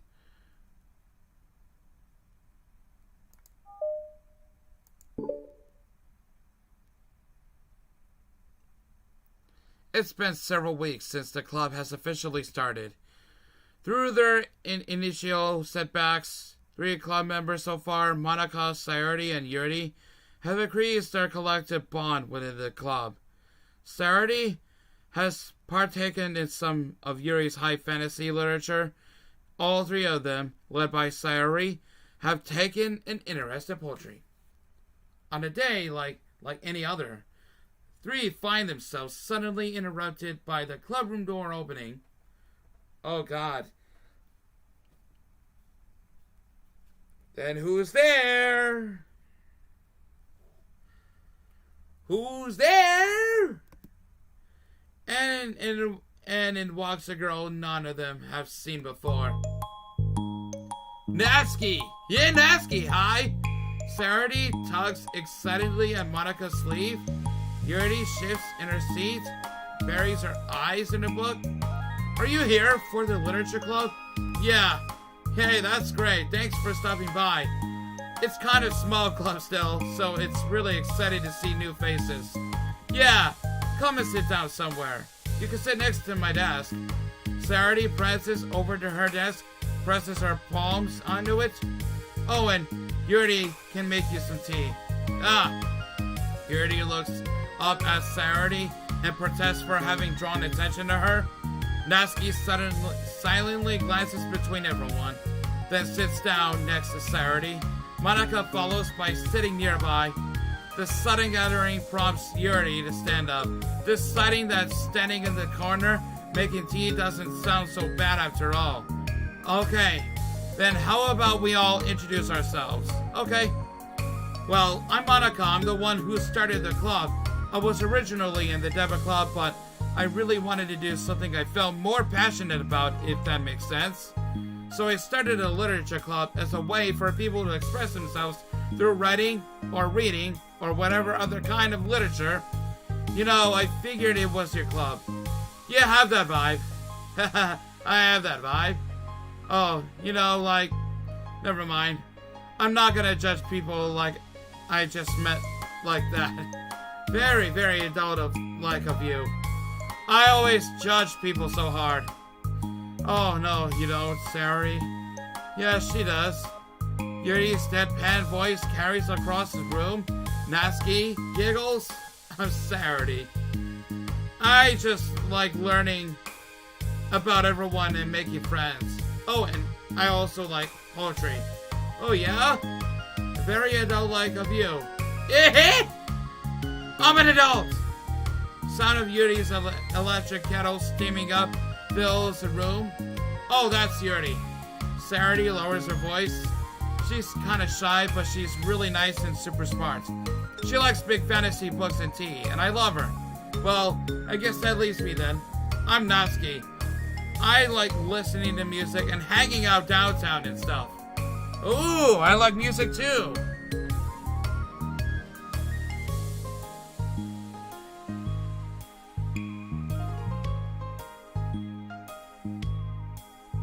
Okay.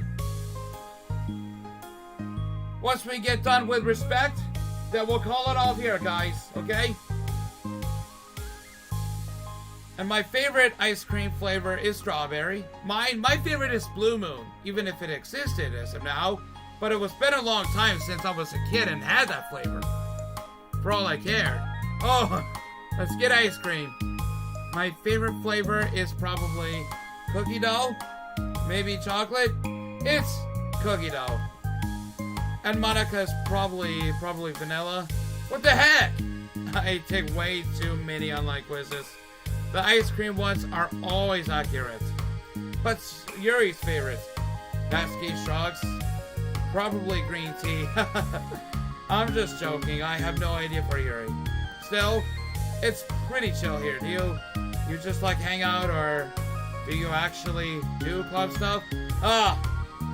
Well, we do club stuff too. It just hasn't been very structured yet, since we only have like 3 members, so we kind of just loosely spent our time doing the stuff we like. But I keep thinking it's about time we start with like some more structured club activities. It's been a while by now since I started a club, so yeah. Well, with that being said, what kind of literature are you into, Natsuki? Anything you like the club to get into? Oh, well, I guess I'm in. Literature. Well, I like manga. Manga? Hey, why do you say it like that? I want to read manga in the club. Wait, hold on a sec. That sounds so great. Like, after all I've been doing all this, Yuri returns to the desk with a tray of teacups, which she sets down on the empty desk. After all the deep immersive reading I've been doing, I wouldn't mind doing something a little more simple. Manga isn't simple. If you think that, you just don't understand the nuance. And I didn't mean simple like that. Well, anyway, putting manga aside, is there any other kind of literature that you're interested in? Well, not really. In that case, you have considered the anime club. Are you serious? I'm not gonna join the anime club. It's full of weird guys. Come on. Isn't it that big of a deal? Manga's literature, right? I mean, I guess if you consider the literal definition of literature, then technically, yeah, I get it. Look, I'll do whatever club activities you want. Can I please just join? I won't bother anyone. If I can just, like, keep my manga here and hang out after school, I'll do literally whatever you want me to do. That's fine, right? Yeah, I guess there's nothing wrong with that. Oh my god, thank you. You're the best. I have most of it crammed into my locker, so I'm gonna start getting it, okay? Natsuki stands up. Need some help? Nah, I got it. I don't want you to see my locker. If you say so, but there's no way it's worse than mine. I hope you never find out then.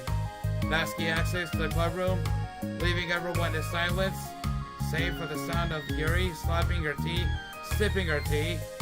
Ugh, such a pushover. Hey, it's not that bad. Natsuki seems like a lot of fun. Maybe, but I mean, she has like no actual interest in literature, you know? And that's normally fine, but she said she would participate in club activities like it's some kind of obligation. Her tea is going to get cold. Yeah. Your tea, wait, your tea. Wait, that's not related. Her tea is going to get cold. Okay, that's okay. I thought he said your tea. Well, I think everyone deserves a chance. Especially if we can bring her happiness. Besides, maybe she'll take a liking to literature. Are you sure you don't just want to read her manga, Sayori? Hey, you think I am? Sorry, I didn't mean that. I just feel really uneasy about this. Do you have any opinion, Yuri? Not particularly. She said she wasn't going to bother anyone. That includes me, so... Does that mean I bother you? No. You're a pleasure to be around. Hehe. I was just fishing for a compliment. I know. But still, I really think we should give her a chance. Yeah, alright. But I really am gonna start enforcing club activities. I'm willing to cooperate. Suddenly, the three of them hear a thump against the door. What was that? Sayori stands up and walks over to the door, then opens it. Ugh, thank you. Carrying 3 boxes of what is presumably manga, Natsuki grunts and wobbles inside it before slowly bending over and dropping the stack onto the floor as gently as she can. That's quite the collection. Sayori giggles in excitement while catching her breath. Natsuki replies, there's still one more box. I can put them away myself. I know how to organize them.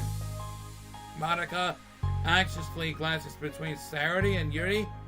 Is this really okay for the club?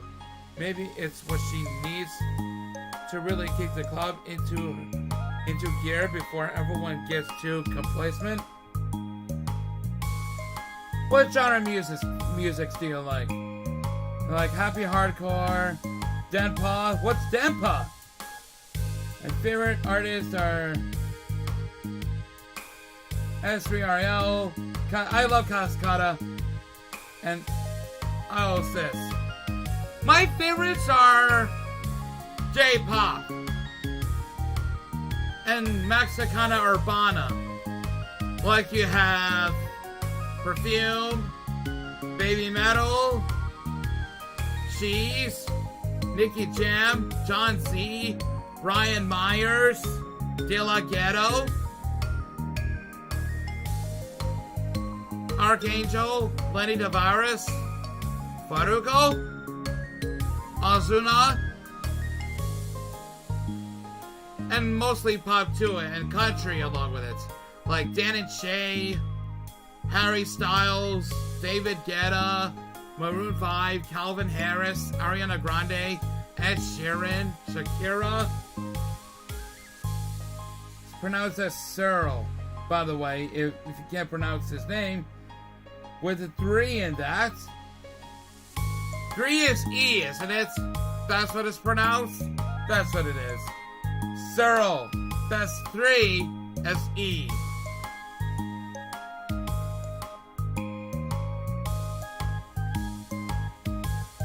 Maybe it's what she needs to really kick the club into gear before everyone gets too complacent. Or even Tim McGraw, Florida Georgia Line, Kane Brown, Morgan Wallen. Almost forgot. Luke Bryan, Jason Aldean. There's a lot of country artists out there.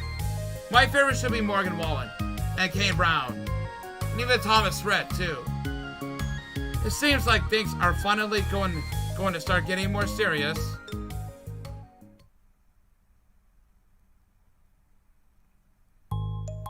At the next club meeting, Monika's the first to arrive. But ever since Natsuki joined, she feels a lot less relaxed. Why am I so nervous? Monika paces, trying to figure out her feelings. Natsuki said she wasn't going to bother anyone, so why does it feel like the atmosphere has changed so much? While Monika thinks, the club door opens, revealing Natsuki carrying a box. Monika forces a smile as Natsuki makes her way to the closet. Natsuki forces one in return. Need help? No, I got it. Monika awkwardly tries to start some kind of conversation, but fails. Curious, she peeks into the closet where Natsuki is stashing all of her manga. Once dull with school supplies, the shelves are now vibrant with bright colors and cute-looking artwork. You know, the top shelf is pretty empty. Maybe we could keep it up there. I can't reach up there. That would be so inconvenient. Yeah, but Monika sighs. The teachers are going to ask what all this manga is doing in here, and I have to tell them it's for the literature club. So Monika backs off, slumps into a desk. With this kind of tension, it feels like the relaxed atmosphere accumulated over the past few weeks is being sucked right out of the room. Good afternoon. Good afternoon. What the hell? Saturday spins into the clubroom. Oh, I see someone's in a good mood. Yeah, because I have this. Saturday brandishes a cookie wrapped in plastic. I found some money and I got cookie. Oh, that's so pretty. As Saturday trots over to the closet, the colorful shells catch her eye. Which one do I start with? Well, you can start by giving me a bite of that cookie. No way! I saved up all my luck to find that money. If you want entry into my kingdom, you need to pay a tax, peasants. Ooh. I don't like booing though. It's so evil. But I prefer it like a ghostly way, like Halloween-ish. Defeated, Saturday unwraps her cookie and breaks off the piece for Natsuki. Then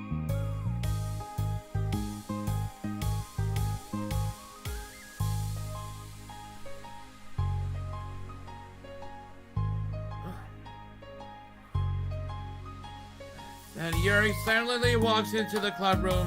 Monika glances at her with pleading eyes. Yuri returns with a quick nod of understanding. Well, everyone's here now. Despite the club only having one more person than before, it somehow feels twice as lively. Okay, so I think today we should go over some potential club activities, see which ones we want to do first. We have 4 members now, so it would be great if we found some stuff to do as a group. Does that sound good to everyone? I agree. Okay, so I have some ideas of my own, but I want to hear your ideas too. Well, I've been having a lot of fun learning about everyone else's interests. Maybe we can give each person a day to share their favorite kind of literature with everyone else. Well, maybe. Something tells me that Monika glances at Yuri and Natsuki. who both appear very willing to even consider each other's interests. Maybe we could try to come up with something that everyone can enjoy quite equally. You know, like we all vote on the book or to read or something like that. I think we should all collectively try to expand our interests rather than just stick to the things we're familiar with. Why does it feel like I'm being targeted here? Natsuki, didn't you say that you would go along with whatever the club wanted to do? Well, yeah, but that doesn't make it okay for you to ignore everyone else's preferences. I like Saturday's suggestion. Yeah, me too. Yeah, but... Monika's voice trails off.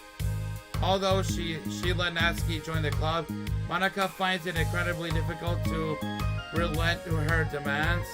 If Natsuki doesn't respect the club, why should Monika have to yield to Natsuki's opinion on anything?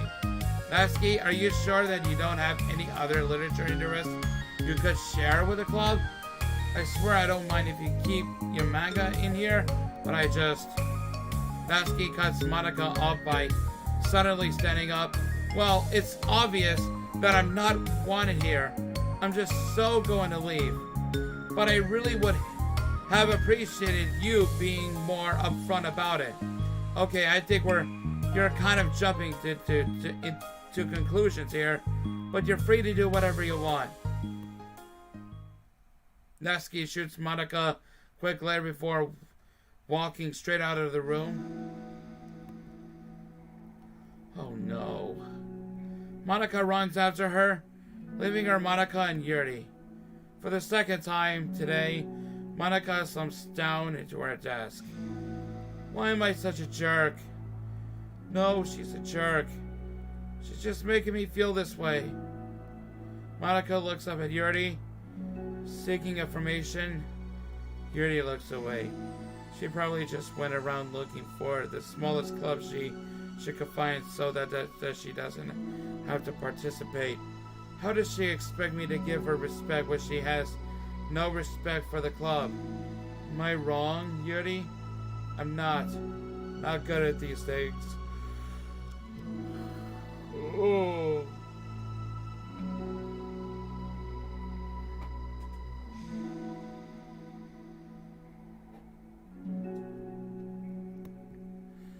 Me neither. I just have no idea what to do. I don't want to hurt anyone, but I feel like it's not wrong to enforce the club vision.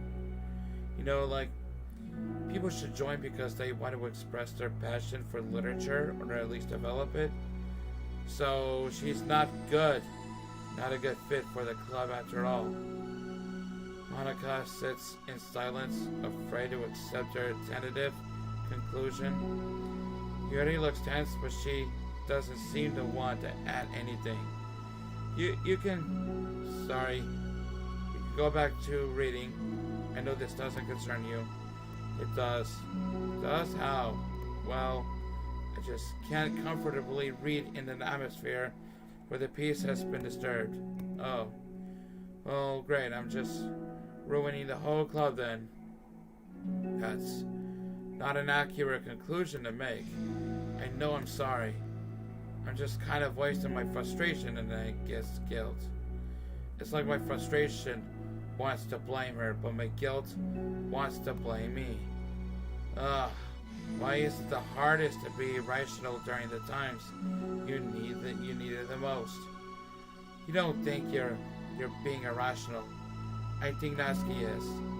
She has no authority to walk in here and make demands of the club, your club. Something as ridiculous as manga has no place here.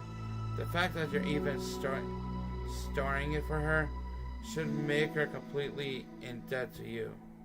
Well, you're right, but I don't know. Isn't it kind of harsh to say things like it's ridiculous and it has no place here? You feel the same way? You've been doing everything you can to avoid associating the club with it.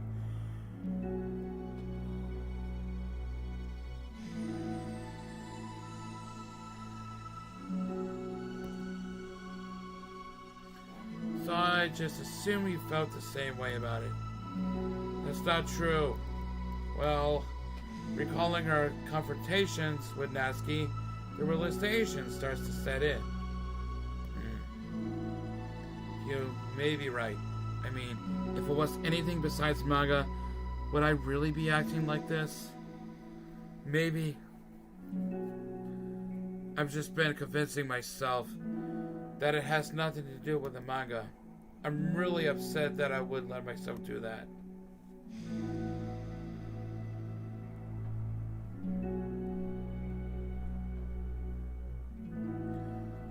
With a sigh, Monica walks over to the closet. She finds herself staring at the colorful shelves. It's just, this really wasn't that I had in mind for the Club about Literature. There shouldn't be anything wrong with that. Monica starts defending her position once again. It's a complicated issue that Monica had failed to consider before now. Where is the line even drawn at what's considered literature? Lost in thought, she reaches into one of the larger box sets and pulls out the volume, inspecting it for no particular reason. The cover features 4 girls striking cute and exaggerated poses, all dressed in short skirts. Yeah, I mean, amused by the absurdity of the cover, Monica opens the book.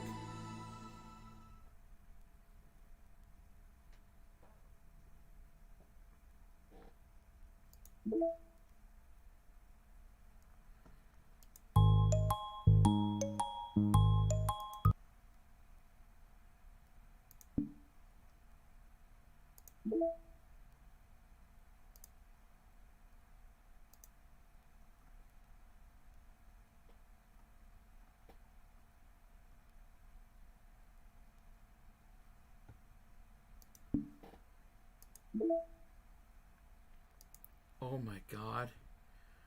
Who's responsible for creating a Twitter account for Monica? I think it's hilarious, but for God's sake, don't tell Paula. It will get 404'd in a microsecond. Are you just relaying our tweets manually? Or did you code some kind of pass-through layer to automate it? Based on the contents of the tweets, e.g. not screaming for help, I assume they're coming from the control simulation.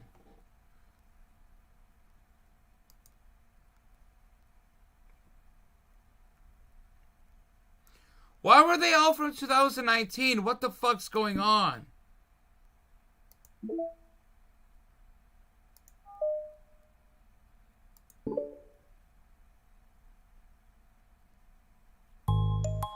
This sucks.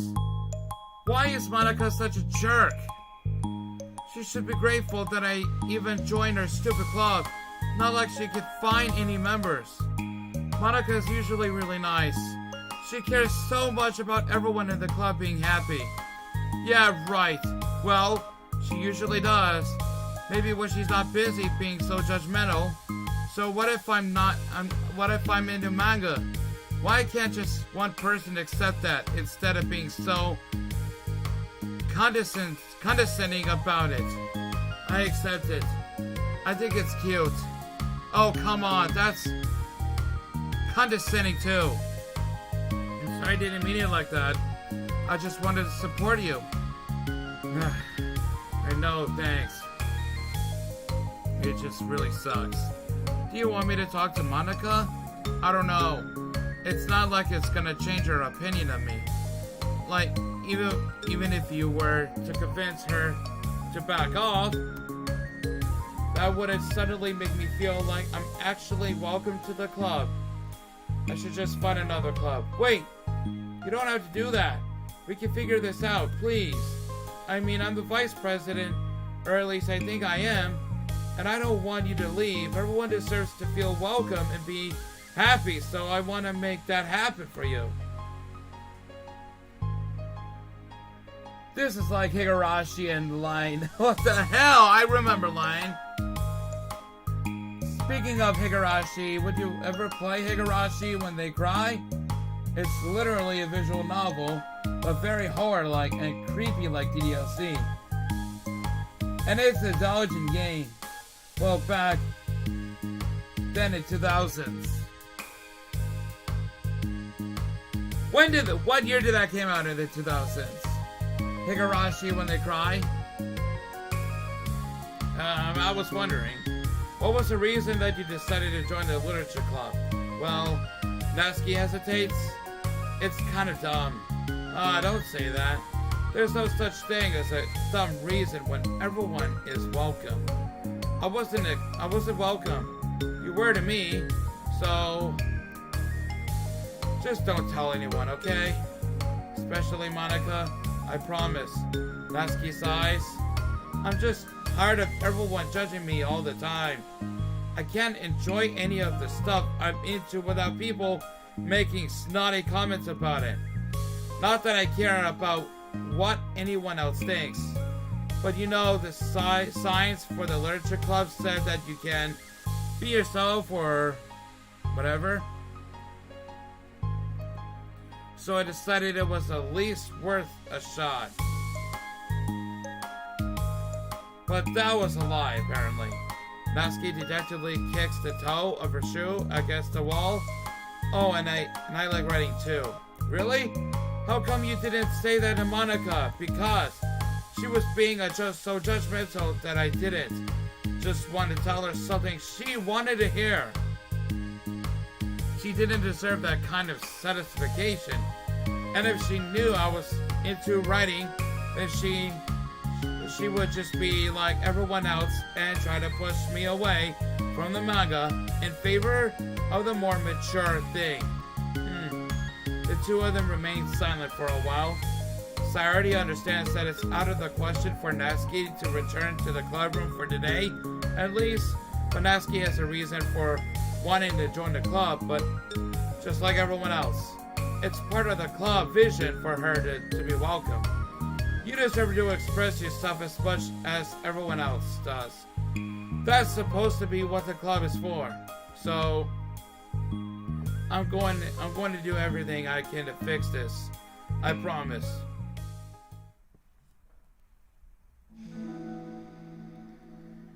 It's lunchtime the next day. The cafeteria and hallways are bustling with students rushing to meet with their friends, make the most out of their limited break time.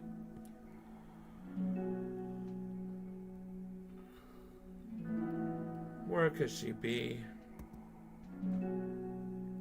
Among them is Monica, who always eats lunch in her classroom, but she has some additional business today. Fearing Natsuki would avoid coming to the club, Monica decided to try to find her during lunch so that she could make amends.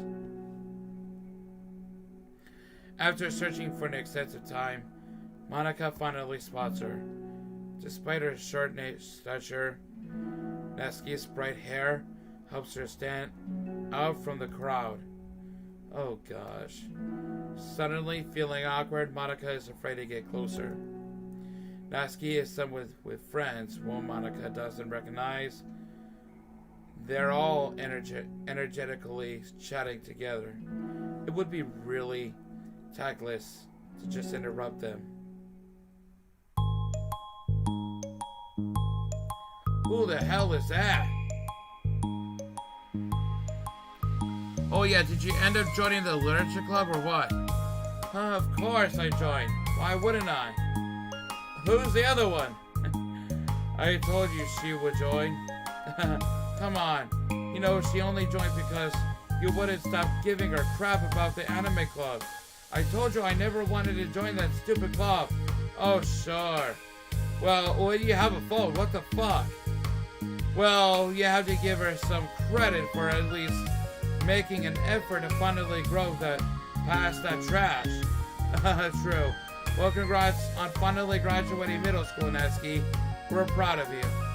Shut up, just let me do my thing. I'm just joking. You know we love you. Yeah, once the literature club makes you a famous writer, will be the first ones to buy your book. What? You're gonna buy her smutty fan fiction? Well, obviously, I want a signed copy. That was years ago. That was like years ago. You don't think I've grown out of it by now? I told you I was joking. Besides, it's a good reminder of how far you've come since then. Not to mention you could have done it without us. That gives us a pass to joke about it. Yeah, sure. They grow up so fast. It brings a tear to my eye.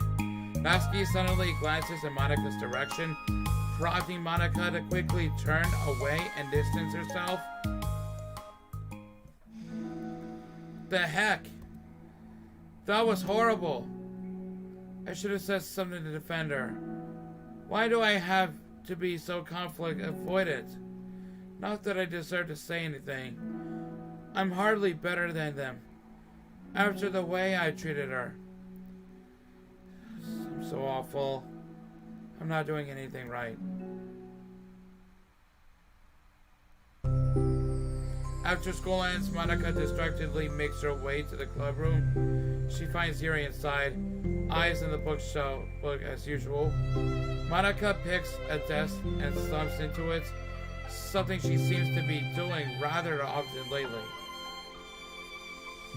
Either way, Higurashi is also popular in the internet because of Reina Ryugu. What about Reina Ryugu? Is she like the same way as Monika? Before Monika? In 2017? Yuri, I don't think I can be club president.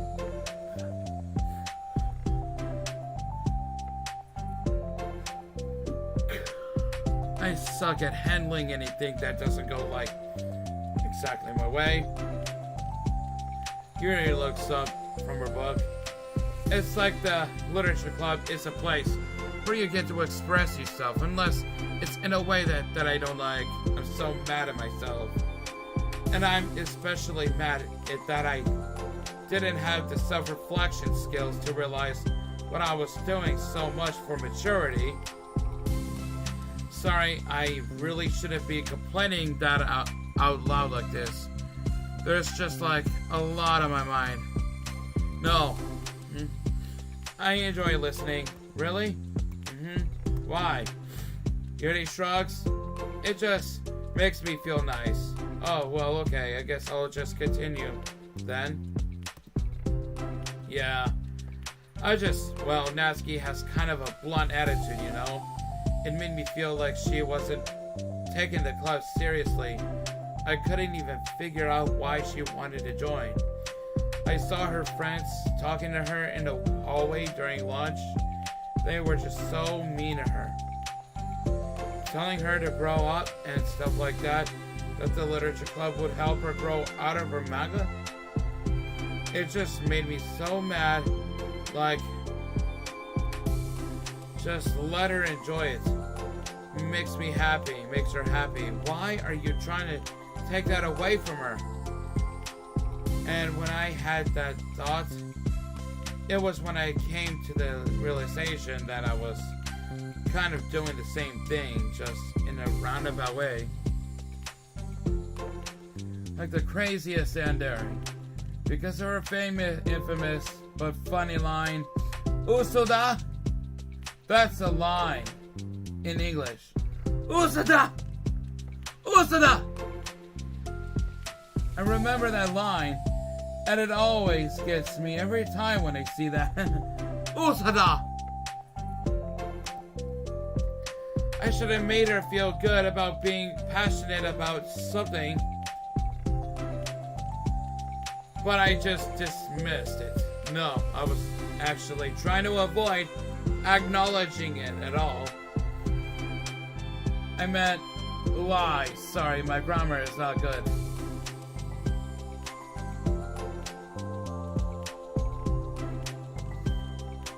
Yeah, the craziest, yeah. Reina Ryugu was like the craziest yandere before Yuri was in 2017. That's how the fourth wall breaking actually started, though. I even did that with you, Yuri. When you first joined the club. You did? Oh. Yeah, I remember fantasy isn't really my thing. So I was kind of trying to dismiss it, but then Sayori jumped in and took over the conversation. I should have reflected on that, but I didn't because I just let Sayori handle it instead.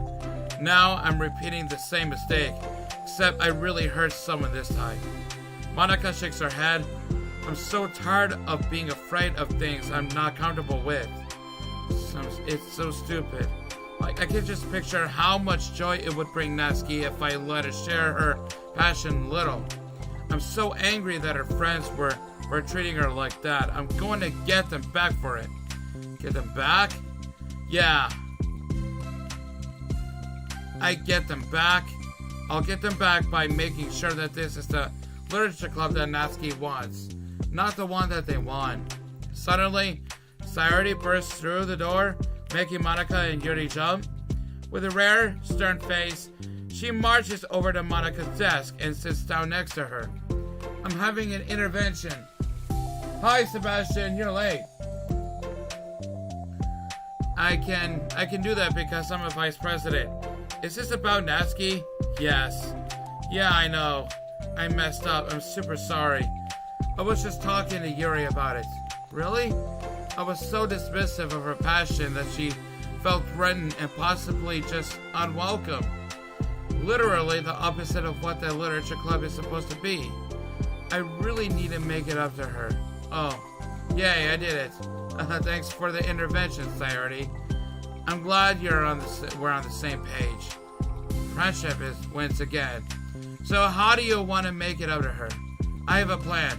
Sayori, do you know if Natsuki is coming to the club meeting today? I don't think she is. I see. Monica was afraid of that. Not because of her plan, but because she's facing the consequences of the damage that she's inadvertently caused. But the only way to do the right thing is to face it head on. It's so easy to just duck away from the conflict and wait for it to blow over. But that's not enough. To truly respect someone's feelings after you've hurt them is to face them and admit your wrongdoing.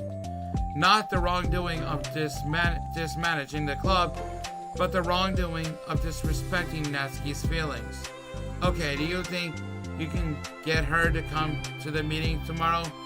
I can do that. Okay, awesome. You are a cool YouTuber. Oh, thank you very much. I appreciate it.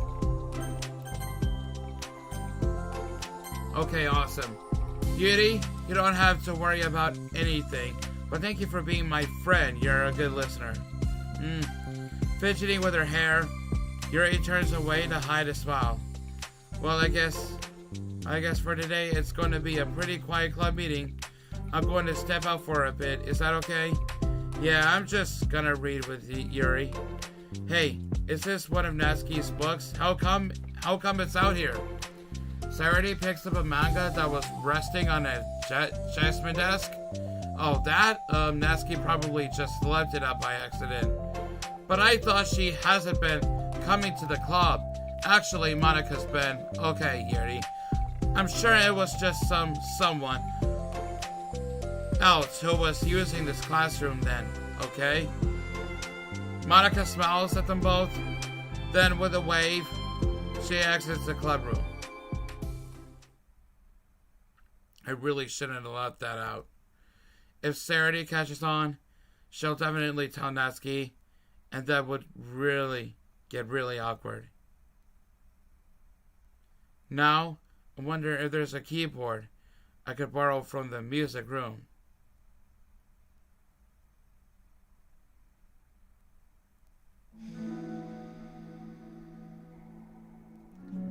Can we be friends? Yes, Sebastian, we can. Time for the next club meeting has already arrived. Monica and Yuri are the first to arrive. I'm so worried. You think Sayori is going to be able to bring Natsuki? Yes. How do you know? Well, she's Saturday. You know, you're right. Time slowly passes. Monica sits, then stands up to pace around and sits again. Yuri's eyes don't move from her book. Then the door finally opens. Saturday marches inside. Behind her, Natsuki shovels inside, nervously looking around the room. We're here. Welcome back.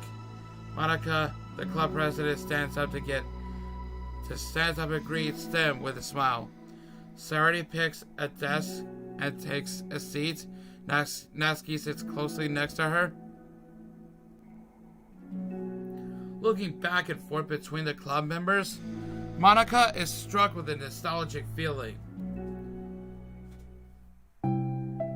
She would stand at the front of the club room just like this, struggling to picture just who may eventually be sitting before her. But imagination was never enough to predict just how unique and diverse each member would be, each with their own struggles, her own reasons for seeking the vision that Monica had admittedly so vaguely advertised.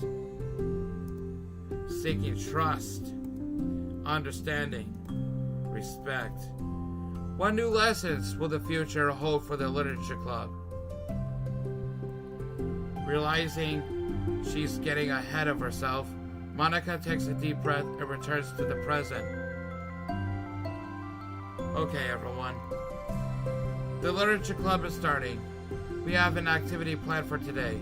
Monica turns around to face the chalkboard. On it, she writes manga in the big letters, which is capital. Today, we're going to learn from an expert about a unique form of literature, manga. Oh, come on! Isn't this kind of forced? I know you don't actually want to do this, so just...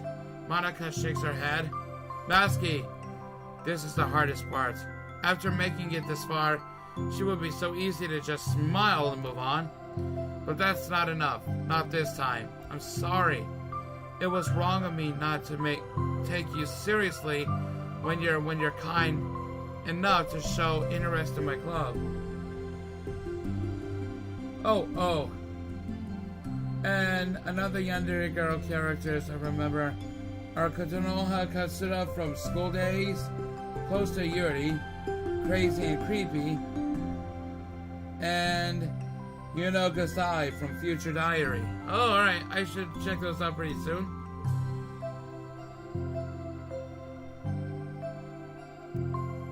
I thought about it, and I realized how biased I was against manga. It caused me to disrespect you, and I'm sorry.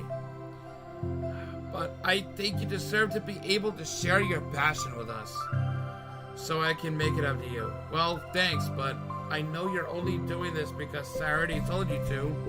Wait, that's not true. Monica planned this all by herself.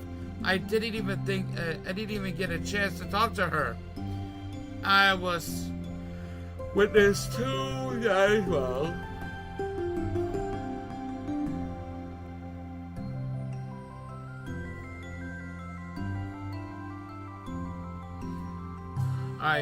I was witness to that as well. This is a literature club. The literature club is a place where everyone gets to be themselves. We all have our own interests and our differences. It's my vision to let us freely express that, and it's my goal to respect everyone for them. So I just want to learn about the things that make you happy. I think that you deserve to share that joy as much as everyone else does. Is that okay? Natsuki looks away and hesitates. But it's really dumb. The stuff I'm into. Monica smiles. She kneels in front of Natsuki's desk, looking her straight into the eye. If you like it, then it's not dumb. Oh, except for me. Saturday, you're not dumb either.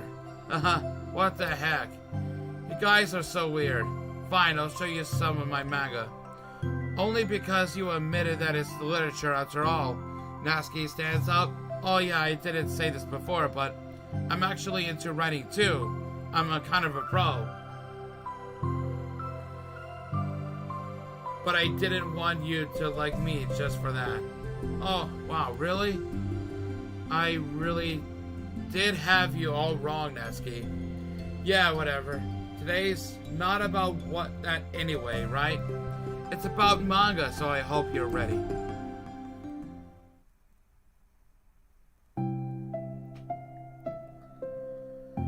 A week has passed since Natsuki returned to the literature club.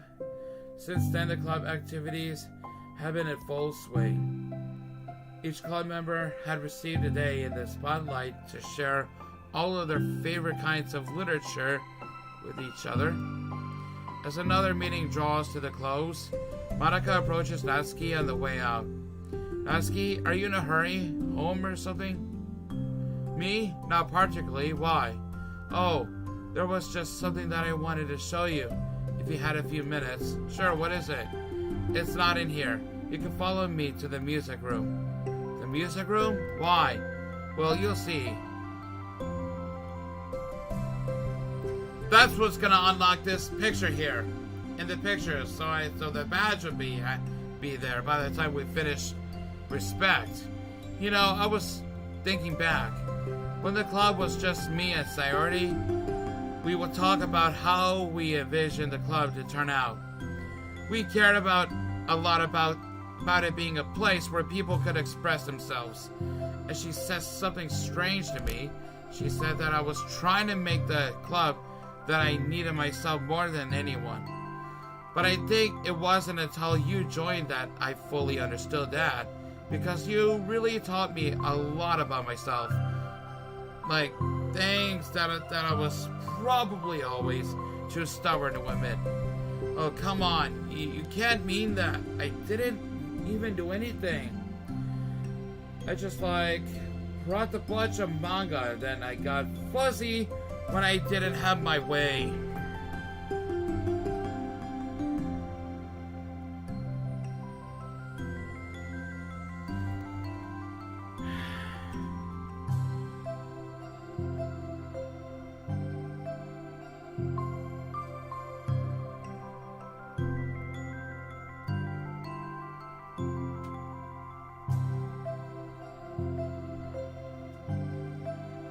It was really stupid of me to make such a big deal out of it.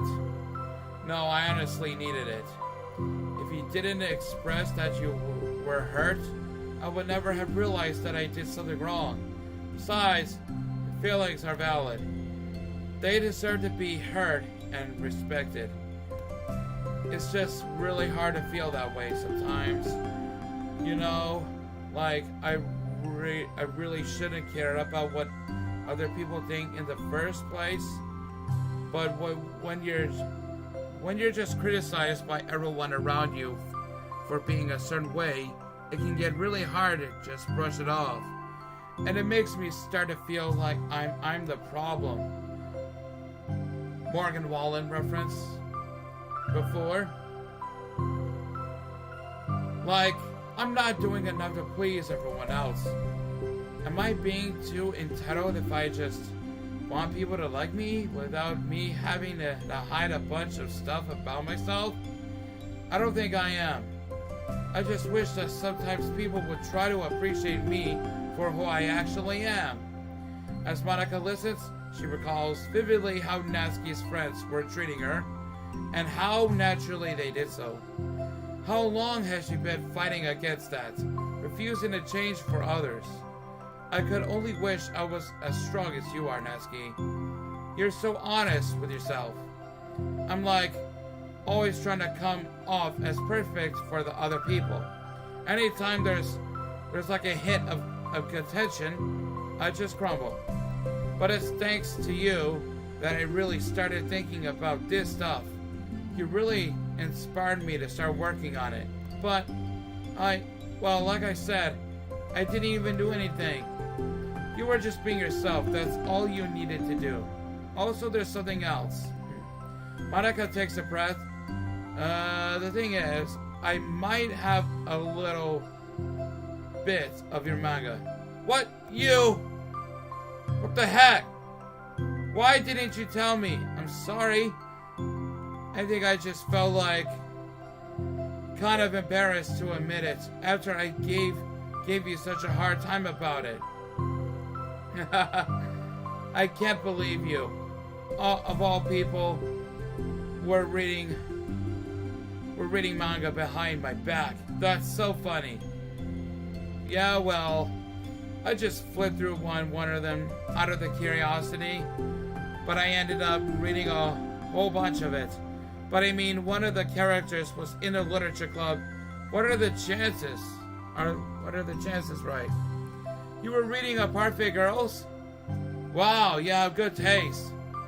Just one volume, and I kind of just picked it out randomly. Well, you have a good institution then. You have to tell me all your favorite parts.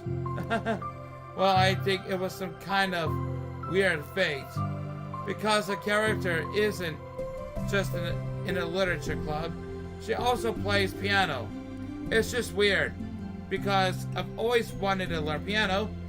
She was like the perfect person that I always wished what I was if I just did what I wanted instead of always second guessing myself. You know about Vocaloid, aka full sentence, as in weekly Vocaloid ranking? I think Silty Fanati made some songs related to the Lost Media related ones in Volcarank. Volcarank! I never heard of Volcarank. How do you know about Silty Fanati?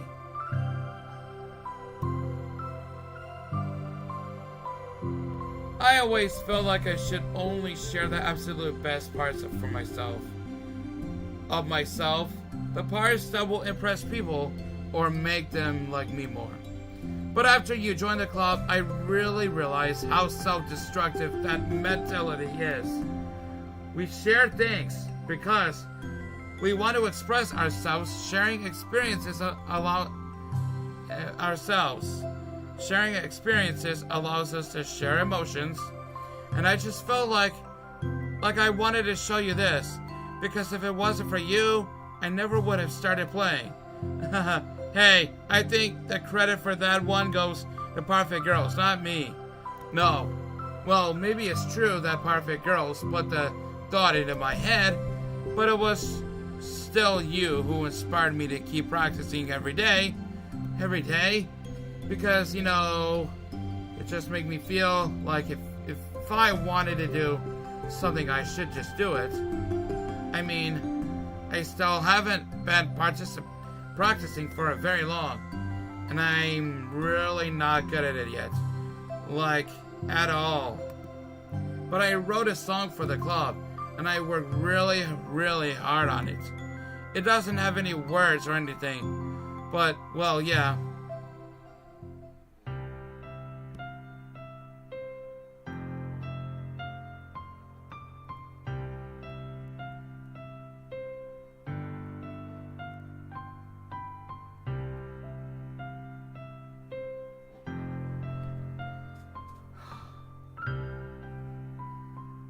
Look at this cutscene.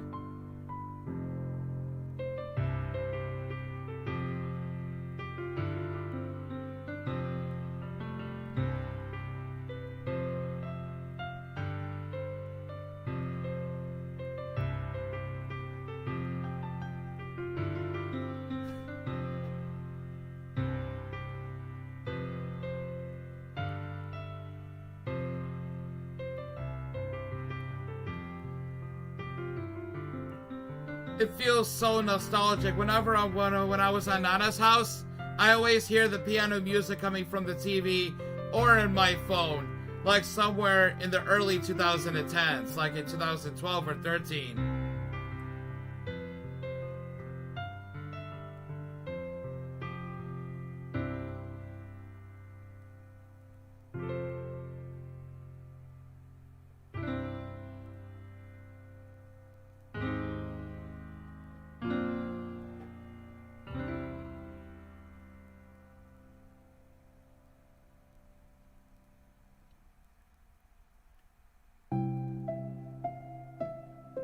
Patches 19, what the fuck, man?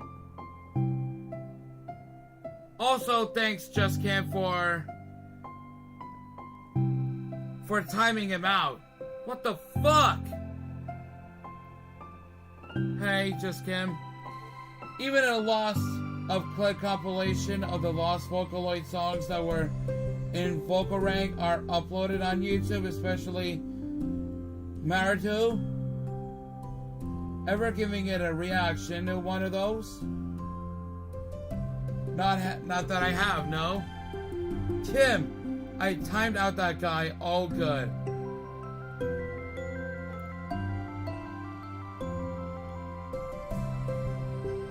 Speaking of Gooner, have you watched one of the shorts from Doggy Recaps in one of the shorts for The Incredibles that Gamma Jack was a Gooner?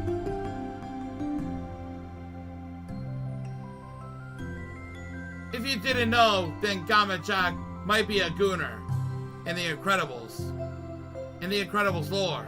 That's all. That was so good. It was? Yeah. Are you kidding? You're like already a pro. You see that the piano that you just heard? It just reminds me of the time I was at Nana's house, like in 2012, 2011, and 2013 in between. At her house, when I hear the music coming, the piano music coming from the TV or on my phone, it just really makes me feel nostalgic back then. That was something. Not really. Yeah, that guy was weird. Not really. Thanks for letting me know then. You're welcome. Yeah, are you kidding? You're like already a pro. Not even close. Does the song have a name? You said it was about the club, so yeah. It's called My Song, Your Note. I can actually use that in my next live stream or so.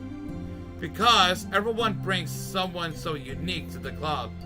It's completely different from how I first imagined it, I think. But I was like such a selfish perfectionist. It shouldn't be about me. It should be about everyone. And it's all of you who helped shape the club into what it is. I would never change that. Well, I think that's really thoughtful and kind of flattering. I kind of feel like I don't deserve this much validation. I wasn't exactly very patient either when I first joined the club. It makes me feel like I should probably apologize too. I think I was just really fed up with a lot of things, and I got frustrated after not getting my way in the club. So yeah, I really didn't mean to take it out on you. I was being really immature. If you get my stubborn butt to apologize, I guess you're doing something right. It's fine. I'm past it too. I think we're already even. But it's really sweet that you were thinking about it. It takes a lot of maturity to reflect on that kind of thing. Well,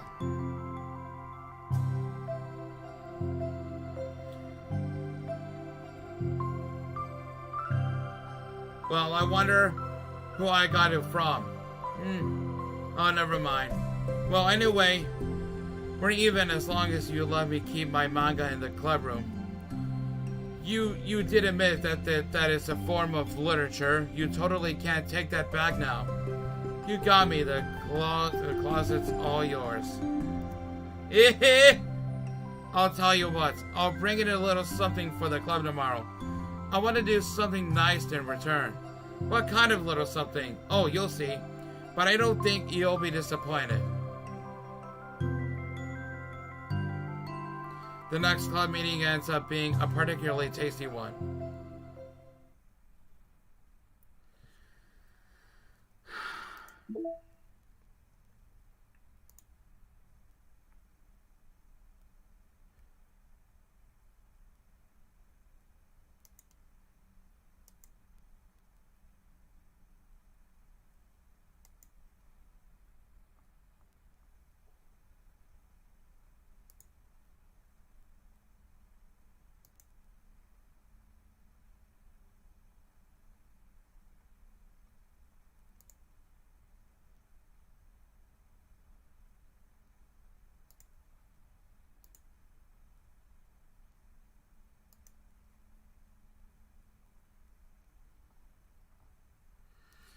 Alright guys, what do you guys think of this live stream?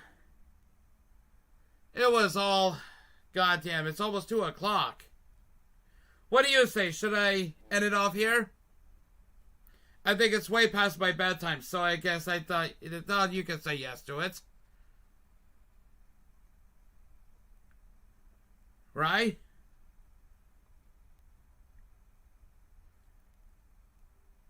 But in other words, this is one of the best games I played in 2021. Been quite good. This was an awesome live stream. Yeah, I know, Rubble Blanket. I agree with you. But what do you guys think? Should I continue with this next tomorrow? I think you should end it so that you could go to bed. Alright. It's all good. Enjoyed it. Okay, guys. So anyway, guys, I'll do the rest of the half. I'll do the half of the 3 side stories to end it off here on a good note. Then we could probably actually do like a normal ending where Sayori knows that I got rid of Monica.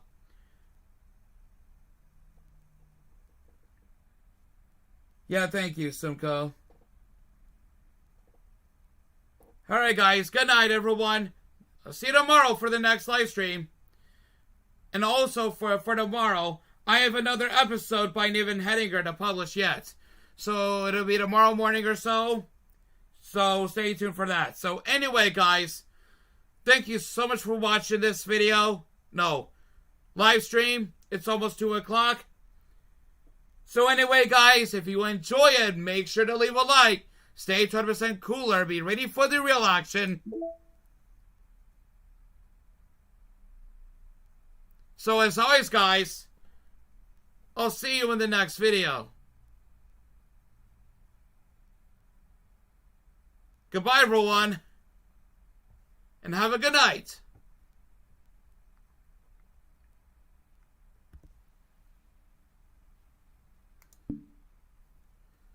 Maybe I should do this. Maybe I should do something else while this happens. Just give me a few ticks, okay?